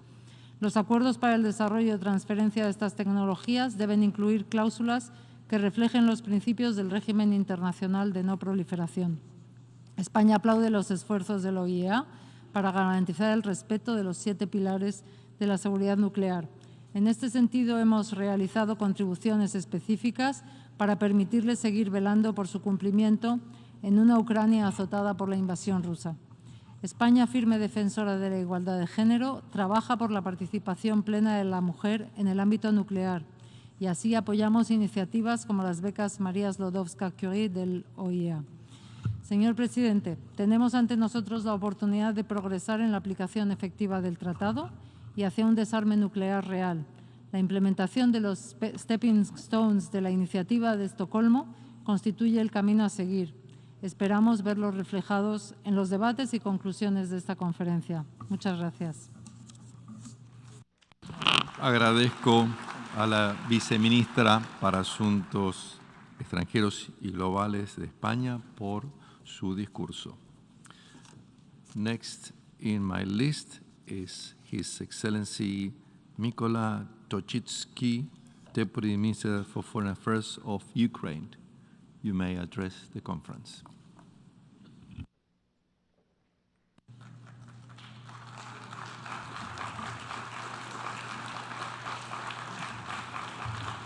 Mr. President, allow me to congratulate you on your election.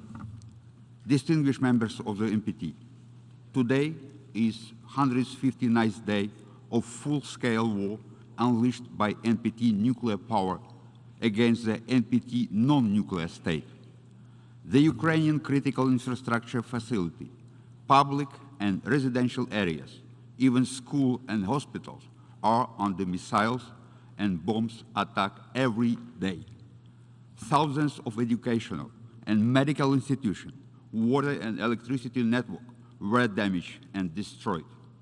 The Russian leadership openly threatens the world with its ability to use nuclear weapons, backed by the clear calls to do so by Russian media.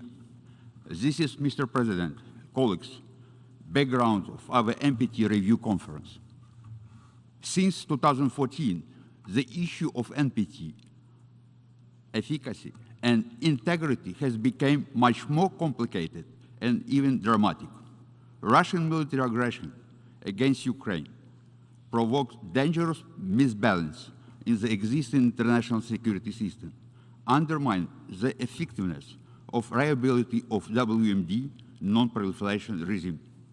By occupying Crimea in a blatant violation of UN Charter, a member of international agreements, including the Budapest Memorandum, Russia has demonstrated the legal obligations of a nuclear power to respect independence and sovereignty non-nuclear state, as well to refrain from a threat of use of force against the international integrity are worth nothing. We should have stopped Russia back then, but we did not. The outcome of such a lack of vigilance and decisiveness is well known. Today, it is not only the preamble of NPT, but the all three pillars brutally violated by the nuclear weapons state. Disarmament has become undermined due to the unjustified development by Russia of its new strike capabilities. Such name is Kinzhal, Sarmat, Poseidon are in air, as Russia is openly threatening the world with a new weaponry. Non-proliferation became an illusion as Russia de facto expanded the geographic area of its nuclear arms deployment after the occupation of Crimea. Moreover, Moscow has already shelled the missiles capable to deliver nuclear warheads over the Ukrainian cities from the territory of Belarus, a non-nuclear weapon state, according to the NPT. For the first time in history, civilian nuclear facilities have been turned into the military targets and springboards for the Russian army in breach of the NPT provisions on a peaceful use of nuclear energy. The world witnessed how nuclear terrorism, sponsored by the nuclear weapon state, is arising in reality. The robust joint actions are needed to prevent nuclear disaster and at global scale. We ask close the sky over the nuclear power plants in Ukraine. to provide air defense systems, to prove by this that the aggressor cannot remain utterly safe and punished because of it possesses nuclear arm. After Russia has breached every existing norm of international law by weighing its war against Ukraine and by clear intention to locate its nuclear arsenal on the territory of nuclear state, does anyone here can predict the future of the NPT? Mr. President, regrettably, the future of NPT is also challenged by the unresolved issues of DPRK's nuclear missile program. The recent ACBM launch conducted by DPRK is blatant violation of relevant UN Security Council's resolution, only aggravate the situation. The issue of JCPOA remains to be of international concern, and it still depends on Iran's compliance with its nuclear-related commitment. Considering that we live in a world as it is, providing non-nuclear state with effective negative security guarantees should be considered as a top priority. We firmly believe that the establishment of a new nuclear weapon-free zones, including the one in our region, as well as the strengthening of the IAEA's system of safeguard, we are becoming more urgent task for non-proliferation regime. Ukraine is confident that every state will benefit from transformation of the CTBT into the peaceful international legal instrument. The other long overdue task of our agenda is to immediate commencement of negotiation of the FMCT, which is essential both for constraining nuclear proliferation and to advance the goal of nuclear disarmament. It is high time to make a right choice and do our best to restore the NPT integrity and save millions of lives. I thank you, Mr. President. I thank the Deputy Minister for Foreign Affairs for his statement. Next speaker on my list is His Excellency Graham Stewart, Minister of State for Foreign, Commonwealth and Development Affairs of the United Kingdom of Great Britain and Northern Ireland. You may address the conference. Thank you, Mr. President. Mr. Tochitsky, we salute you, we salute the Ukrainian people as you stand up against aggression and oppression. This 10th review conference is long overdue, so I'm pleased that we have finally come together so as to advance this vital work. The United Kingdom remains firmly committed to fulfilling its obligations under the treaty, and that includes Article 6 and our ultimate goal of a world without nuclear weapons. And this treaty, ladies and gentlemen, is the only route to that goal. Let me reaffirm the UK's unequivocal undertaking to achieve the total elimination of our nuclear arsenal alongside the other nuclear weapon states. Our national report, published last November, outlines what we have done to implement the treaty since 2015. It demonstrates that we take our responsibilities as a nuclear weapon state seriously, that we are committed to transparency and accountability. Now, since the Cold War, the UK has dramatically reduced the number of its nuclear weapons, while de-targeting and de-alerting those that remain. Mr. President, we are the only nuclear weapons state to have decreased our deterrent capability to a single delivery system. Indeed, ours is the smallest stockpile of any recognized nuclear state.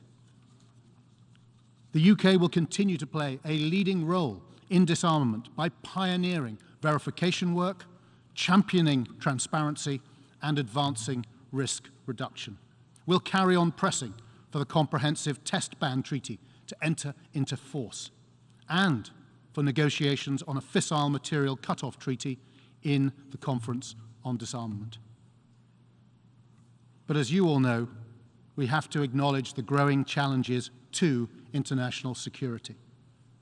Last year, the UK published its integrated review of security, defence, development, and foreign policy. And it described a deteriorating global security environment, increased competition, technological disruption, and challenges to the international order. Since then, of course, we have witnessed Russia's horrific, unprovoked, yet premeditated assault on Ukraine, a sovereign, democratic, non-nuclear state. The United Kingdom and the world community continues to stand with Ukraine. Russia's actions and irresponsible rhetoric raise questions about its commitment to international law and the fulfillment of its obligations, not least those under this treaty. Meanwhile, we're deeply concerned that Iran and the Democratic People's Republic of Korea continue to escalate their nuclear programs despite calls to engage in diplomacy.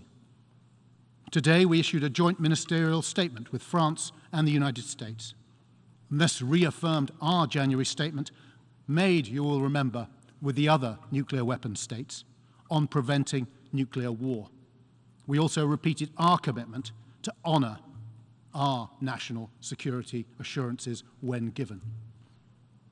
We will work with all states parties to reduce the risk of nuclear conflict and enhance mutual trust. Because much of the treaty's success in curtailing the nuclear arms race is due to the International Atomic Energy Agency's safeguards regime. The UK will continue to champion this regime and indeed the agency, while working to enhance nuclear security by ratifying key conventions. We remain committed to nuclear weapons-free zones. We have signed and ratified the protocols for Latin America and the Caribbean, the South Pacific, Africa, and Central Asia. And we stand ready to do so for Southeast Asia as soon as possible.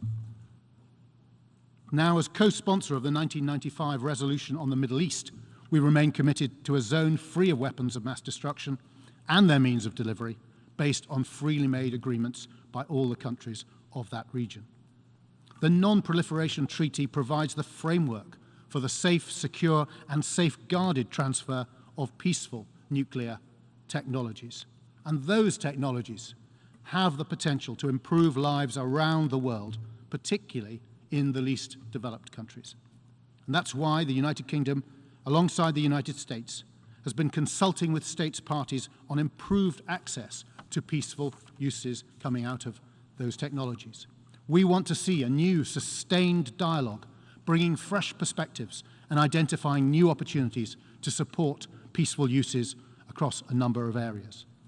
At this review conference, the UK calls on all state parties to work towards a meaningful outcome across all three pillars of the treaty. But let us be optimistic. Let us celebrate the NPT, renew our support for it. Let us strengthen it as the cornerstone of our efforts to deliver a world free from nuclear weapons.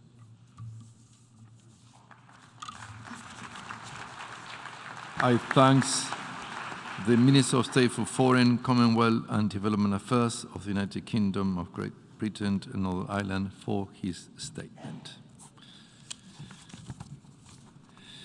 Next speaker on my list is His Excellency Eivind Vat Pedersen, State Secretary of the Ministry of Foreign Affairs of Norway. You may address the conference.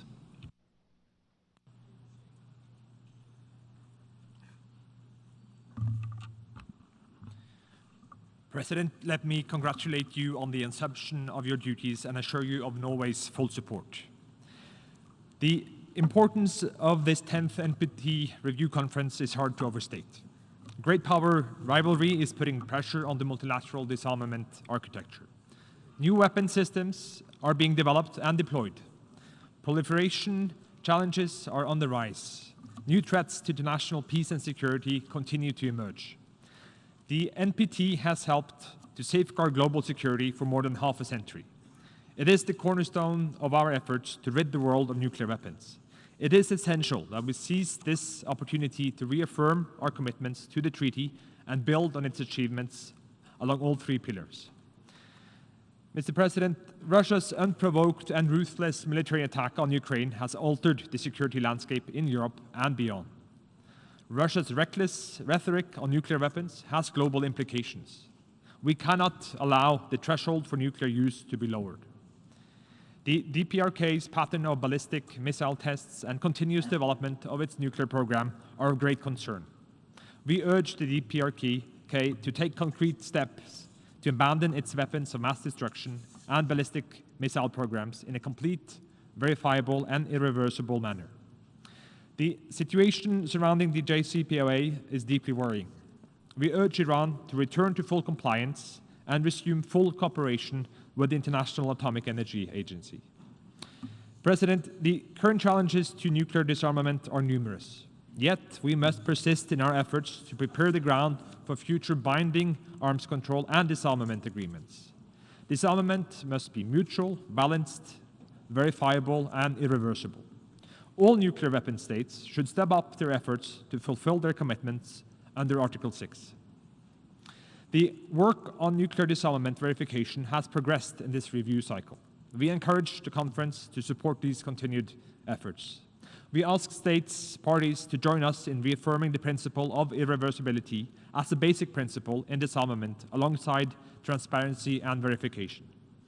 Together with the United Kingdom, Norway has submitted a working paper on this topic with the aim of starting a multilateral dialogue. Norway is part of the Stockholm Initiative, which has presented 22 concrete recommendations for advancing nuclear disarmament with a separate package of measures on nuclear risk reduction. We encourage all states to support our recommendations. President, any use of nuclear weapons would have catastrophic humanitarian consequences. This was stated in 2010. Norway will work with states parties to build on this acknowledgement that must continue to motivate us in seeking a path towards real disarmament. Norway strongly advocates the entry into force of the Comprehensive Nuclear Test Ban Treaty and the early negotiation and conclusion of a verifiable fissile material cutoff treaty. President, the International Atomic Energy Agency is the key international institution for ensuring compliance with non-proliferation obligations. We call on all states to sign a comprehensive safeguards agreement and an additional protocol, which today constitute the global verification standard. Peaceful nuclear applications can support the achievement of the Sustainable Development Goals. All countries should be able to benefit from advanced technologies. International cooperation on non-proliferation, including on export control, is crucial for preventing proliferation. Building competence and capacity and promoting broad-based participation, including by women and young people, are crucial to the future of the NPT. In the weeks ahead, we must work together to revitalize and strengthen the treaty and our commitments. Thank you very much. I thank the State Secretary of the Ministry of Foreign Affairs of Norway for his statement. Before we continue with the general debate, I would like to propose that the list of speakers for the general debate be closed. May I take it that it is the wish of the conference to proceed accordingly? It is so decided.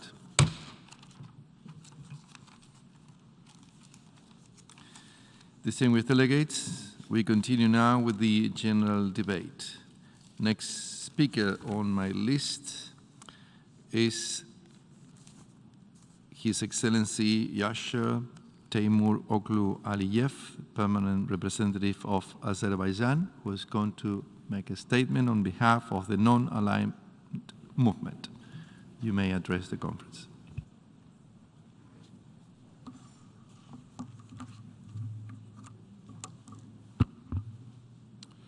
Mr. President, on behalf of the group of member states of the non-aligned movement, parties to the Treaty on the Non-Proliferation of Nuclear Weapons, I congratulate you on your election as the President of the 10th NPT Review Conference.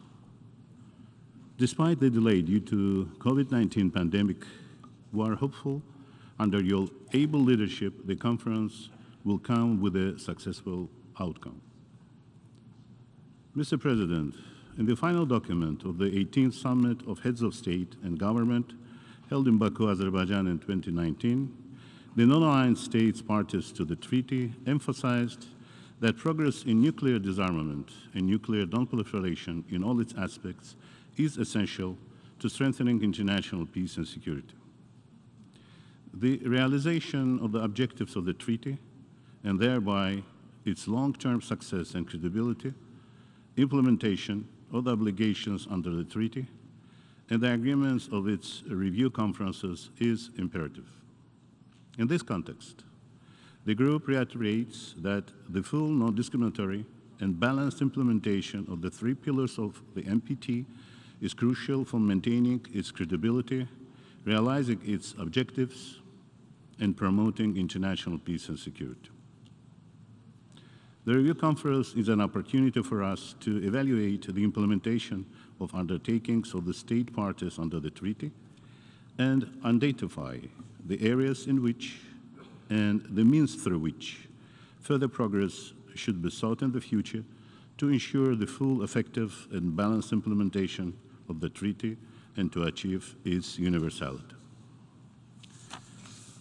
Mr. President, the group of non-aligned state parties reaffirms once again its principled position on nuclear disarmament, which is its highest priority, and remain extremely concerned at the threat to humanity posed by the continued existence of nuclear weapons and of their possible use or threat of use. The group reaffirms its principled positions on non-proliferation of nuclear weapons in all its aspects. Non-proliferation derives its legitimacy from the larger objective of the nuclear disarmament. The group emphasizes that proliferation concerns are best addressed through multilateral negotiated, universal, comprehensive, and non-discriminatory agreements.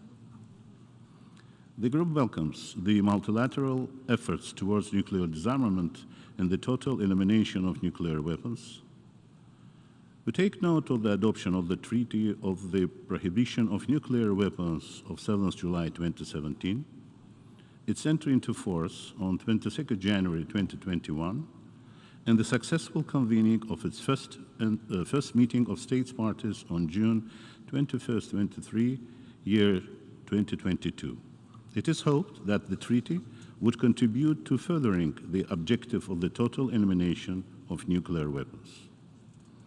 The group stresses the urgent necessity of negotiating and bringing to a conclusion a comprehensive convention on nuclear weapons, containing also a phased program for the complete elimination of nuclear weapons within a specified timeframe.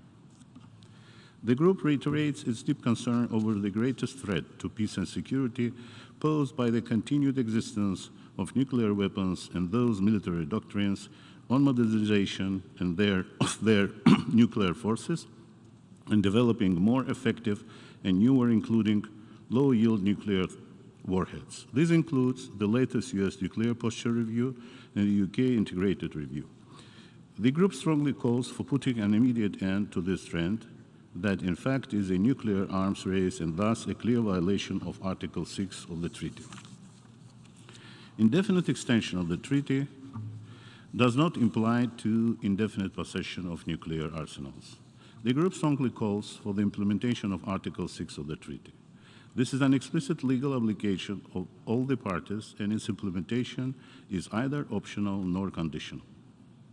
Pending the total elimination of nuclear weapons, the group calls for the early commencement of negotiations on effective, universal, unconditional, non-discriminatory, irrevocable, and legally binding security assurances to all nuclear weapon states by all the nuclear weapon states against the use or threat of use of nuclear weapons under all circumstances as a matter of high priority.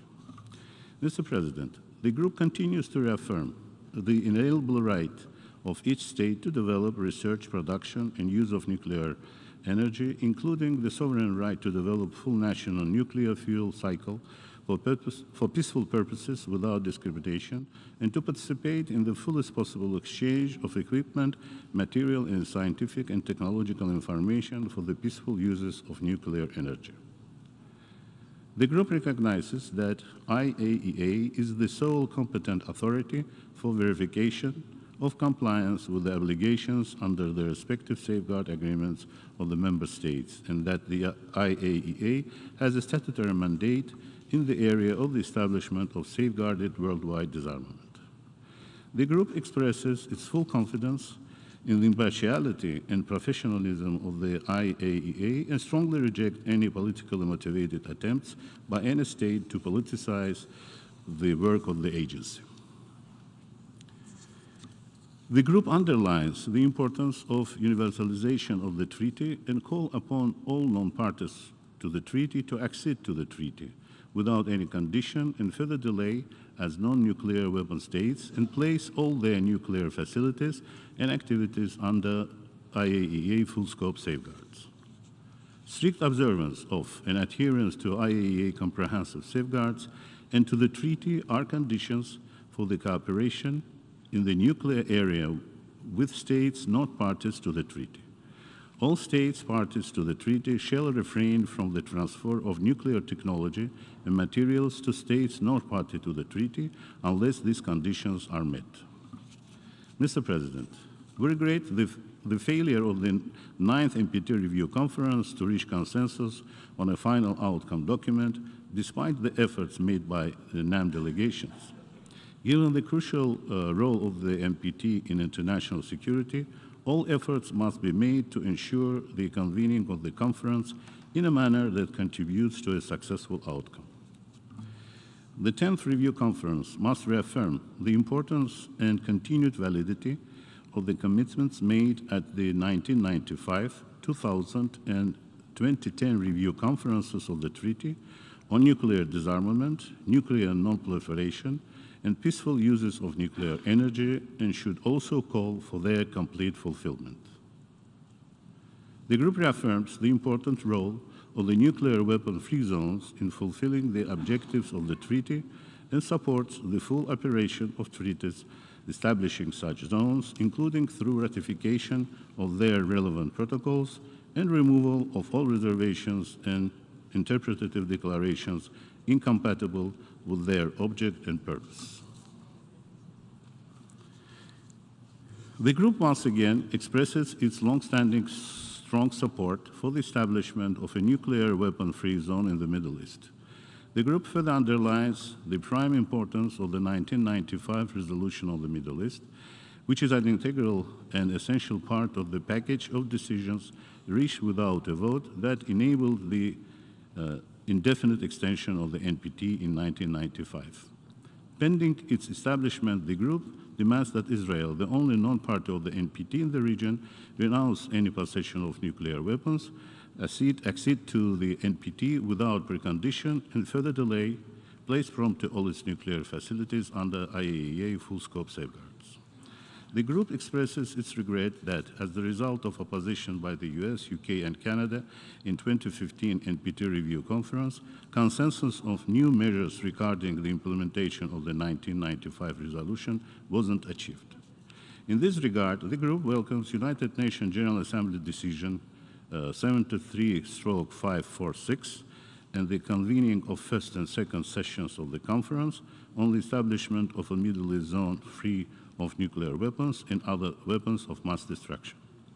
The group stresses that the 1995 resolution and other decisions on the subject adopted within the context of the NPT review conferences remain valid until the objectives are achieved and the implementation of Decision 73/546 is without prejudice to their validity and shall not also be construed as their replacement.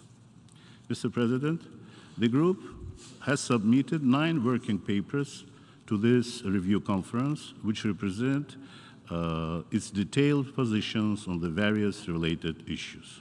In conclusion, the group underscores the importance of renewed political will by all states parties to achieve a successful conclusion of this conference. The group stands ready to engage constructively toward this objective and attain a peaceful and secure world for present and future generations. I thank you. I thank the permanent representative of Azerbaijan for his statement on behalf of the non-aligned movement. Next speaker on my list is the Special Envoy for Non-Proliferation and Disarmament, European External Action Service, Her Excellency Marjolein van der Lent of the European Union. You may address the conference.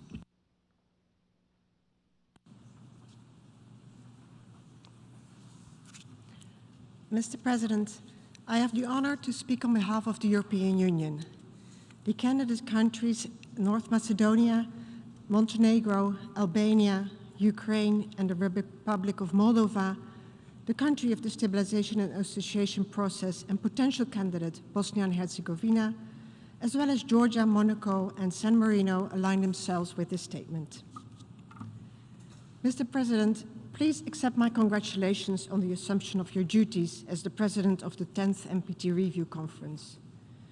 Your diplomatic skills, dedicated efforts, and numerous consultations supported by the Bureau members as well as UNODA have finally allowed the Review Conference to convene, despite the difficult and unexpected circumstances of the COVID-19 pandemic. You can count on our full support. The EU has contributed actively to this NPT review cycle through thematic and regional seminars, a number of working papers, as well as side events. We have made proposals for concrete future-oriented actions, and EU member states have reported on their respective measures and initiatives in their national implementation reports. Mr. President, the EU reiterates its strongest condemnation of the unprovoked and unjustified aggression of the Russian Federation against Ukraine. The Russian Federation's invasion of a sovereign country is a gross violation of international law, including the UN Charter, and it severely undermines European and global security and stability. We also condemn Belarus for its involvement in the Russian aggression against Ukraine.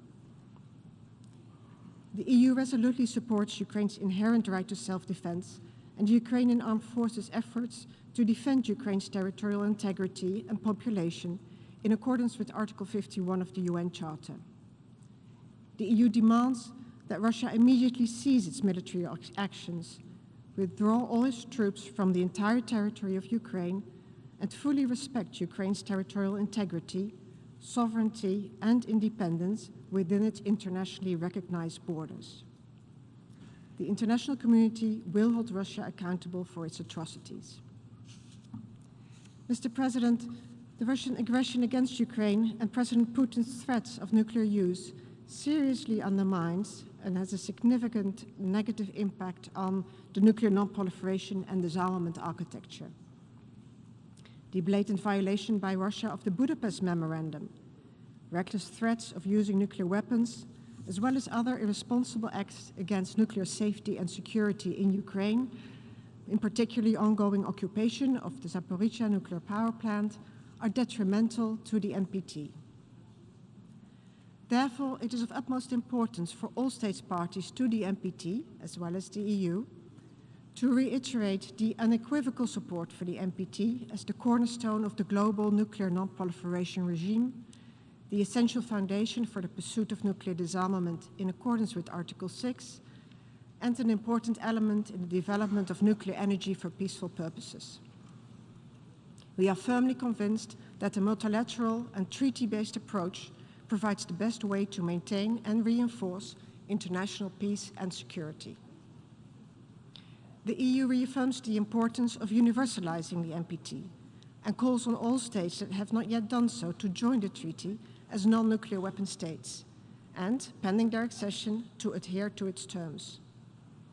The EU recognizes the NPT's historic achievements in limiting the proliferation of nuclear weapons, in facilitating cooperation on nuclear energy for peaceful purposes, and in significantly reducing nuclear weapon stockpiles in previous decades. The NPT has an enduring value, and its full implementation is needed now more than ever. The EU strongly supports all three pillars of the NPT and will continue to promote comprehensive, balanced, and substantive full implementation of the 2010 Review Conference Action Plan. We stress the need to implement all obligations under the NPT and commitments made during previous review conferences, including the need for concrete progress towards the full implementation of Article 6, with the ultimate goal of total elimination of nuclear weapons. We are resolved to seek a safer and more secured world for all in accordance with the goals of the treaty in a way that promotes international stability, peace, and security. In the current security environment, marked by increasingly high tensions and serious proliferation crises and challenges, renewed efforts must be pursued in the area of disarmament, non-proliferation, and arms control. A new nuclear arms race must be avoided. Before the Russian aggression against Ukraine, there were some welcome developments, including the agreement reached between the United States and the Russian Federation to extend the New START Treaty for an additional 5 years, as well as the relaunch of the bilateral strategic stability dialogue and the restatement of the Reykjavik Summit Declaration at the June 2021 summit. The EU attaches the highest importance to the New START Treaty and regards it as a crucial contribution to international and European security. We underline that the 2 nuclear weapon states with the largest arsenals hold a special responsibility. Mr. President, the EU considers the Comprehensive Nuclear Test Ban Treaty to be of crucial importance to nuclear disarmament and non-proliferation, and its entry into force is a top priority for the Union. We call on all states that have not yet done so, in particular those listed in Annex 2, to sign and ratify the CTBT without preconditions or further delay. The EU calls for the immediate commencement and early conclusion of negotiations in the Conference on Disarmament of a treaty banning the production of fissile material for use in nuclear weapons or other explosive devices, an FMCT. The EU acknowledges the critical importance of existing nuclear weapon-free zones for peace and security and remains committed to the implementation of the resolution on the Middle East adopted at the 1995 NPT Review Conference. The EU recognizes the important work of the International Atomic Energy Agency, the IAEA. The EU reiterates its resolute commitment to and continued support for the Joint Comprehensive Plan of Action. The JCPOA is a key element of the global nuclear non-proliferation architecture, endorsed unanimously by the UN Security Council through its Resolution 2231. The EU expresses its serious concern that the DPRK continues actions to further develop its illegal nuclear weapons and ballistic missile programs. Mr. President, to finish, the EU underlines that gender equality and the empowerment of women and girls is a top horizontal priority, and it is important to integrate gender perspectives into discussions across the 3 pillars of the NPT. Thank you, Mr. President.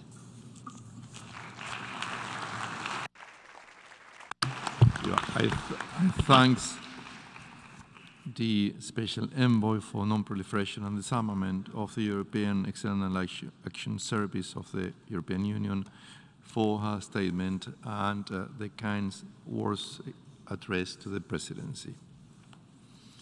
Next speaker on my list is the Permanent Representative and Chair of ASEAN of the New York Committee of Cambodia, who's going to make a statement on behalf of the Association of Southeast Asian Nations. His Excellency Sovan Ke. You may address the conference.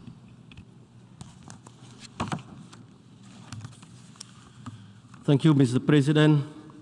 I have the honor to speak on behalf of the member state of the Association of Southeast Asian Nations, ASEAN. ASEAN associated itself with the statement made by Azerbaijan on behalf of the non-aligned movement. ASEAN member states congratulate you on your election to preside over this important 10th Review Conference of State of the Parties to the Treaty on Non-Proliferation of Nuclear Weapons, NPT. We are confident that under your able stewardship, The review conference will yield tangible outcomes. I would like to also extend a congratulations to all members of the Bureau. Mr. President, the inevitable postponement of the review conference for 2 years due to the pandemic was a tough reality for us all. Yet it was a necessary decision by state party so as to ensure that we meet under conditions which are safe and allow for equal participation. As such, Mr. President, you deserve our utmost appreciation for your patience and perseverance in guiding state parties through these challenging times. Your continued engagement with all stakeholders during the postponement period helped maintain momentum toward the important work we are about to embark upon. On ASEAN part, in preparation for the review conference, we submitted the memorandum on activity related to the Treaty on the Southeast Asia Nuclear Weapon Free Zone, Sound Phase, or the Bangkok Treaty, as a background document. Since the detonation of 2 atomic bombs in 1945, humanity has vowed that such devastation would never happen again, be it by accident or on purpose. With the highly advanced technologies that exist today, such detonation will not only kill hundreds of thousands of people, but also cause massive humanitarian and environmental disaster. ASEAN remains concerned about the dire consequences of the use of nuclear weapons on people's health, socio-economic livelihood, and the environment. We firmly believe that the total elimination of nuclear weapons is the only way to guarantee against their use or threat of use. ASEAN reaffirmed its recognition of the NPT as the cornerstone of nuclear disarmament, non-proliferation, and peaceful use of nuclear energy. We hope that the review conference will pave the way for state parties to produce a clear and balanced roadmap that will enable strengthened implementation of the NPT, as well as commitment and undertaking agreed at past review conference. Mr. President, on nuclear disarmament, ASEAN deplored the conduct of nuclear tests. All ASEAN member states have ratified the Comprehensive Nuclear Test Ban Treaty, CTBT. In this context, ASEAN member states believe that the CTBT must have universal adherence. We call on the remaining Annex II states, whose signature and ratification are crucial for the CTBT to enter into force, to join the treaty at the earliest. ASEAN also wishes to emphasize the importance of nuclear weapon states adhering to legally binding negative security assurances and a policy of no first use of nuclear weapons, and making an unequivocal commitment not to use or threaten to use nuclear weapons against non-nuclear weapon states. And in the nuclear weapon-free zone, we call on all state parties to the NPT to renew their commitment toward the full implementation of the treaty, particularly Article 6. We urge all parties to work in good faith toward the success of the 10th NPT review conference. Mr. President, on non-proliferation, ASEAN has always been at the vanguard of international effort for nuclear non-proliferation in all its aspects. We strongly support the establishment of nuclear weapon-free zone as provided for by Article 7 of the treaty, not only to attain nuclear disarmament, but also to contribute to the maintenance of international peace and security. We continue to support the ongoing efforts toward the establishment of such zone globally, especially in the Middle East. ASEAN reiterates its commitment to preserving Southeast Asia as a zone free of nuclear weapons and all other weapons of mass destruction, as enshrined in the ASEAN Charters and the Treaty on the Southeast Asian Nuclear Weapon Free Zone, Sound Phase, or the Bangkok Treaty. ASEAN stresses the importance of the full and effective implementation of the plan of action to strengthen the implementation of the Treaty on Sound Phase 2018-2022. We reaffirm our commitment to continuously engage the nuclear weapon state and intensify our ongoing effort of all parties to resolve all outstanding issues in accordance with the objective and the principle of Sound Faith Treaty. In addition to the NPT, the CTBT and Nuclear Weapon Free Zone Treaty, the Treaty on Prohibition of Nuclear Weapons, TPNW, which entered into force on 22 January 2021, is a historic agreement which contributes toward global nuclear disarmament and complement other existing nuclear disarmament and non-proliferation instruments. Mr. President, ASEAN member states reaffirm the inalienable rights of states to the peaceful use of nuclear energy, in particular for the economic and social development. We recognize the central role of the International Atomic Energy Agency, IAEA, in this regard, and believe that it is important to help further strengthen the IAEA capacity. ASEAN will continue to expand its cooperation with the IAEA. We are pleased with the progress in the implementation of the 2019 practical arrangement on cooperation in the area of nuclear science and technology and application, nuclear safety, security safeguard between ASEAN and IAEA. Moreover, ASEAN network of regulatory bodies on atomic energy held its 7th and 8th annual meeting in November 2020 and July 2021, respectively. We welcome the finalization of the ASEAN Protocol for Preparedness and Response to a Nuclear or Radiological Emergency, which is a landmark document for regional cooperation in nuclear or radiological emergency and can be a reference for other regions. Furthermore, ASEAN member states also have been implementing all applicable and relevant obligations on nuclear safety and security. In developing the respect nuclear infrastructure for peaceful use of nuclear energy, ASEAN member states will continue to be in close cooperation with international partners and in accordance with applicable IAEA standard and regulation. In line with foregoing, ASEAN supports the full and effective implementation of other efforts, including Security Council Resolution 1540 and the United Nations Security General Agenda for Disarmament. Mr. President, in conclusion, nuclear disarmament, non-proliferation, and peaceful use of nuclear energy are global issues that require the participation of all member states through strengthened partnership, including the effective contribution of women and youth to create and maintain an atmosphere of collective trust to promote concerted action toward a world free of nuclear weapons.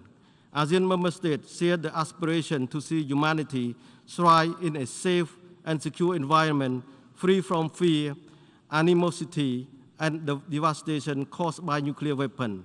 We urge all parties to work in good faith toward the success of the 10th NPT Review Conference. I thank you, Mr. President. I thank the permanent representative of Cambodia for his statement on behalf of the Association of Southeast Asian Nations. Now, the next speaker on my list is His Excellency Osama Mahmoud Abdel Halel Mahmoud, permanent representative of Egypt, who is going to be making a statement on behalf of the New Agenda Coalition. You may address the conference. Mr. President, I have the honor to take the floor on behalf of the New Agenda Coalition, NAC, Brazil, Ireland, Mexico, New Zealand, South Africa, and my own country, Egypt. The NAC congratulates you on your presidency.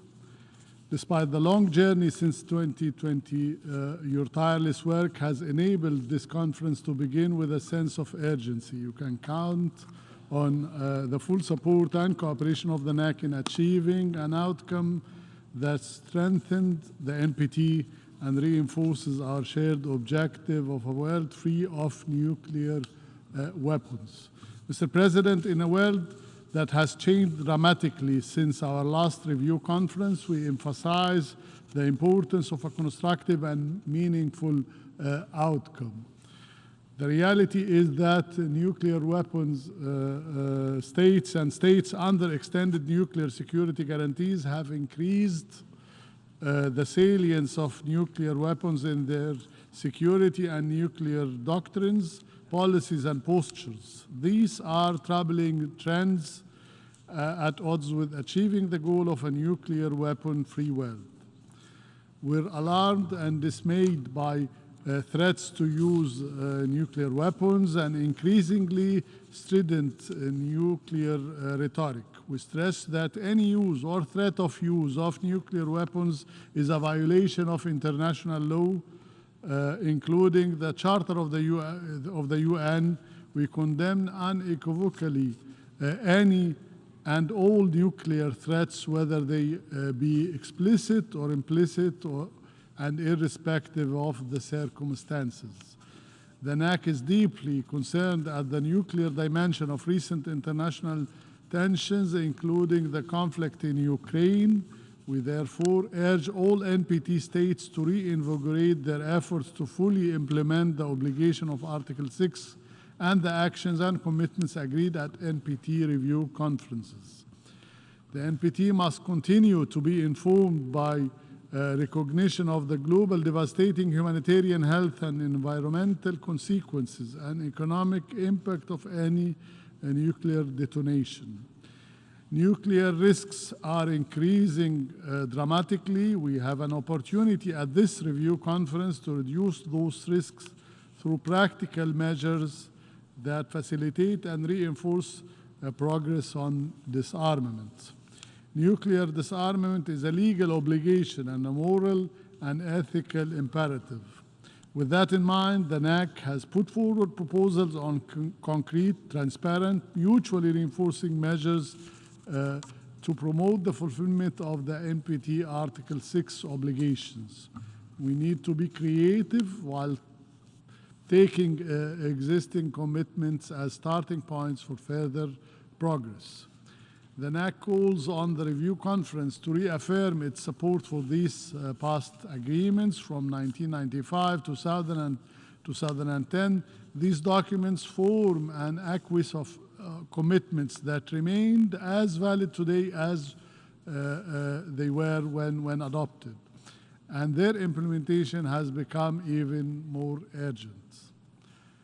It is deeply troubling to note that since the last review conference in 2015, nuclear weapon states were reluctant to make progress on these commitments and in some cases questioned their continued validity. Instead, and in contradiction to previous commitments, they increased their reliance on nuclear deterrence in their security and military doctrines. They enlarged their arsenals, they reversed previously planned reductions, they developed new types of nuclear weapons and their delivery systems. This greatly increases the risk of miscalculation and escalation. Trends to give prominence to nuclear deterrence in strategic doctrines need to be halted and reversed. Basing security policies on the perceived benefits of nuclear weapons also weakens the arguments for strengthened non-proliferation measures and could have the opposite effect of encouraging nuclear proliferation. The NAC stresses the unequivocal undertaking of the nuclear weapon states to accomplish the total elimination of their nuclear arsenals, leading to nuclear disarmament, to which all states parties are committed under Article 6 of the NPT. The current global security environment reinforces the need for urgency and determination in their implementation. We therefore call on nuclear weapon states to deliver fully on their part of the bargain and to use this opportunity to reaffirm unequivocally their past commitments and to agree on achievable steps that can be carried out in the next intercessional period. 7 months after the new NWC reiterated that a nuclear war cannot be won and must never be fought. It is not clear whether all 5 stand by it.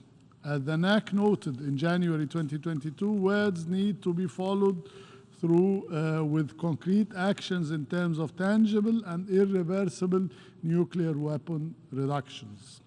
Mr. President, nothing is more powerful than an idea whose time has come. This idea came to a full fruition last year with the entry into force of the Treaty on the Prohibition of Nuclear Weapons, TPNW. The treaty addresses the imbalance in the global disarmament architecture and the disparity between the treatment of biological and chemical weapons on the one hand and nuclear weapons on the other. It incorporates a humanitarian approach to nuclear weapons, and it does so in a way that reinforces and complements the NPT and reiterates the urgency of the implementation of Article 6. We want to stress that the 2010 review conference did not exhaust the discussion on humanitarian consequences. This concept should be underlined in every discussion regarding nuclear disarmament and must be included in the final document of the present meeting.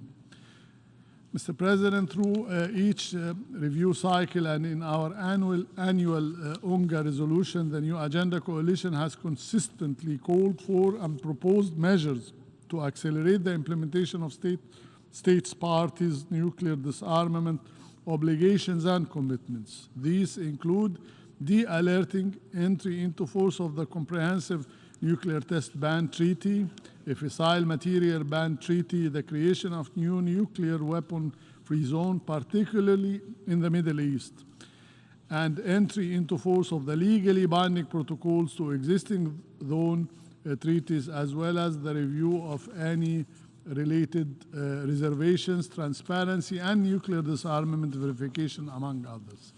The NAC emphasizes the importance of the full implementation of the 1995 resolution on the Middle East on the establishment of a zone free of nuclear weapons and all weapons of mass destruction.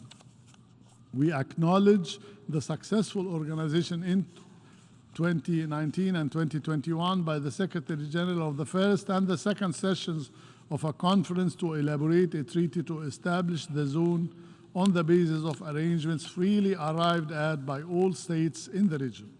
And we're encouraged by its outcomes. We should capitalize on the progress achieved so far.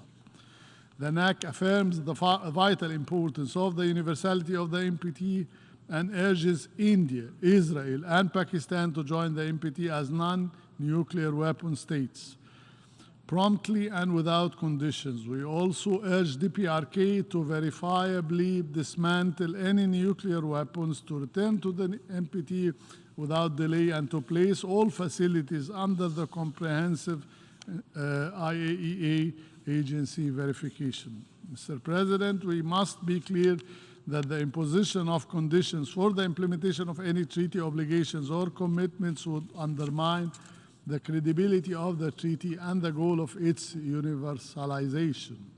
We invite all countries to consider the working paper submitted by NAC titled Taking Forward Nuclear Disarmament. Through this document, we offer a forward-looking and results-oriented vision on what must be discussed and what should be achieved by this 10th review conference. As Brazilian ICJ Justice Cansado Trinidad stated, a world without arsenals of nuclear weapons like ours is bound to destroy its past, dangerously threaten the present, and has no future at all. Nuclear weapons pave the way into nothingness. End of quote. I do thank you, Mr. President. I thank the Permanent Representative of Egypt for his statement on behalf of the New Agenda Coalition. This concludes my list of speakers for these meetings. Distinguished delegates, the United Kingdom requested the floor to exercise its right of reply pursuant to Rule 19 of the Rules of Procedures. May I remind delegations that, in accordance with Rule 19, such statements shall be as brief as possible. I urge delegations to limit their interventions to 5 minutes. May I also remind delegations that, in accordance with established practice, the number of interventions in the exercise of the right of reply for any delegation is limited to 2, and the second intervention should be limited to 3 minutes. I now give the floor to the representative of the United Kingdom. Thank you, Mr. President. My delegation regrets that it is compelled to exercise our right of reply in response to the comments made by His Excellency the Foreign Minister of Argentina concerning the Falklands conflict of 1982. The issue he referred to is not new. It has been in the public domain for almost 20 years. As the Government of the United Kingdom confirmed in 2003, the nuclear depth charges the Foreign Minister referred to were already on board ships in the British task force when they sailed to the South Atlantic at short notice at the outbreak of the conflict. There was never any intention of using the weapons during the conflict. Their presence did not break any disarmament treaties. No nuclear weapons were taken into Falkland Islands waters during the conflict, and all the depth charges were returned to the United Kingdom.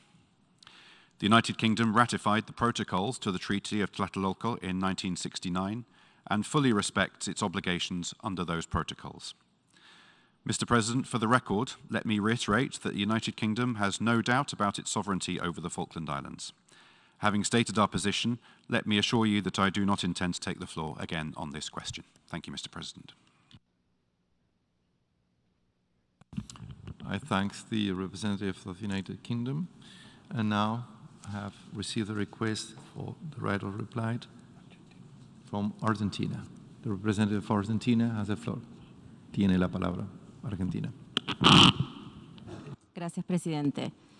Mi delegación toma la palabra para referirse a los dichos de la delegación del Reino Unido.